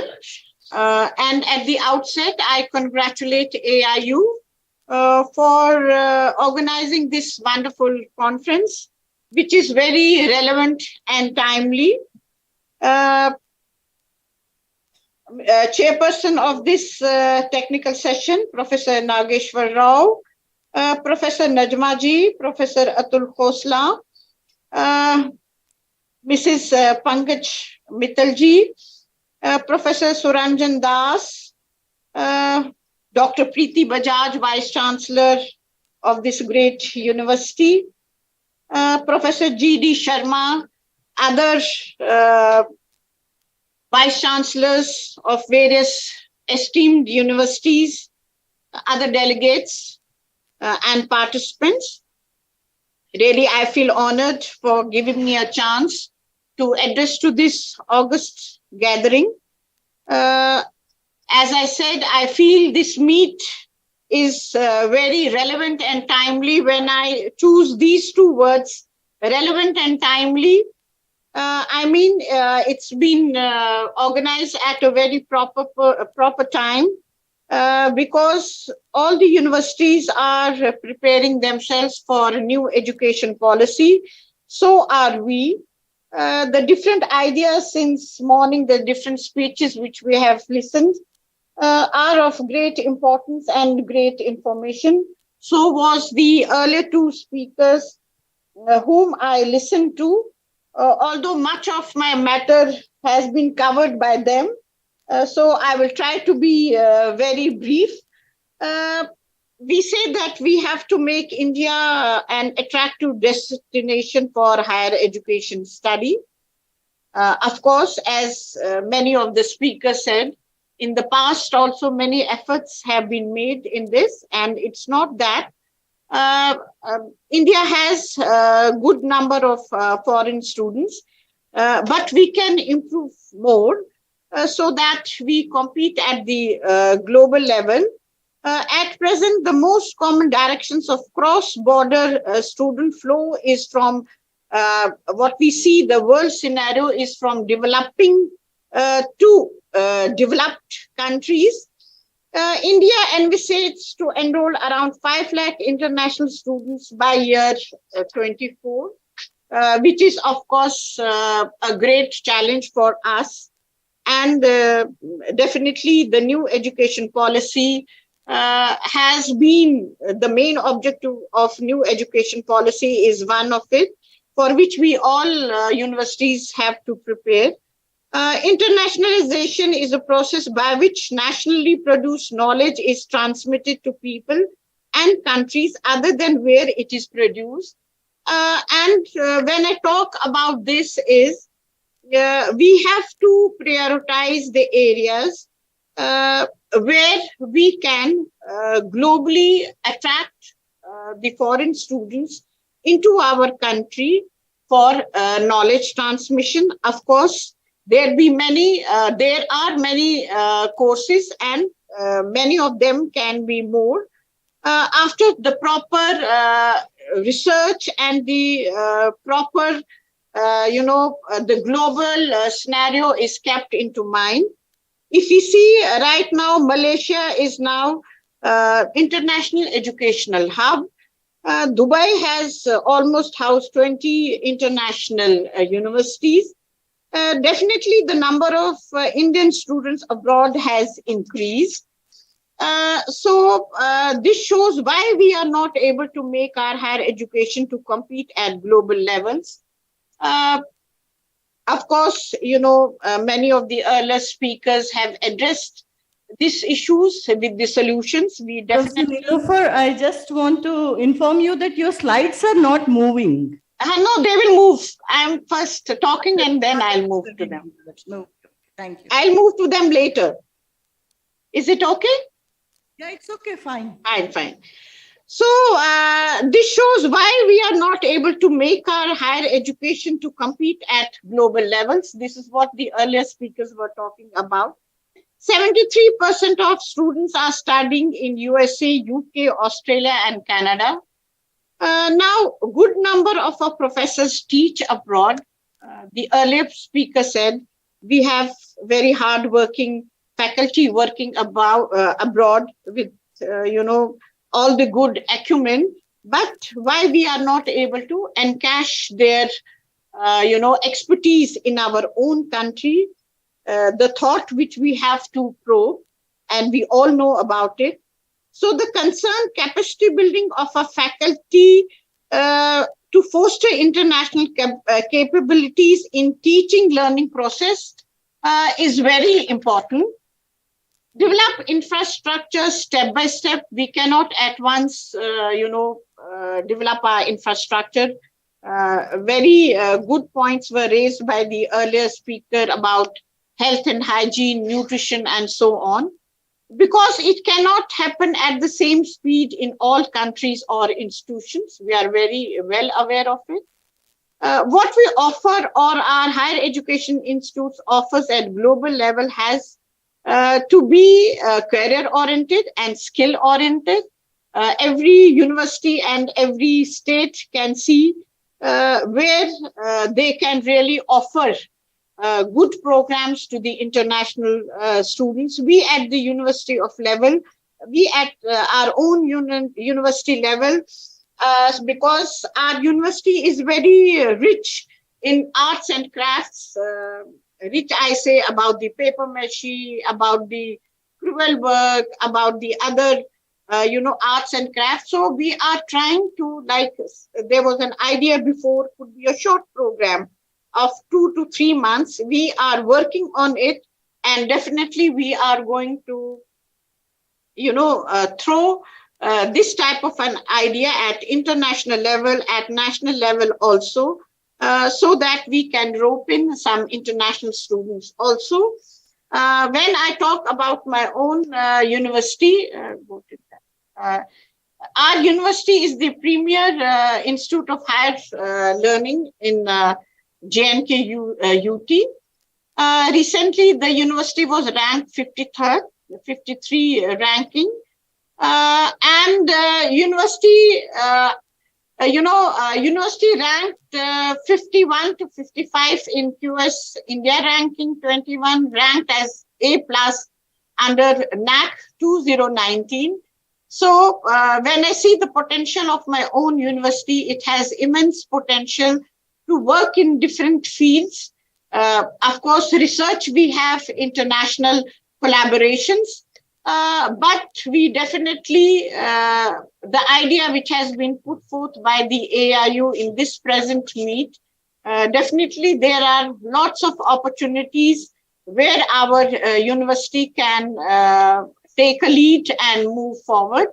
Our university has already, number of research projects at international levels, which we are collaborating. I'll just give an idea about them so that, even at the national level, the Honorable Vice Chancellors and other delegates can see where the potential in different regions is.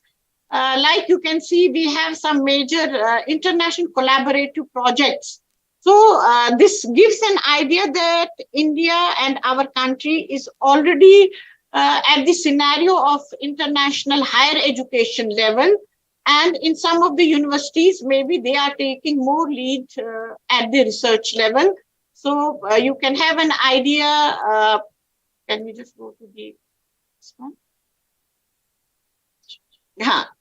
You can just have an idea. Our university is, I said, one of the premier institutes. We have 149 affiliated colleges, 69 department centers, 6 campuses, 40 faculties, 172 programs. And I wanted to highlight the major thrust areas of research which we have: biodiversity, climate change, cell signaling, all these, gender studies, colloidal chemistry. So definitely these days we are working how we can attract international students. Like the idea was given for small programs, we are working on it. So definitely whatever is strength of our research, we are going to encash it at the international level also. We have a number of, different publications. You can just, have a view that publication wise also at international level, our university is doing well. So again, we are trying to see which are the fields where our publications have great citations at international level, are published in good journals at international and national level. And definitely we are working how we can encash it and, globally attract the students in our own university. Sometime back, we did have under SARC exchange program, some students from Sri Lanka, some from Bangladesh, and some from Pakistan for our Kashmir studies. So definitely, then for some time, it was standstill. It has again become active. And we are trying to, take some more students under this exchange program. You can have a view that we are already at the international level in signing of MOUs, of the area of mutual interest, ecosystem, environmental engineering, water quality monitoring. So why I am putting up these slides is that definitely, each university has its individual capacity to attract foreign students in their own university. And this present, program, which AIU has organized, definitely, it's of great importance, and we should definitely try to see in our own universities how, we can encash this facility of having students on our roll from abroad, maybe a small program or maybe a degree program.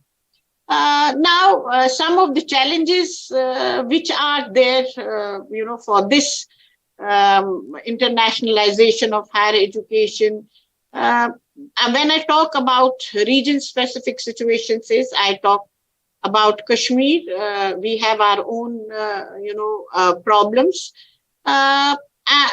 And I think the online type of mode will definitely attract, students in some of the courses. Funding support, ambience and facilities, as was already talked about by the earlier speaker. Ensuring quality, matching level of quality discourse. Of course, our courses have to be come up to that level at international level where we can compete with other qualities, with other, quality education globally. Then only we can have students from abroad. Very important cross-cultural acceptance and appreciation of our courses is very important. Otherwise, we'll not have the takers. Flexibility, credit transfer policy, examinations. And I think the new education policy, their, various objectives fulfills all these, strategies. And I'm sure that in due course of time, the way various universities are working in our country towards implementation of new education policy will definitely help us the way this present program was organized. So with these words, I once again thank you, AIU, for organizing this particular conference. I have been very brief, keeping in view the time at my disposal, just 10 minutes, but definitely we all have learned, and I have been connected since morning, and definitely a great experience. With these words, thank you very much to the chair and the other speakers of the session and the delegates who are attending. Thank you very much. Thank you, ma'am, for such a wonderful deliberation. Now we shall have question answer session for 30 minutes. I request our chairperson to take this session forward.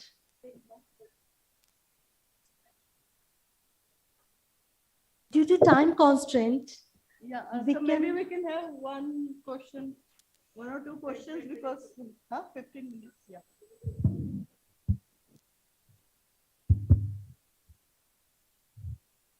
Mike.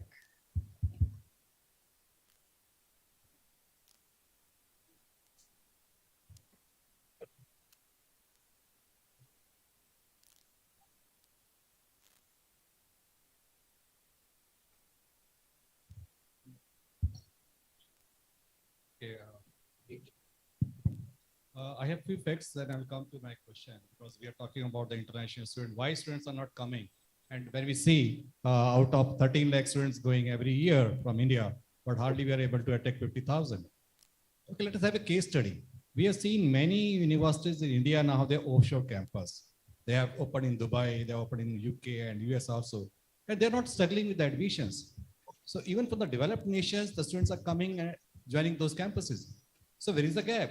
The gap is first in terms of infrastructure. We are not able to provide that kind of infrastructure to any international student. That is the biggest cause, because students are accepting our curriculum, students are accepting our delivery, students are accepting our faculty. But the biggest gap is the infrastructure. Number one. Number two, if you see the gross enrollment ratio in India for higher education, in higher education institution, it is struggling only 30% with 1,000 odd universities. So if you want to increase with the mission to increase to 50% or beyond 50%, so are you in a position to open another 1,000 university? No. So the answer lies in online education. And the window to attract international students is online education. We can design and prepare the curriculum online education very well. We have seen in the last 2 years. So that will be the opening window where we can attract the students from offshore, from the developed nation. They can come and take our courses. And now with the national education policy, we have the flexibility of multidisciplinary, cross-disciplinary, interdisciplinary. So if you stick to those outcome-based learning based on these parameters, then I think we'll be able to attract good number of foreign students. Thank you.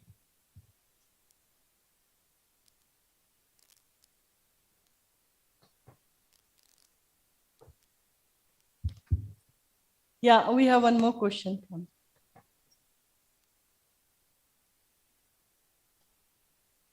Thank you very much. I'm Tankeshwar Kumar, Vice Chancellor, Central University, Haryana. I was just listening, we also facing the problem of this hygiene and food. I just solve the problem that okay, I allow them my foreign student to stay outside because they don't want to live in a shared room. They don't want to have a shared toilets. Right? In previous university, I built the international hostel, but in this, I'm just saying that we have such a problem. And, if I look at this problem, we need to do something. All universities have to do. I will say the UGC or all the governing bodies have to do something. Every university, which, for example, now started a course on environment, right? But, can't we start a course on public health?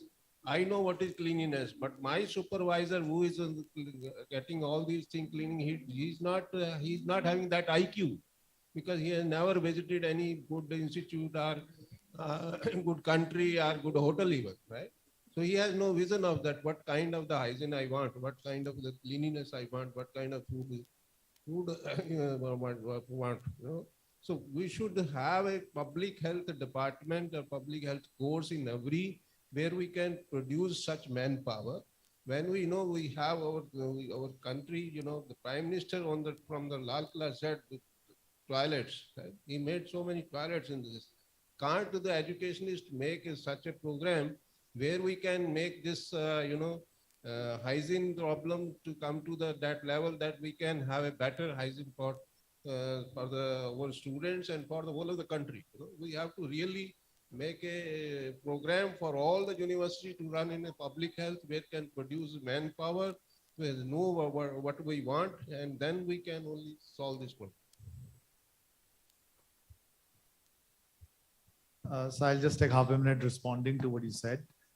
I personally fundamentally agree with you. I think quality is not about having differential quality. If you're talking about hygiene, then it's not about creating a separate international hostel, but every hostel, every toilet, every washroom, every mess needs to be of international quality. I think that's the first point I'd like to say. Well, we can start with microcosms like universities, and it'll spread into the country. I also believe in what I call the ghost town theory, which basically says that if you give dirty things to people, they make them more dirty. If you give people nice things, they'll make them nice. And talking about very simple things like washrooms, sorry, we are academicians, this is not the right topic, but there are business models which are built purely around this. If you go between Delhi and Chandigarh, there is a huge dhaba called Haveli, which you might be aware. Its only proposition is quality washrooms. And they are actually, I don't know whether you know, but they have a 200 crore revenue per year. So it's a very, very big topic. And personally, I believe it's very important. Coming back to how do we make people aware, one of the things I am starting to do is there's a world-class shopping mall next to my university in Chandigarh called Elante. So I'm sending my housekeeping workers, cleaning workers over there to say, okay, that's the type of standard that you might want to have. So I think we culturally need to align everyone, students, faculty, staff, to really change this attitude. It's going to take time, but hopefully it can happen. Thank you. So Atulji, can you make a small video on how to attract foreign students, or how, what do foreign students want in India? So if we can have a small video, we can upload it on the AIU website also, whether it is food, hygiene, or any other thing, like whatever you spoke about in your presentation. If a small video of 5 minutes or 7 minutes can be there, maybe if it, you know that we are making a network called INHI, Indian Network of International Higher Education. So this will be a very, very important input for that particular network. So definitely, ma'am. I'll separately speak to you and make it happen. We'll put it on the AIU website. Absolutely. Thank you. Thank you. I think there's one hand raising over there.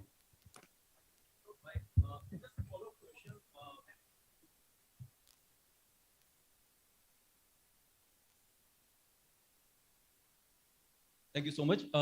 It's a follow-up question to Professor Atul, and that's boiled down to what's exactly we focused on the, I would say, the hospitality management, right? So I'm from the marketing background, from the industry for last 18 years, and recently joined the education sector as a director. I believe the fundamental difference, and I want to know your point of view on that, is differentiating the education sector from product versus a service marketing. I mean, when we say product, I'm not diminishing even the iota of the noble things around the faculty and the staff doing in the education sector. But we have to think more in terms of the services of marketing, because this is my thought. In fact, when we see into the IT, when we build the campus around the IT, Infosys and Wipro, we think in the factor of services, not just the product of our softwares, but around that. I'm coming to the point of education. I want to know your view on that. We should not be just looking into the hospitality where the residence halls and the dining halls are, but let's look about the entertainment services. When the students come, we want to talk about the movies, the museums, and we want to talk about the financials, the students' account, the financial aid which students can get. And probably the fourth one is the health. We talk about more services towards the health in terms of counseling as well. These are kind of missing vastly in our education sector, specifically to that. So I want to know your thoughts on making a change, which you said from a product to service of marketing can make that happen, the big picture you have given to us, or if it has to be the same way as it has to be like product marketing of the education commodity. It's a difficult question to answer, but I think when I was talking about hygiene, I think that's the lowest level of problem that we need to solve. There are multiple levels, but I'm going to give one more statistic over here to everyone. And this is something that we can't change as universities. But if you go back to a survey which was done by QS on the top student-centric cities of the world, the highest ranked Indian city is Mumbai and is ranked 106.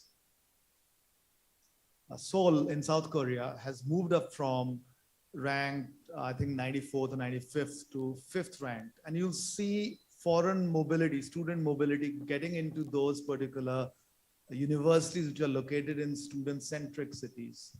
So I think it's also something which collectively we need to do as a nation and around creating student-centric cities, student-friendly cities. And we need to understand what Gen Z wants. And we can't put our perspectives onto Gen Z. So that's the first point.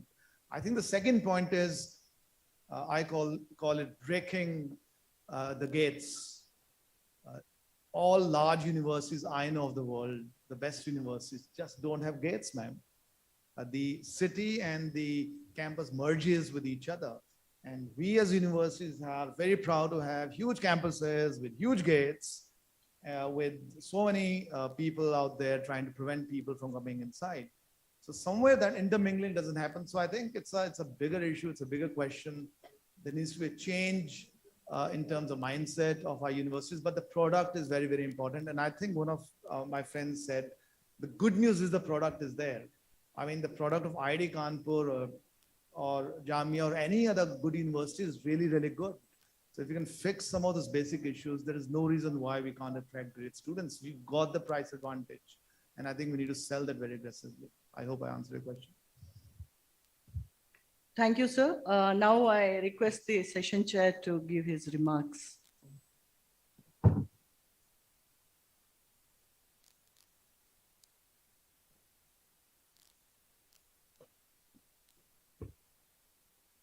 We have received a lot of inputs from our distinguished speakers as well as the observations which we got from the distinguished experts present over here. How to enhance our reach for internationalization? The question is there. The challenges were also being identified and narrated also.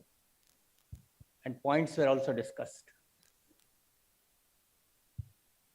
Rightly said that the mindset is one of the area wherein we all have to work for it. And we are having the potential also. Since Pankaj ji is sitting over here, I know that she has started an initiative in our country that is Swayam courses, 2016, Ministry of Education initiative. And as of today, around 3,000 courses are available. And more than 2.8 crore registrations they are being made on the platform. Most of us are not knowing about it, even if we are in the field of academics. It tells us clearly that even in Western countries also, the Coursera has come up in a big way. That is course-based registration and course-based certification. And in the national education policy also, the credit transfer and the academic bank of credit, both these things they have been emphasized. And recently for the academic bank of credit, UGC has come out with a regulation in May 2022 to register the students for their own bank account. And the process has got good results. In a span of 45 days or so, 32 lakh students they were registered. Their own bank account. Whatsoever courses they have cleared, that will be credited to their account, and later on that can be encashed for getting the degrees. The same is very popular in other countries of the world. And when we are thinking about internationalization, why don't we move in that direction? Completing a program of 3 years duration. Internationally, people coming over here for 3 years and they feel that 2 or 3 courses, they could not do it. Within that specified period of 3 years, they got the visa for that. Now, if we say that out of 18 courses, 16 courses they have cleared, let that certification be done for that. Let the account be created with that 16 courses. Existing all over the globe, international practice is already there. And now in India, we are also having the regulations for that. The mindset of our distinguished administrators, academic administrators, that needs to be changed. Because now the regulation facilitates us to go for it. Course-based registration, academic bank of credit, credit recognition, the Swayam experience, which Pankaj ji and the UGC has initiated in 2016. 4-quadrant approach, the contents are there, the delivery is there, discussions forums are there, and finally the evaluation. And the tests, they are being conducted by the National Testing Agency, again, Ministry of Education. Credit transfer is already permitted. In case of international students, at least we can look into that aspect more carefully and start certifying even the courses also. I would like to share one small experience which I experimented only 3 days back. I was also having the charge of Central Hindi Directorate, an institution engaged in promoting Hindi at the national level, especially in those areas where the Hindi speaking people are not there. Indian Council for Cultural Relations is also there, which is promoting Hindi at international level. And they're sending people from here to those countries. Contents are there with Central Hindi Directorate. They're not being used for international forums. We made contact with each other, and now only 2 days back an MOU was signed. That the material of Central Hindi Directorate, which is only primary Hindi, it is very rich in contents. The videos are also there. We are going to improve it further to suit to the requirements of the learners. And we are reaching to 9 countries immediately. So we have to think out of box. Try to identify the areas, because it is not a complete program. It is a small course on which our objective is to make them aware of the basic Hindi. And later on, the demand is also there for certificate in Hindi and the diploma in Hindi. So we have to find out the newer areas wherever it is possible. And we can do it.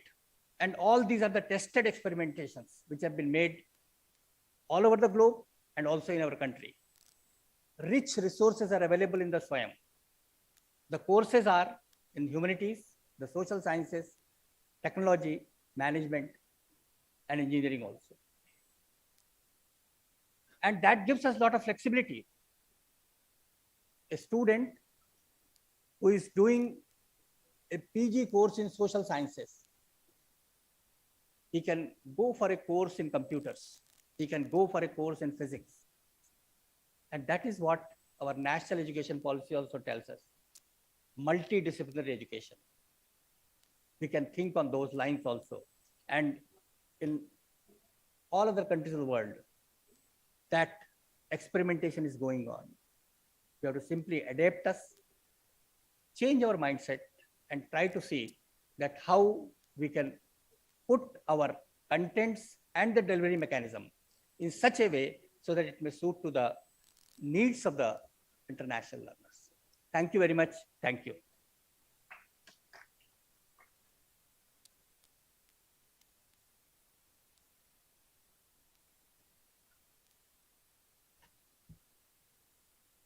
Thank you, sir, for this exhilarating address. Now, I would like to invite our Honorable Vice Chancellor, Galgotias University, Professor Dr. Preeti Bajaj, to present a memento to our chairperson, Professor Nageshwar Rao.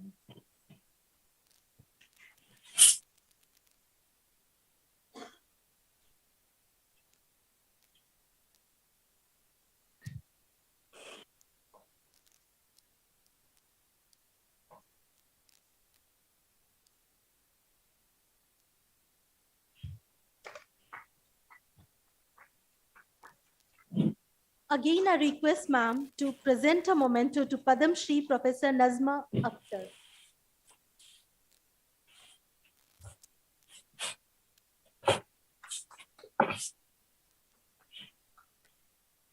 Next again, I request Honorable ma'am to just present a memento to Dr. Atul Khosla. We'll also felicitate our speaker, Professor Nilofer Khan, virtually. We'll send the memento by post. Thank you.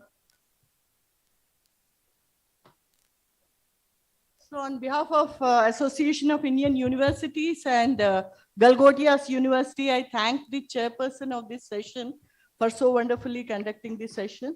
And I thank all the speakers, Madam Nazma Akhtar, Madam Nilofer Khan, and Professor Atul Khosla. So we all shall break for the tea for 15 minutes and rejoin after 15 minutes sharp for the next session. We already have the chairperson and speakers of the next session with us, so let us not delay it.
उनको वहाँ पे display करो।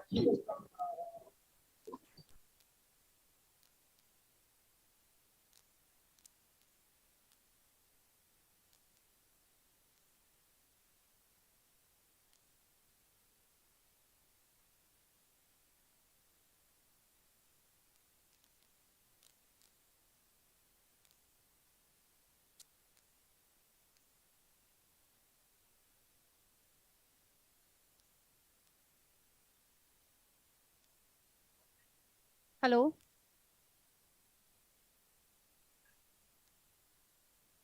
Hello. May I request all to please be seated?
Hello, ma'am.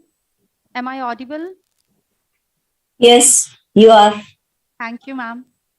Sorry, madam, we are getting delayed. We are waiting for the audience to join. We just had the tea break for the earlier session. So people are coming and we'll start as soon as they come. But you never informed us about this change of time. No, it was not a change of time. It was just a delay. We didn't change, voluntary. But we logged in at 4:15 p.m. sharp, as per your circular. Sorry for the inconvenience.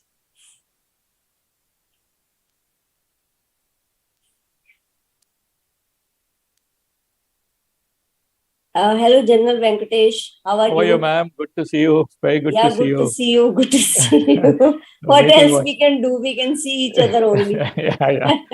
That too, virtually. And, virtually, yes. How are things, ma'am? How are you? Yeah, it's good. It's good.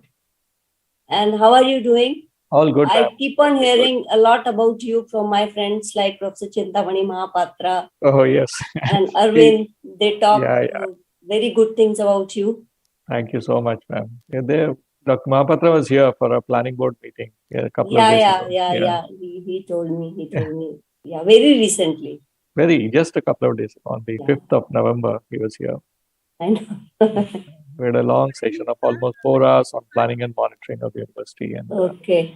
No, you have been doing great job, I tell you. Thank you, ma'am.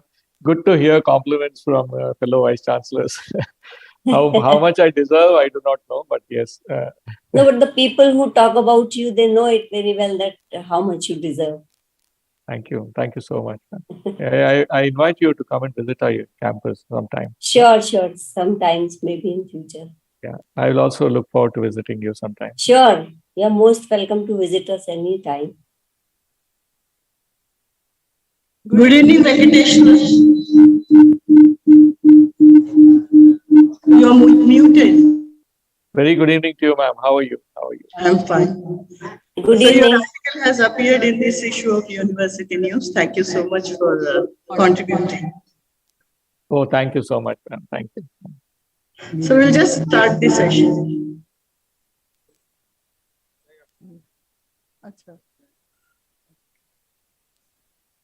We are waiting for a few more people to come. We just had the tea break. There is some echo coming on. I don't know why. Some echo, voice echo. Yeah. Now it is coming? Yeah, it's No, better now it's not coming. Yeah, I think my finger was there on the keyboard, so. Okay.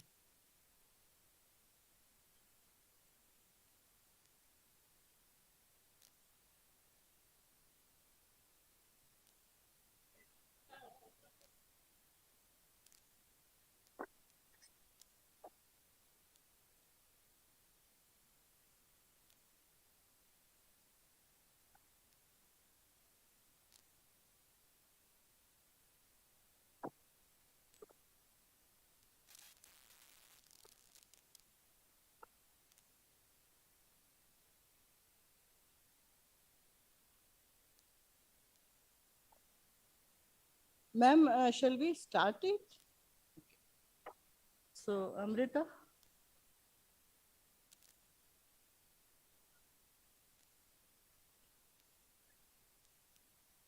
Welcome back. Welcome back to the North Zone Vice Chancellors Meet 22-23 of AIU. The theme for this session is International Collaborations in Research and Teaching. Student mobility is simply the most visible part of a greater topic of internationalization, which encompasses a wide range of exchanges and collaborations. Collaborative teaching and research involving institutions are now taking off. In this context, it may be pointed out that a strong research base is crucial for fruitful collaborations. Therefore, as regards teaching and research, the partnership has to be between equal or near equal partners. The government of India is signing MOUs with many countries, especially the US, UK, Germany, Australia, Korea, Japan, Taiwan, Singapore. Governments of developed countries are keen to promote research collaborations in key sectors between institutions in their countries and Indian institutions. So this is high time to develop strategies to increase collaboration and research. For this session, we have among us Professor Shanti Sri Dulupadi Pandit, Vice Chancellor Jawaharlal Nehru University as chairperson. I invite ma'am to the dais.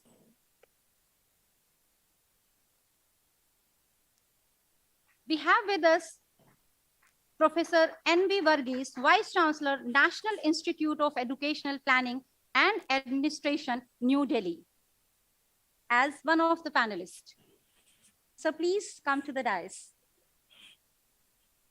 We also have with us Lieutenant General M.D. Venkatesh, retired Vice Chancellor, Manipur Academy of Higher Education, Manipal. And we have another speaker with us, Professor Anupurna Notial. Sorry, Anupurna Notial. I do apologize.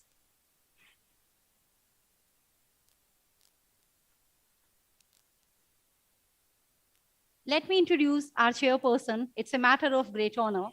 Professor Shanti Sri Dulupadi Pandit is the Vice Chancellor of Jawaharlal Nehru University, New Delhi. She is the first woman Vice Chancellor of the university and is also an alumnus of an internationally renowned professor of political science. Professor Pandit held the post of Vice President and President of the International Political Science Association earlier.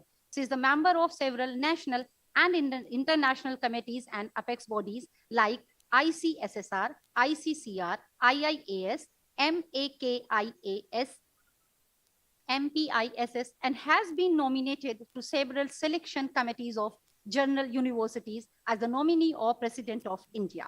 She is the founding member of two organizations working for society, New Life for India Movement and Youth Forum for Gandhian Studies. She is the author of the books Restructuring Environmental Government in Asia, Ethics and Policy, and Parliament and Foreign Policy in India. We have with us our learned speaker, Professor V.N. Varghese, Vice Chancellor, National Institute of Educational Planning and Administration. Professor N.V. Varghese is the Vice Chancellor of the National Institute of Educational Planning and Administration, New Delhi. He is the founding director of the Center for Policy Research in Higher Education, New Delhi, head of governance and management and in education at the International Institute for Educational Planning, Paris, head of its training and education programs at IIEP, Paris, and head of higher education and specialized training at IIEP, Paris.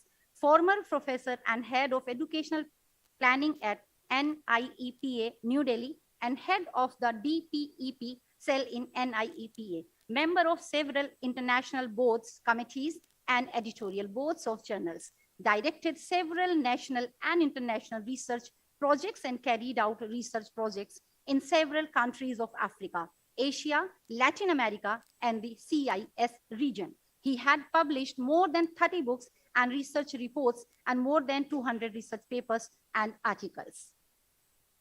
We have with us another learned speaker, Lieutenant General MD Venkatesh, Vice Chancellor, Manipal Academy of Higher Education, Manipal.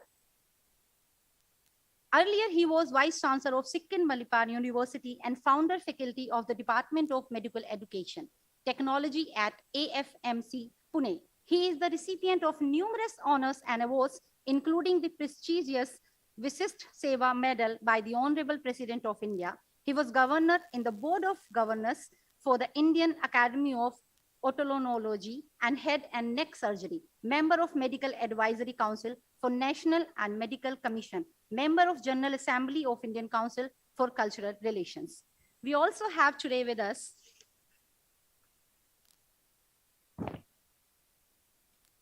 Professor Annapurna Notial, Vice Chancellor, Hemavati Nandan Bahuguna Garhwal University, Srinagar. Professor Annapurna Notial is the Vice Chancellor of SNB Garhwal University, Srinagar.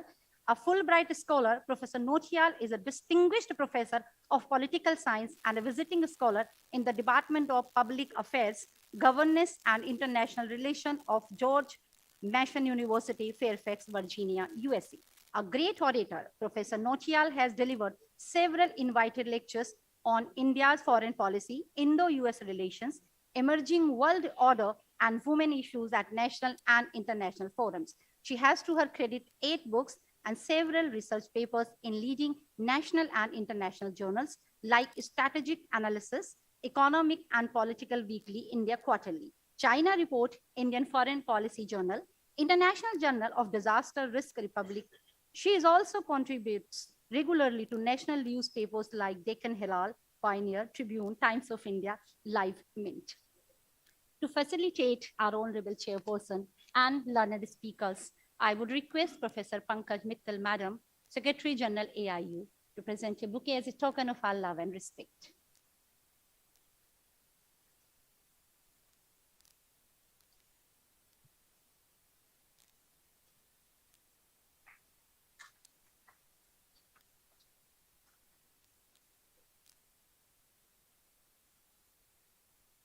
To welcome Professor V.N. Varghese.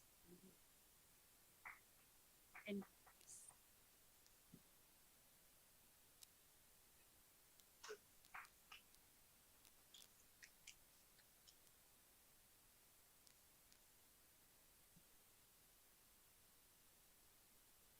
with the permission of chair, may we start? Over to you, ma'am.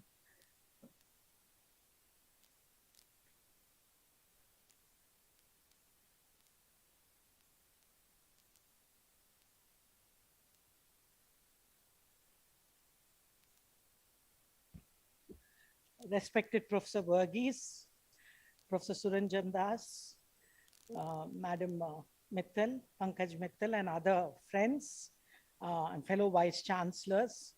And today we are in the last technical session, and this is on international collaboration in research and teaching. I think I will have the last word because women prefer to have the last word. So I would first request Professor N.V. Varghese, Vice Chancellor of the National Institute of Educational Planning and Administration, NIFA, to put forth his points. Thank you.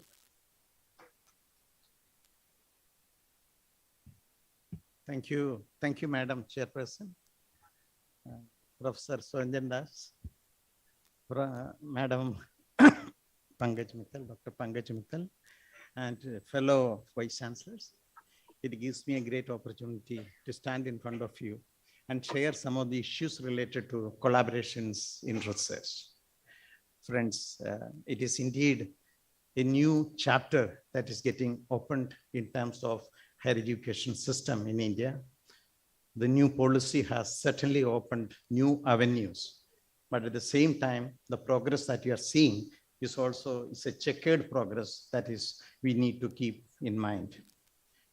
let me focus not on higher education, but on research and partially on teaching. No country in the world can claim to have monopoly on knowledge. And therefore, collaboration becomes ipso facto necessary and unavoidable. There is a compulsion, academic compulsion, there's a political compulsion, and there is a national compulsion to improve the national competitiveness to expand the vistas of knowledge and the boundaries of knowledge and the frontiers of knowledge. So that is one. Secondly, if you look at the history of development and evolution that is taking place in terms of the research that is taking place in different areas in higher education, one trend that you find is that the knowledge production has changed substantially over a period of time. If I use the Gibbons terminology, what you find is that mode 1 knowledge production has given place to mode 2 knowledge production. This has a lot of implications when you're talking about how knowledge production is managed, organized, and systematically delivered and disseminated. Because in terms of knowledge production, when it is a mode 1, it is more departmentalized, or departmentalism that has been very vehemently promoted and continued to be promoted in many parts of the world, and especially in the universities and the institutions. That is discipline-based, department-based, individual-based, and that is the mode of research that we used to talk about it. But when we talk about mode 2 knowledge production, we are talking about a system which is more dispersed, more diffused, and we are also talking about a system which is more multidisciplinary in orientation, and that has a lot to do with the way research is carried out. And also you find that this cannot be done by an individual. So one point of collaboration comes from the academic interest, whereby the change in the knowledge production that is undertaken by the university has undertaken and dramatic change that is taking place, whereby the collaboration becomes very, very important. Knowledge is a public good, but institutions producing knowledge are not public. That is why knowledge has been put on the marketplace. That is why we talk about guards and trade in knowledge production and trade in education. 4 modes of trade, when we talk about it, has a lot of implications for the way that we organize education. If you look at the history of the research evolutions, what you find is that, say for example, if I look into 2021 science report of UNESCO, it indicates that a large share of research that is taking place, there is a lot of difference in the capacity to produce knowledge between different regions. For example, in the regions of United States and some of the developed countries, you find that the per million, if you take the consider, there are more than 4,300 scientists per million population. But whereas you come to India, it is only 217 and 223, etc. In other words, even when I say that knowledge production is not a monopoly of any country, if you take 3-4 countries in the world, you find that a substantial amount of knowledge production is taking place from these countries. Now, if I talk about the Nobel laureates, between 1900 and today, 2021, latest year for which data are available, there are 1,975 Nobel laureates. I'm not talking about, sometimes the Nobel is shared, Nobel Prize is shared, so I'm taking into account that. And out of that, you will find that 40% are from United States. And what is more important to see is that 35% of the Nobel laureates in United States are migrants, which also shows the mobility pattern that is taking place in terms of the knowledge production that is taking place in the world. So therefore, this is a background drop that I want to say, that why it is becoming important to have collaborations, why collaboration becomes unavoidable. Now, if you see the ways in which knowledge production has taken place and the orientation of knowledge production in many of the countries, let me move more to the developing countries and less developed countries. Developing countries perhaps not the most ideal word to use. So let me use to less developed countries. There are 3 stages in which collaboration took place. I classified it into 3 terms. The first stage is collaborations for national development. It's very important to see that international collaborations for national development. In the post-independence period, in most of the countries in Asia and in Africa, and partially in Latin America, because Latin American countries became independent much earlier, what one finds is that in many cases, the framework for education, the framework for research, the framework for teaching in the universities was public sector-led institutions, publicly funded, public policy, and publicly managed institutions. And you find that at that point of time, there are serious efforts by the national leaders to bring international efforts or international agencies to start institutions in the national level. If you go back to India, the first university that was, first IIT that was established in Kharagpur in 1951, was starting from that to other IITs established here. The IIMs which are established here, the NITs which are established here, you'll find that all these were foreign collaborations. One of the good things that were done by the leaders, national leaders in the post-independence period is that for freedom, they fought against the imperial powers, but after freedom, they tried to negotiate with them to bring them to produce and generate and create the capacity to do research in this country. This is very different from some of the experiences that you have, say for example, in Africa. In Africa, the process was that is called as the Africanization of the administration, Africanization of development. We did not have that much problem in that. We had a different model, and that culminated, that led to a substantial change and substantial increase in the collaboration efforts by the national authorities, national universities, and setting up the national universities. I should also make a clarification that research was not part of the university system in India when the 3 universities in 1957 were established in Calcutta, Bombay, and Madras. In fact, it was in 1900 presidential address in Calcutta by Ashutosh Mukherjee. He found that there is no research in India, and therefore there is a need to do research. So he invited many people, including Professor Raman, etc., to start their own laboratories, and that is how research became part of the university system. Why I'm making this point is that these were efforts to build national capacities in knowledge production, and we relied on internationalization as an effort. And if you see the faculty development positions at that point of time, teachers who are developed, and many departments in many universities are developed as a result of the foreign trained teachers. Even today, when you go to many of the best universities ranked either by NIRF or by the global ranking or by any other accreditation agencies, A++, etc., you find a good number of faculty trained, socialized to the international faculty members. We will find that people who are sitting here is also not an exception to this trend. That is the first stage in terms of research development, research collaboration. The second stage in terms of research collaboration was that production for the global world, not moving from the national to the global era.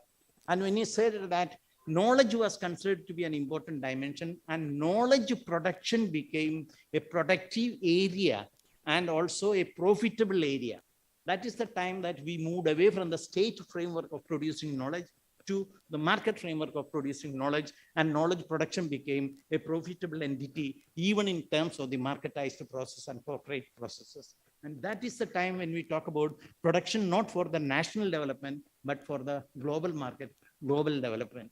And quite a lot of changes that we find in terms of the organization of knowledge production and knowledge transaction. And that is so you find that, education is placed in the marketplace. Student mobility became one of cross-border student mobility became one of the important dimensions. And you find that this change also became, profit became one of the criteria, or revenue generation, if I can use a lighter term, revenue generation became one of the important dimensions of offering research or offering seats in the colleges and also conducting research.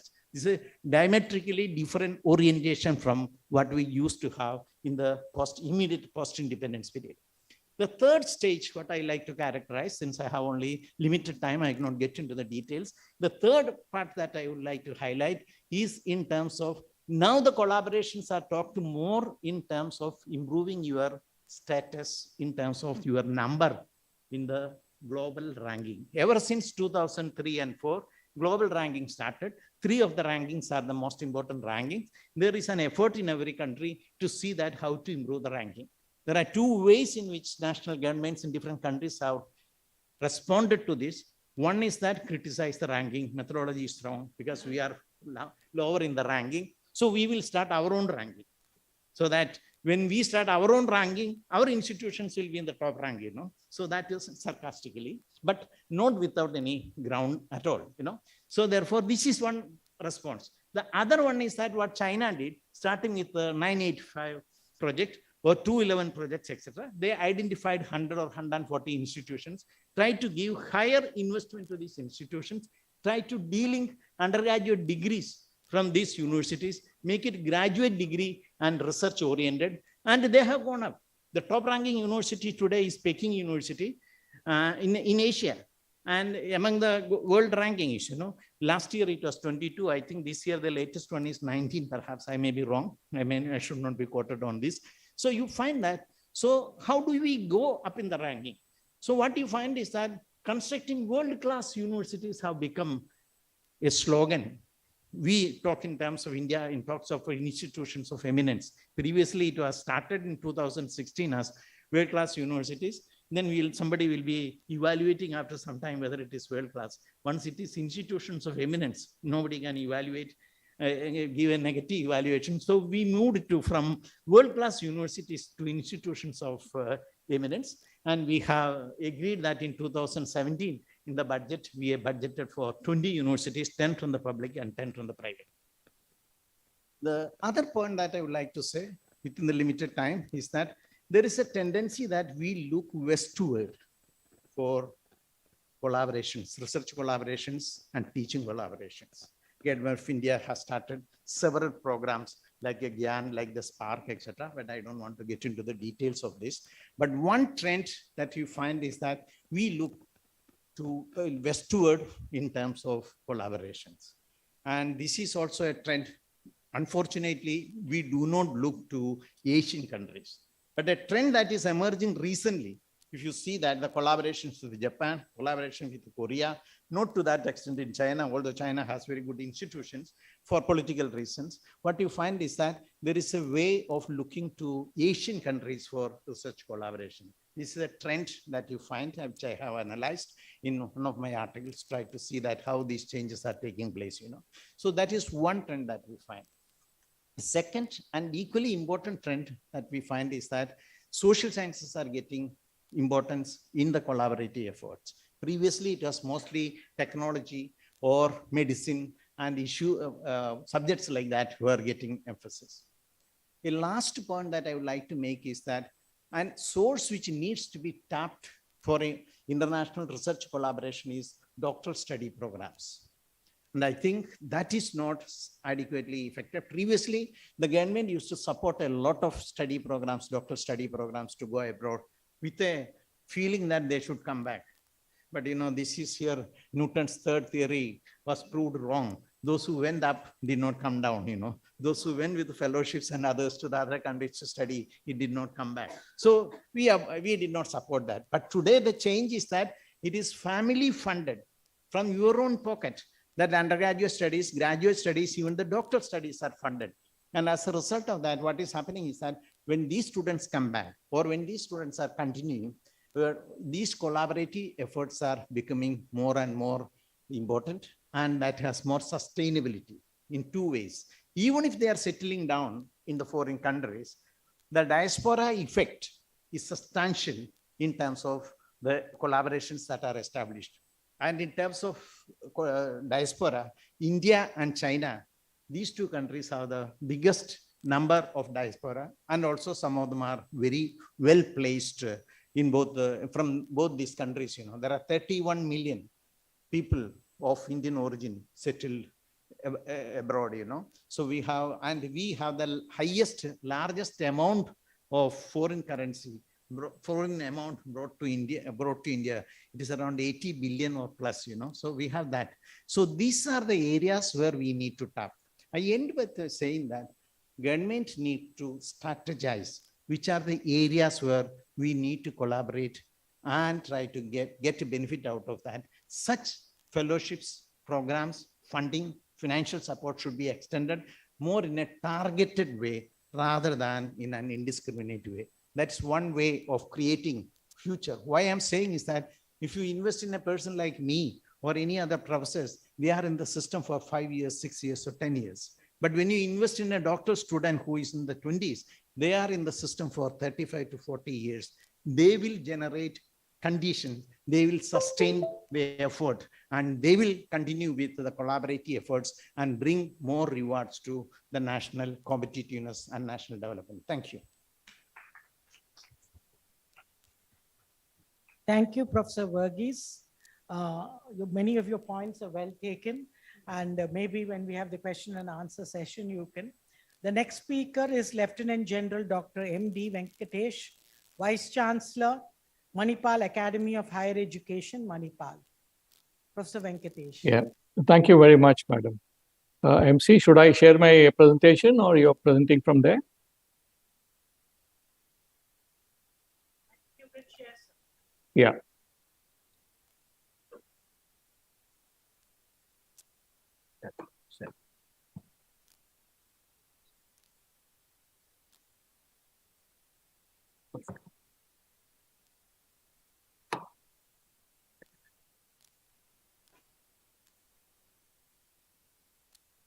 How do I go back? Yeah, first slide.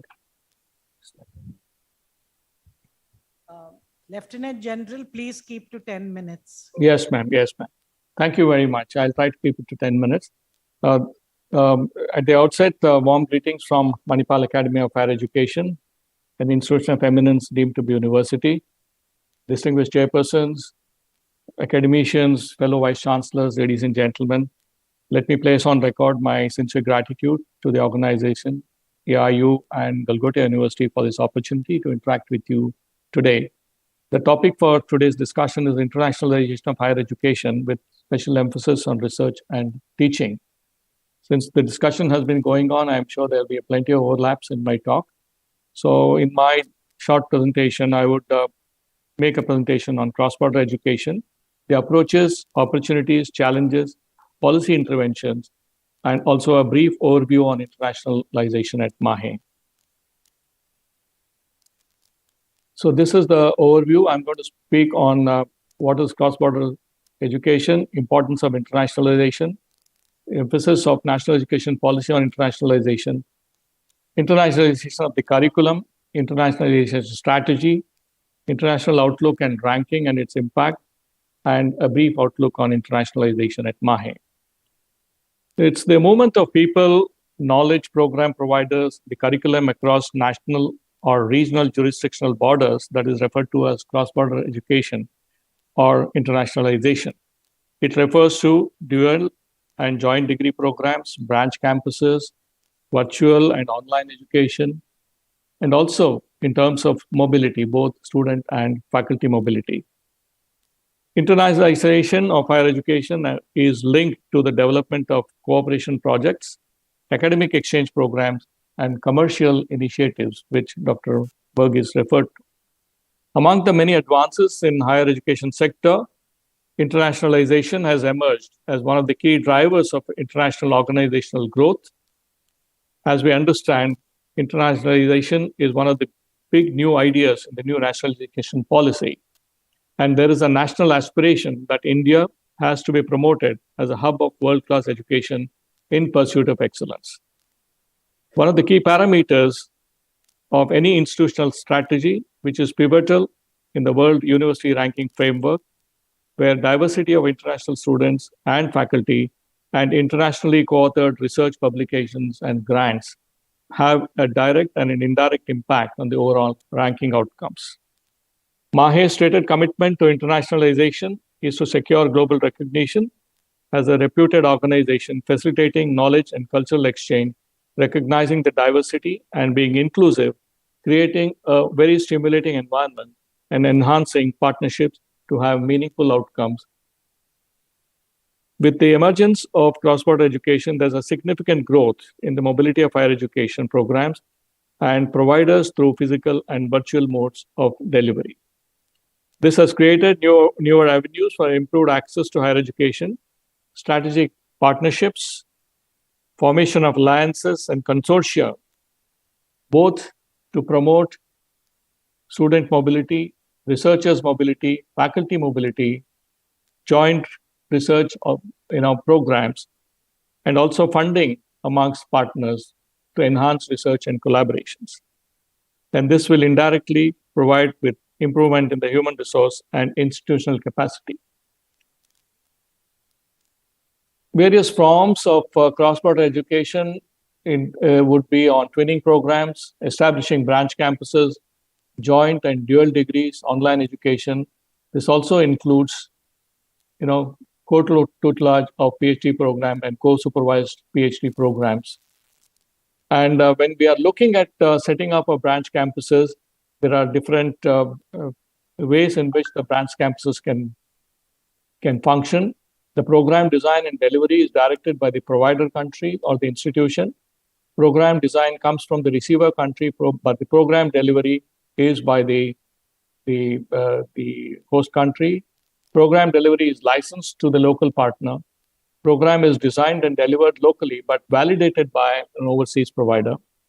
Provider country employs a purely distant mode of delivery. What is the importance of internationalization in the current context is it definitely has a bearing on the quality of academic quality. It improves the academic quality. It strengthens the institutional research capacity. The students who graduate have a greater global employment opportunities. And one university is also looking at increased international admissions. And the internationalization brings about internationally oriented students and staff because of the diversity that it brings into the system and a cultural connection that develop. This perhaps India has always been talking about brain drain, but internationalization has the potential to bring in brain gain. But some of the faculty or the researchers who come from other countries, most of them the diaspora holding Indian passports or outside passports, they tend to stay on with the host university, provided there is a encouraging environment in that institution. This also increases the student diversity and also would be one of the minor forms of revenue generation. In the national education policy, internationalization has found a very, very big mention and a lot of emphasis has been given. And now the new policies of UGC and in pursuant to the policy, top 100 universities of the world have been permitted to open campuses in India, either on their own or in collaboration with our existing universities. Offshore campuses by select Indian universities are also permitted. The academic bank of credits is a very, very big move, which encourages credit mobility, both within the country domestically and also abroad. This facilitates academic and research collaboration. The newer UGC guidelines of providing universities in the top 100 in NARF or with NAC more than 3.26 to establish international collaborations with top 1,000 universities of the world. And also the new university UGC directive that all universities must have an international office, which is a functional office to establish connections and collaboration. And more importantly, some emphasis on internationalization at home. That means more and more collaborations between universities within the country. And of course, I spoke about the various modes of international collaborations. Now, the approaches to international collaboration.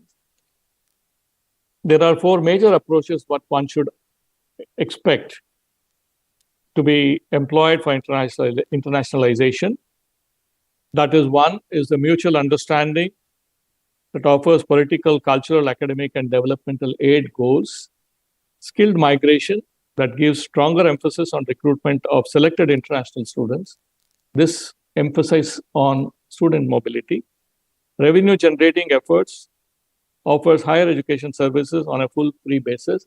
This once again can be an agreement between select universities to offer free concessions or to the international students, or have agreements that our own students also get free concession in foreign universities. Capacity building approaches especially in research, encourages use of foreign post-secondary education as a way of building an emerging country's capacity. Now, looking at how do we profile internationalization and policies, this can occur at multiple levels, at the national level, the institutional level, at the program level, and at the interpersonal and interactional level. However, the strategy is the strategic process for all these multiple levels of profiling would be setting of goals, analyzing current situation, correcting the goals after having spent some time on this, deriving strategic options, implementing the best options, and evaluating the results.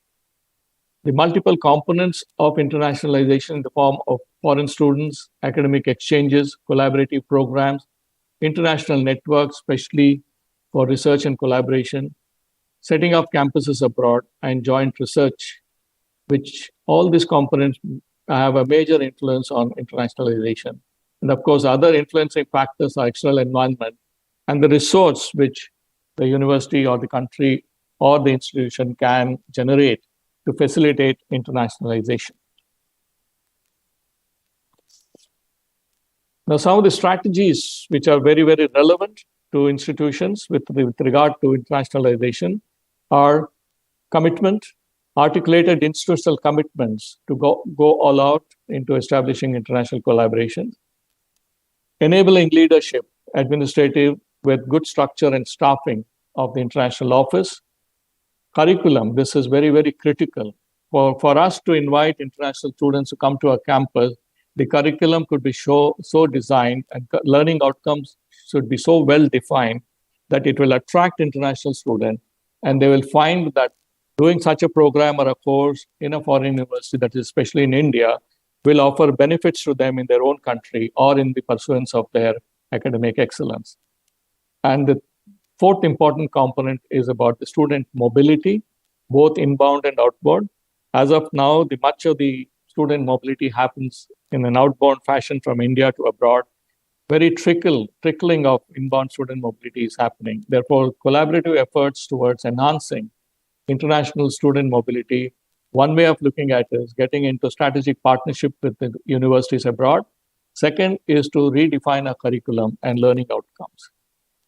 And in terms of establishing collaborations, especially in terms of research partnerships, there is a big opening which is available. Now more and more foreign universities are looking at collaborations. There are funding agencies which are available. Of course, the strategies from within the institutions have to be very clear. From within the institution, there has to be greater emphasis on infrastructure development for research incentives for faculty, promotion of faculty mobility or facilitating faculty mobility for research purposes to partner universities, investment in technology, especially in software and in publications, especially in promoting open access publications, which has greater capacity to attract collaborations. And of course, in other softwares like Peer Portal, where our own researchers' profile could be put on this portal, which is available to the rest of the world, and the other interested collaborators can connect with the institutions or the university or individually with the researchers and establish networks. The other important point with the institutions must keep in mind is about the faculty policy and practices. There has to be enabling practices to attract international faculty, both in short term and for long term. And perhaps one can get into partnerships with partner university with specific requests that there should be faculty mobility from both inbound and outbound from engaging universities. Now, I spoke about the internationalization of the curriculum. Curriculum content, pedagogical approaches used by teachers are key vehicles for improving teaching learning for all students, especially students who are coming from abroad to be part of our education system. Internationalization of the curriculum involves providing students with global perspectives of their discipline and giving them a broader knowledge base for their future careers. Lieutenant General, an EP, Yes. you have crossed 15 minutes. Please conclude. Okay, I'll quickly conclude, madam. Thank you. Thank you very much. Sorry. So the internationalization of the great, is of importance, especially in terms of ranking. Looking at both QS and Times Higher Education rankings, the weightage indicators for internationalization, especially in terms of international faculty and students, is depicted in this. And of course, some of the challenges of international collaborations are to bring in a balance between quality and access. Educational products to be treated is being treated as a trade commodity. This has also been brought out by Professor Verghese. Of course, we need to be careful about increase in poor quality of providers and collaborators. Recognition of foreign college qualifications within the country is another challenge, especially with regard to health sciences qualification. And of course, we need to be careful about qualification of so-called diploma mills. And in the changing educational landscape, the institutions have to be very, very careful about advancing competing priorities and focus areas, realistically assessing the available resources, and engage in collaborations which are likely to provide return on investment. A quick word about internationalization. MAHE has been a pioneer in internationalization. Some of our group universities, and our branch campuses present in these places. And the current status of internationalization at MAHE is Times Higher Education has ranked MAHE as #2 in India in terms of internationalization. We have more than 252 international collaborators, 15 with top 50 universities and 82 with top 500 universities. One of the important things that progress has occurred over the last 5 years has been the quantum of co-authored international publications. We have almost 32% of our publications. Currently, in this year, we have more than 3,200 publications, out of which 32% of them are internationally co-authored and multidisciplinary in nature. We have about 12% of the students in our campus who are from international students, and we have almost 142 adjunct faculty from international universities. So this is a key performance indicators in the last 5 years. So there has been a very progressive increase in collaborations, in increasing number of pathway programs, in postgraduate international admissions, and also there's a slight increase in the international faculty whom we are hosting at the university level. To conclude, internationalization is a result of streamlined intentional actions and not just series of incidental reactions based on the students. For higher education institutions, their staff, their students, and their communities, internationalization brings life-changing benefits as it connects them with the global environment and prepares them to be a global citizen, to be successful in their chosen field anywhere in the world. Thank you very much, and Jai Hind. Thank you, Lieutenant General. We appreciate your very detailed presentation and thank you for the same. I now request the last panelist, Professor Annapurna Nautiyal, Vice Chancellor Hemavati Nandan Bahuguna, Garhwal University, Srinagar, to make her presentation. Ma'am, I request you to 10 minutes. Because thank you. I'll be sticking to 10 minutes only because my earlier speakers have covered almost all the areas. So there is nothing new which I would like to add. But at the outset, I would just send my warm greetings to everyone present there and to Dr. Pankaj Mittal, especially for making such efforts in the field of education and development, along with her colleagues, and also to chairperson of this session. And let me start with a very diverse kind of a picture.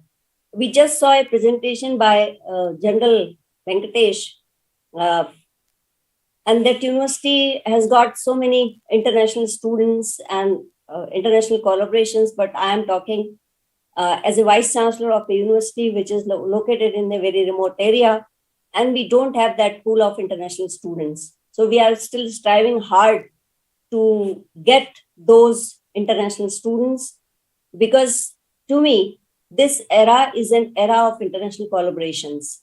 We can see these collaborations coming in each and every field.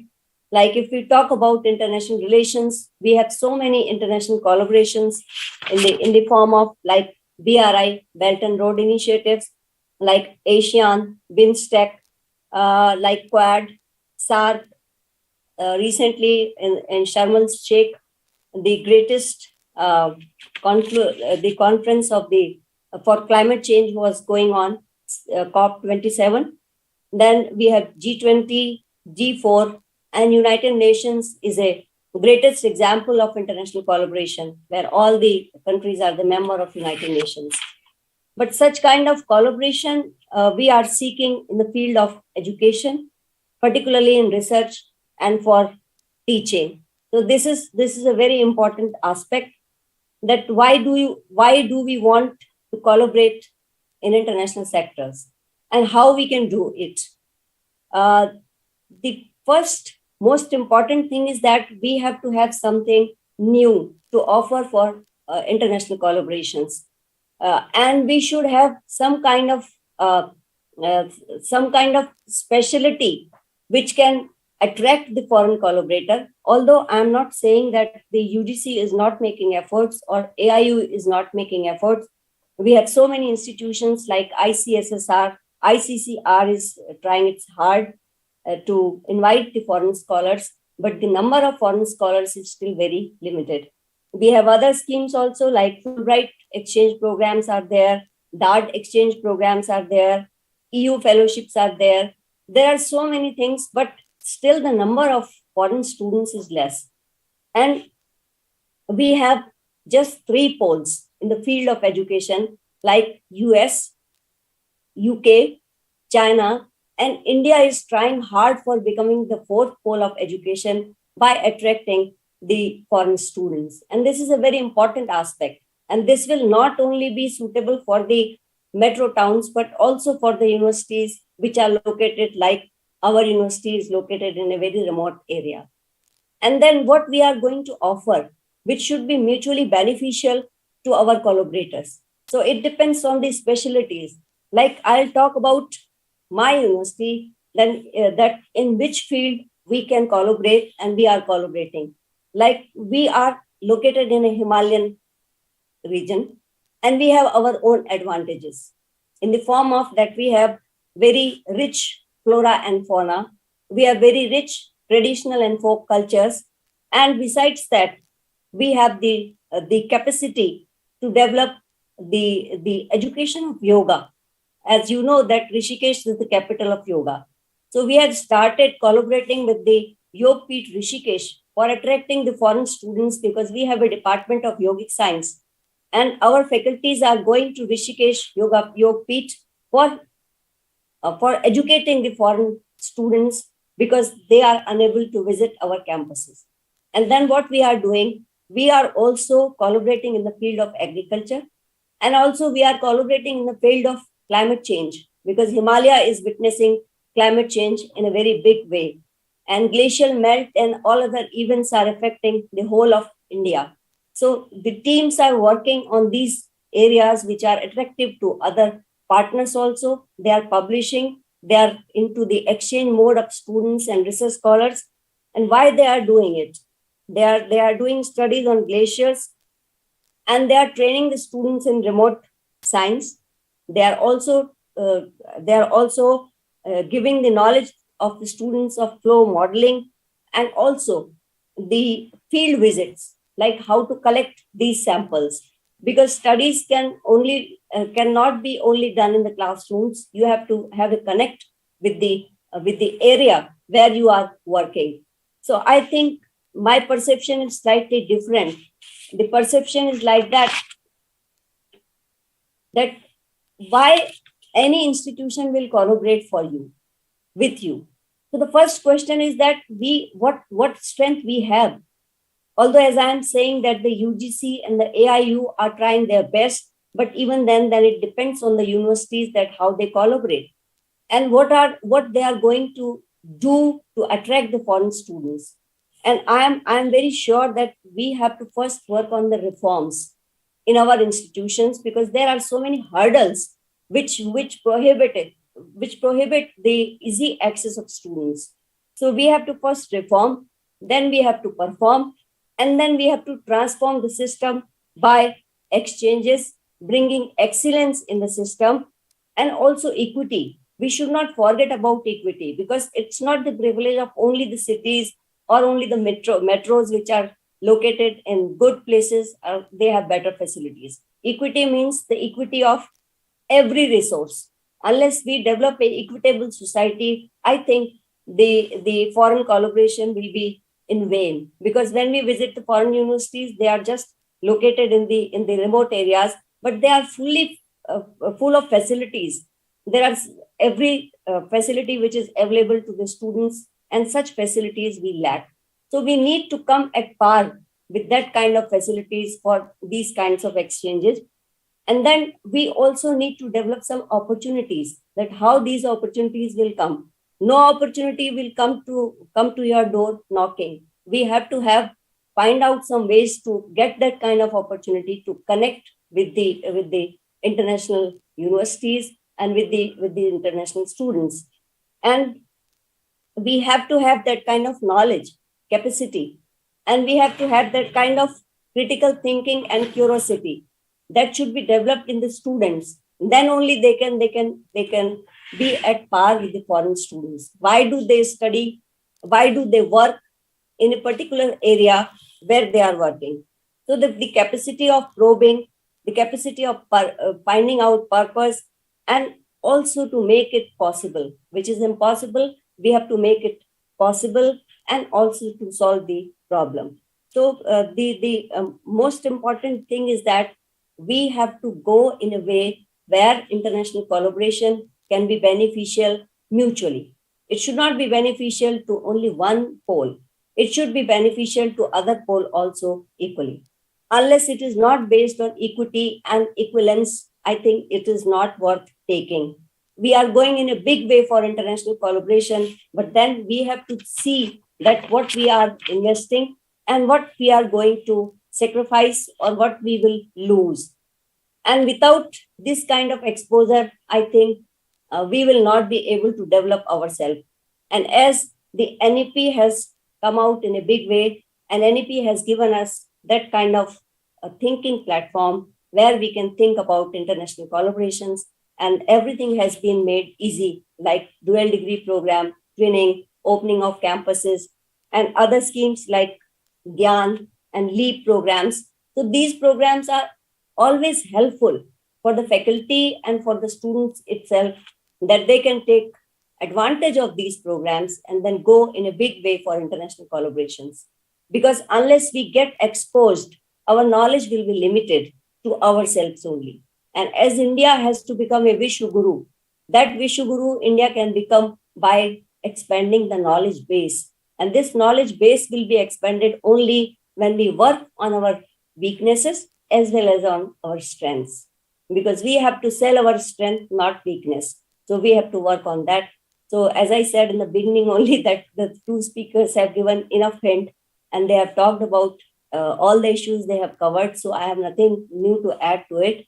But I am really thankful to you for giving me this opportunity. And I think I have not taken much time also. I have finished within time. So thank you very much for giving this opportunity to me. Thank you.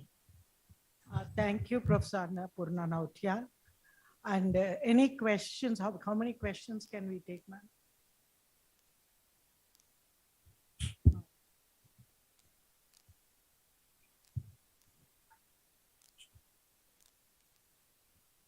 Thank you, Madam Chairperson. This is a question for Professor Varghese. Now, Varghese's talk is always stimulating, as has been today's case. So, could I raise two quick questions? Now, when we talk of university industry collaboration in terms of research, now this university industry collaboration for R&D, which is now the hallmark of the NEP, we essentially speak in the domestic context. But now, if we have to go in for research collaboration at international level, I think time has come also to extend the university industry partnership program at the international level. I give you one quick example. Now, every crisis has a silver lining. Pandemic had one. During the pandemic, there was a lot of youth creativity that came into the forefront, in where students and faculty members joined hands to make new innovations.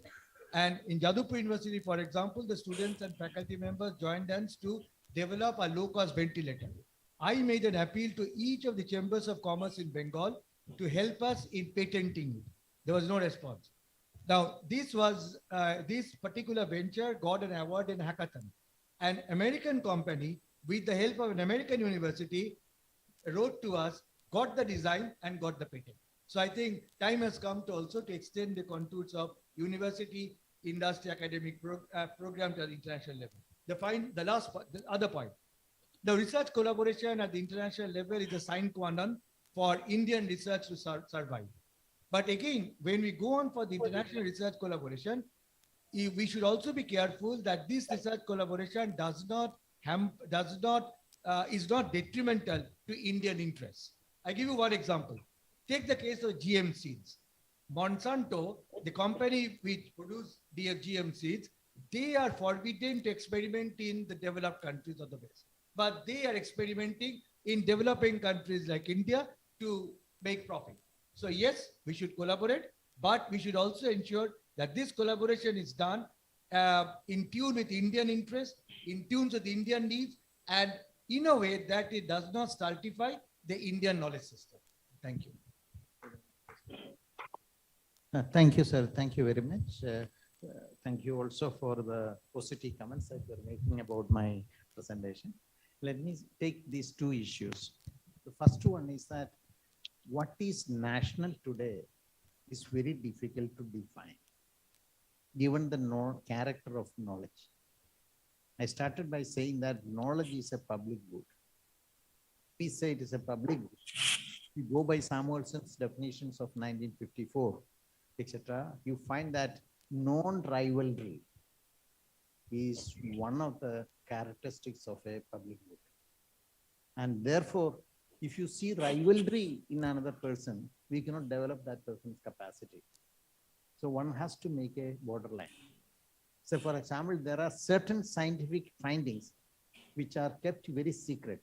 And this secrecy also came because many of the fundamental research and the findings came from the defense services. So for example, if you take NASA and the research development you see in the continuum, you find that this was one of the important reasons. You find that if you look into the computers or computer development technology, the ARPANET initially was used to send messages in the defense context. And if you see the public investment, USA used to make heavy investment, public investment. OECD used to make heavy public investment in research.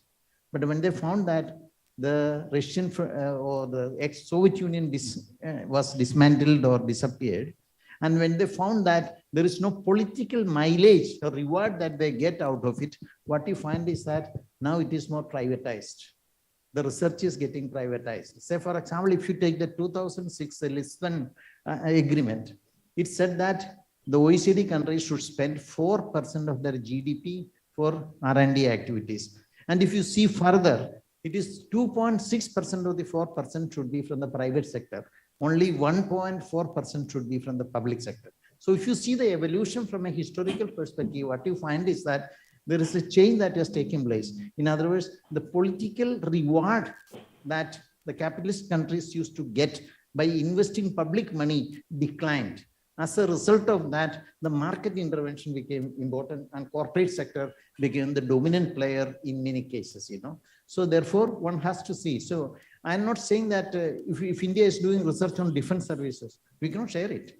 Although knowledge is a public good, So there is little more than that, saving the security of the people, saving the life of people, security of the people, we cannot do that. But on the other hand, one of the positive contributions of COVID is that for the first time, the public sector and the public policy makers try to realize the importance of doing research on COVID and its remedies. But this was made public, whether it is done in the United States or India. What we tried to do was that when the medicine was produced, it was made public. So I'm taking up two examples whereby one says that at one level, the knowledge is the basis, but we are trying to internationalize this knowledge for the benefit of the humanity in general. So one has to make a distinction between the two. Now, when we come to industry, this is a very important position that you are taking. It is very important. But the difficulty is that industry and university are not linked in the less developed countries. They are more linked in the developed countries. One of the reasons why vocationalization did not progress or skill development process is not developing in the less developed countries is that nearly 70 to 80% of the employment generation that is taking place in the less developed countries are in the agriculture, rural, agrarian sector. But people are going to schools to get away from the agriculture sector. And we are talking about vocationalization, the government policies, and we all responsible for that is talking about you send your child for vocationalization, not my child. So there is what I mean to say is that there is a dishonest choice we make as parents, dishonest choice that we make as family and households, And as a result of that, what is happening is that the capacity of the industrial units to support research is rather limited. But when we develop, when we progress, this will be changing. Second change that is taking place is that once you moved out, even in India from 1991 onwards, liberalization policies, once we moved out of the traditional Nehruvian framework of public sector dominated development, what one finds is that there is a lot of relevance that we find in terms of establishing linkages, need not be an institutional linkages, but in terms of the research and other activities undertaken by different faculty members. So this is the way, one problem. So I agree with you that United States found interest in having a collaboration, or UK found the interest in a collaboration, but perhaps India may not find it. Perhaps Bangladesh may not find it. Perhaps Sri Lanka may not find it for the reasons I mentioned. Thank you very much. Professor Varghese, theoretically it's fine. I have been observing since the morning. You are a very practical person, and sometimes you are in some committees of the government also. You mentioned in your speech, through trained foreign faculty, we can very well improve the internationalization of research. Right. Sir, I did not say that. I said that if you go to top ranking institutions in India, you will find that they have a large number of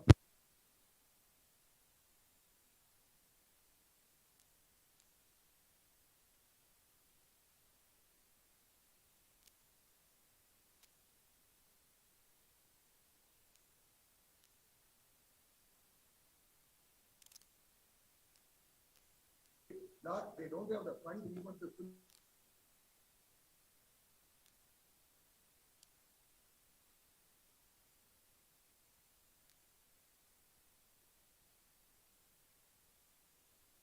policy. When you send every day one circular to the universities and all, you think about it, you think of funding also to the public universities. Without funding, of course, JNU very much well. No, sir, we are in the poverty. Very good. Jabalpur is also very good. It's okay.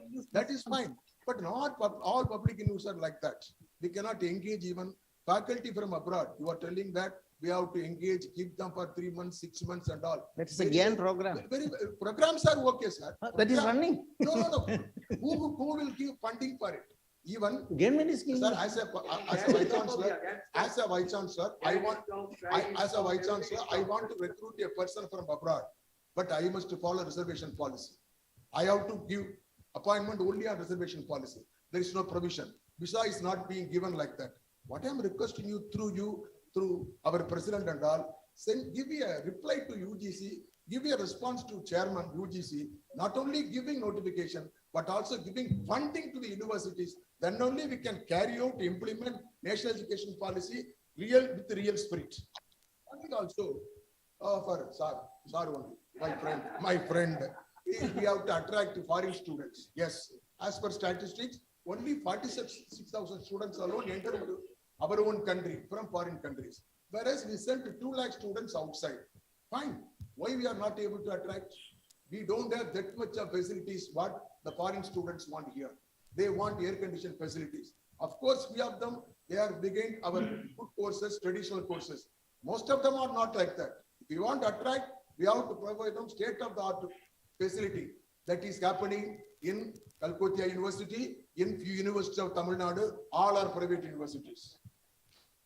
For constructing an hostel.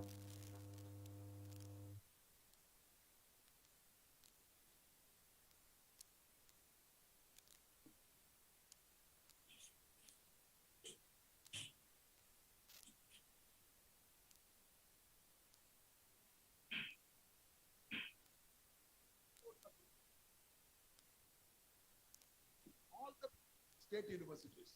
Now they are struggling even to give salary and all. One time you closed all the resources.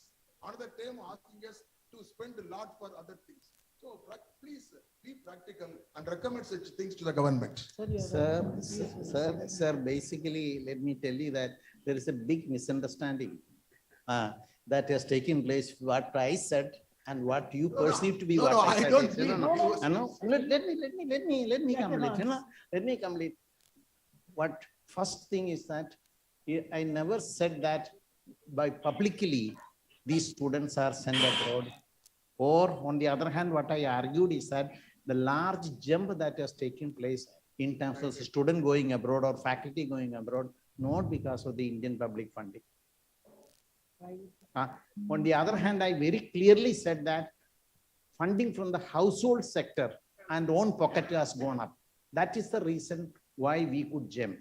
And to be more specific, sir, in 1962-63, the total number of students studying abroad was only 0.66 lakhs or 60,000.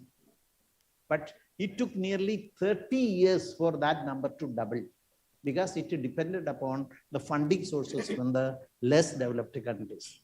But what you find in this century is doubling of these numbers very fast. Why? Because income levels of the household increased, and you find that people have become middle class. And when people have become middle class, their preference structure for schooling and also for international education changed. And the banks have become more liberal. And previously, the bank loans were not available for students because there is no security to be given. Once you become more rich, you have security to be given. And you get nearly 24 lakhs of rupees to go for foreign studies. And you will find that if you go to a place like Australia, you will be able to get a degree almost with that. But if you go to UK or USA, you will not be able to do that. That is why Australia became one of the favorite places for this, it had only less than 1% in 2000 by the turn of this century. But today there are 7 or 8% of the Indian students are going. Perhaps it is more, I may be wrong, going, So there is a problem. Now, second, the research collaborations are not taking place through the government, what I mentioned. Many of these collaborations are taking place mostly funded by the external agencies. I did not get into the details of the fellowship schemes by DAC. DAC is the German funding agency. Now, there are 46,000 fellowships that are distributed every year. And out of these 46,000, 14,000 fellowships are going for the Germans. The remaining 32,000 fellowships are going for people from mostly from African countries and Asian countries. So that is a fellowship that is. So you had Commonwealth fellowship schemes that are available. UGC has started some fellowship schemes also, but these are not substantial numbers. So essentially, I was not talking about the public funded internationalization process. I was talking more in terms of the trends in internationalization market, internationalization process. And I was also talking about what you find is from the 1980s and in India, especially from the 1990s, there is a marketization process that has taken place where education is placed in the marketplace. And as a result of that, there is a lot of change that is taking place, So what is to be understood is that there is something concept called income elasticity of demand.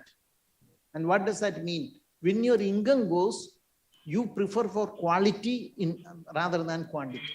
And this is applicable whether you go for education, whether you go for health. When you are very poor, your domestic may be going to a government hospital, but you do not like to take your child to a government hospital. You may be going to a private hospital. So when the income goes up, you have a tendency to go for quality. And there is a trade-off that takes place between quality and quantity. And that is applicable even in the case of education itself, These are phenomenon. So I did not say that it's through the public funding that it is to be done. I argued that there should be targeted fellowships to be given by the public agencies or government to ensure that the most crucial areas are promoted in terms of research and knowledge. So can we permit some more questions? No. So I think you better, because it's getting 6 o'clock. No worry. We can speak over dinner. Yeah, if it is permitted, I would just like to share one more point, if I may be permitted before the concluding speech. Let me at the outset thank AIU and the speakers for a very good session. I think a lot of questions. Sorry that we couldn't allow some of them. I apologize for the same. I had just a few ideas that as a chairperson, I thought I'll put it. I'll put it within 5 minutes because brevity is the soul of wit. One is the question I would like to ask all the vice chancellors is India was at a point of time a destination of knowledge, meaning we had Takshashila, Nalanda, you had people coming in here to study. And so what is it that has changed? The other is, I want to say, sir, you said knowledge, somebody told me knowledge is power, but power is also knowledge. So the very fact 3-4 countries are producing all the knowledge, it's because they hold economic, political, and military power. So this is something. The other area, I think what Indian universities should do is we need to produce our own journals. JNU produces 3 Scopus journals, which are on the top 3 in the world. So I think we all universities should aim at that. Online production is very cheap. Nowadays, you can have even Kindle editions. So why don't we think of, having our own journals of international quality? I don't think in any way. And the other thing I would tell the government and others is, especially after the Vice Chancellor, university, one thing is very important, autonomy versus centralization. This whole idea of the center controlling everything is, I think, would go against knowledge production at least. And I think diversity against uniformity. This, one test, one syllabus, one dress, one language, one religion, one color will not work in India because the Indian civilization believes in celebrating cultural diversity. Ekam sat vipraha bahuda vadanti. So you go against your own civilization if you're doing this. And I think this has to go to the people who make decisions. Another thing, I believe that we've just spent 3.1% of our GDP on education, which is pathetic. And in spite of it, I commend all the vice chancellors that we are doing quite well, some of us. We need at least 6% of our GDP. Most of you should know South Korea spends 15% of its GDP. We started at the same time, but we are still nowhere. So does even China. So why are we not spending that on our GDP even after marketization? And the other is Indian philanthropy. Is that they donate to Harvard, to Oxford. Why don't they donate to Indian universities? We ought to learn that. And the other is Nirmal Anand research. I'm not for international collaboration, but I know many of my science researchers in JNU. They do Nirmal Anand research, meaning their own lab, the lab is for themselves. Once they retire, the lab is closed. Okay, and they've got DST money. Recently, I had a agricultural company come to JNU because they told me I had a patent for some soil, fertilizer, which was natural. I didn't even know it existed. So, we don't, first of all, communicate. Somehow we are very secretive. We work in silos. I think before going international, sir, it's necessary that we collaborate within ourselves.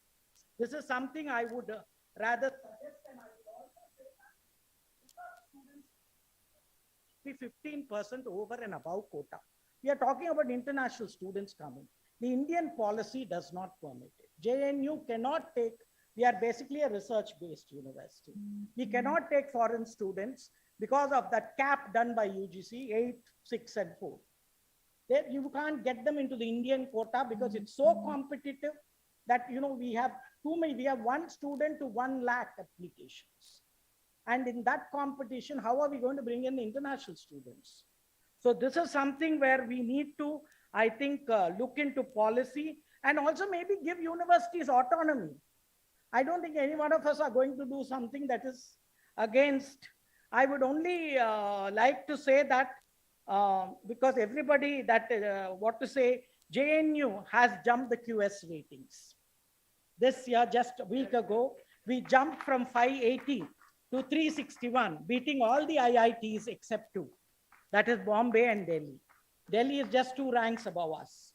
This is despite, sir, you said we have a lot of money. We are the least funded central university. BHU gets 1,300 crores, DU 1,000, Jamia 1,000, AMU 1,000. How much does JNU get? 470 crores.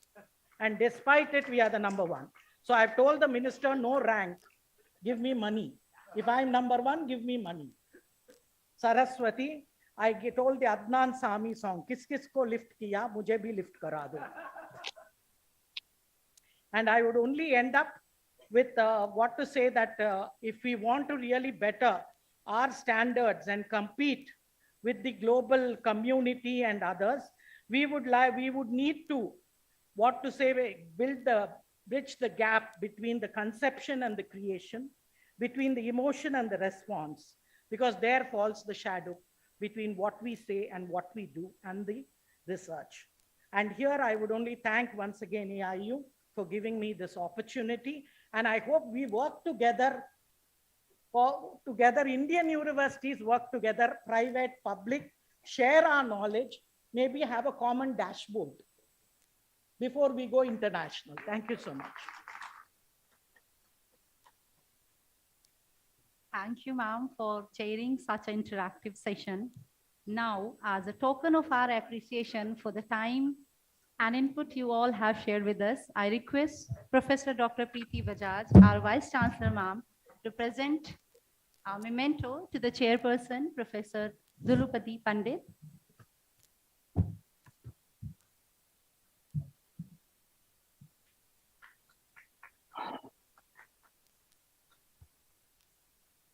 To Professor Anvi Varghese.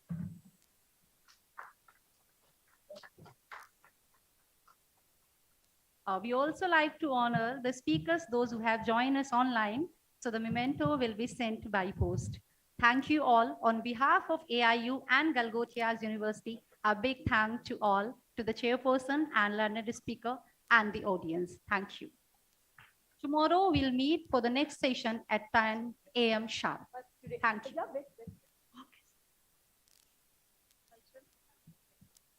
So sorry. So now there's a small cultural program in the ground just opposite to this block, followed by dinner. I request all of you to join.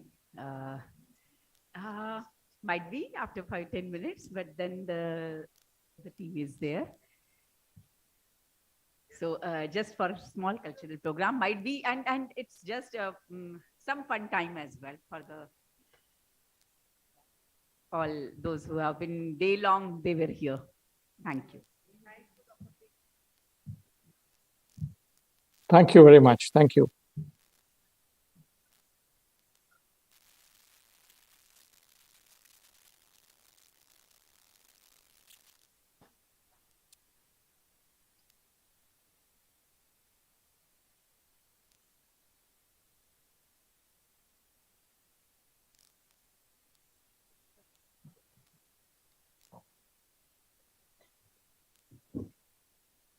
But money might not only.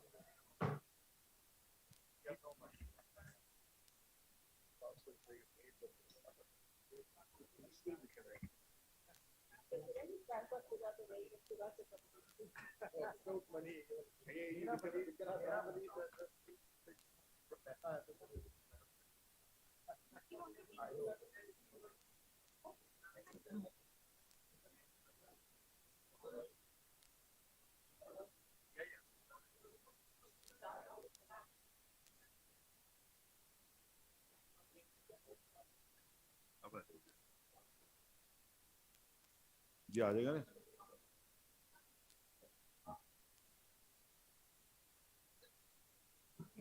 मैं याद तो रही वहां गया था आगे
you.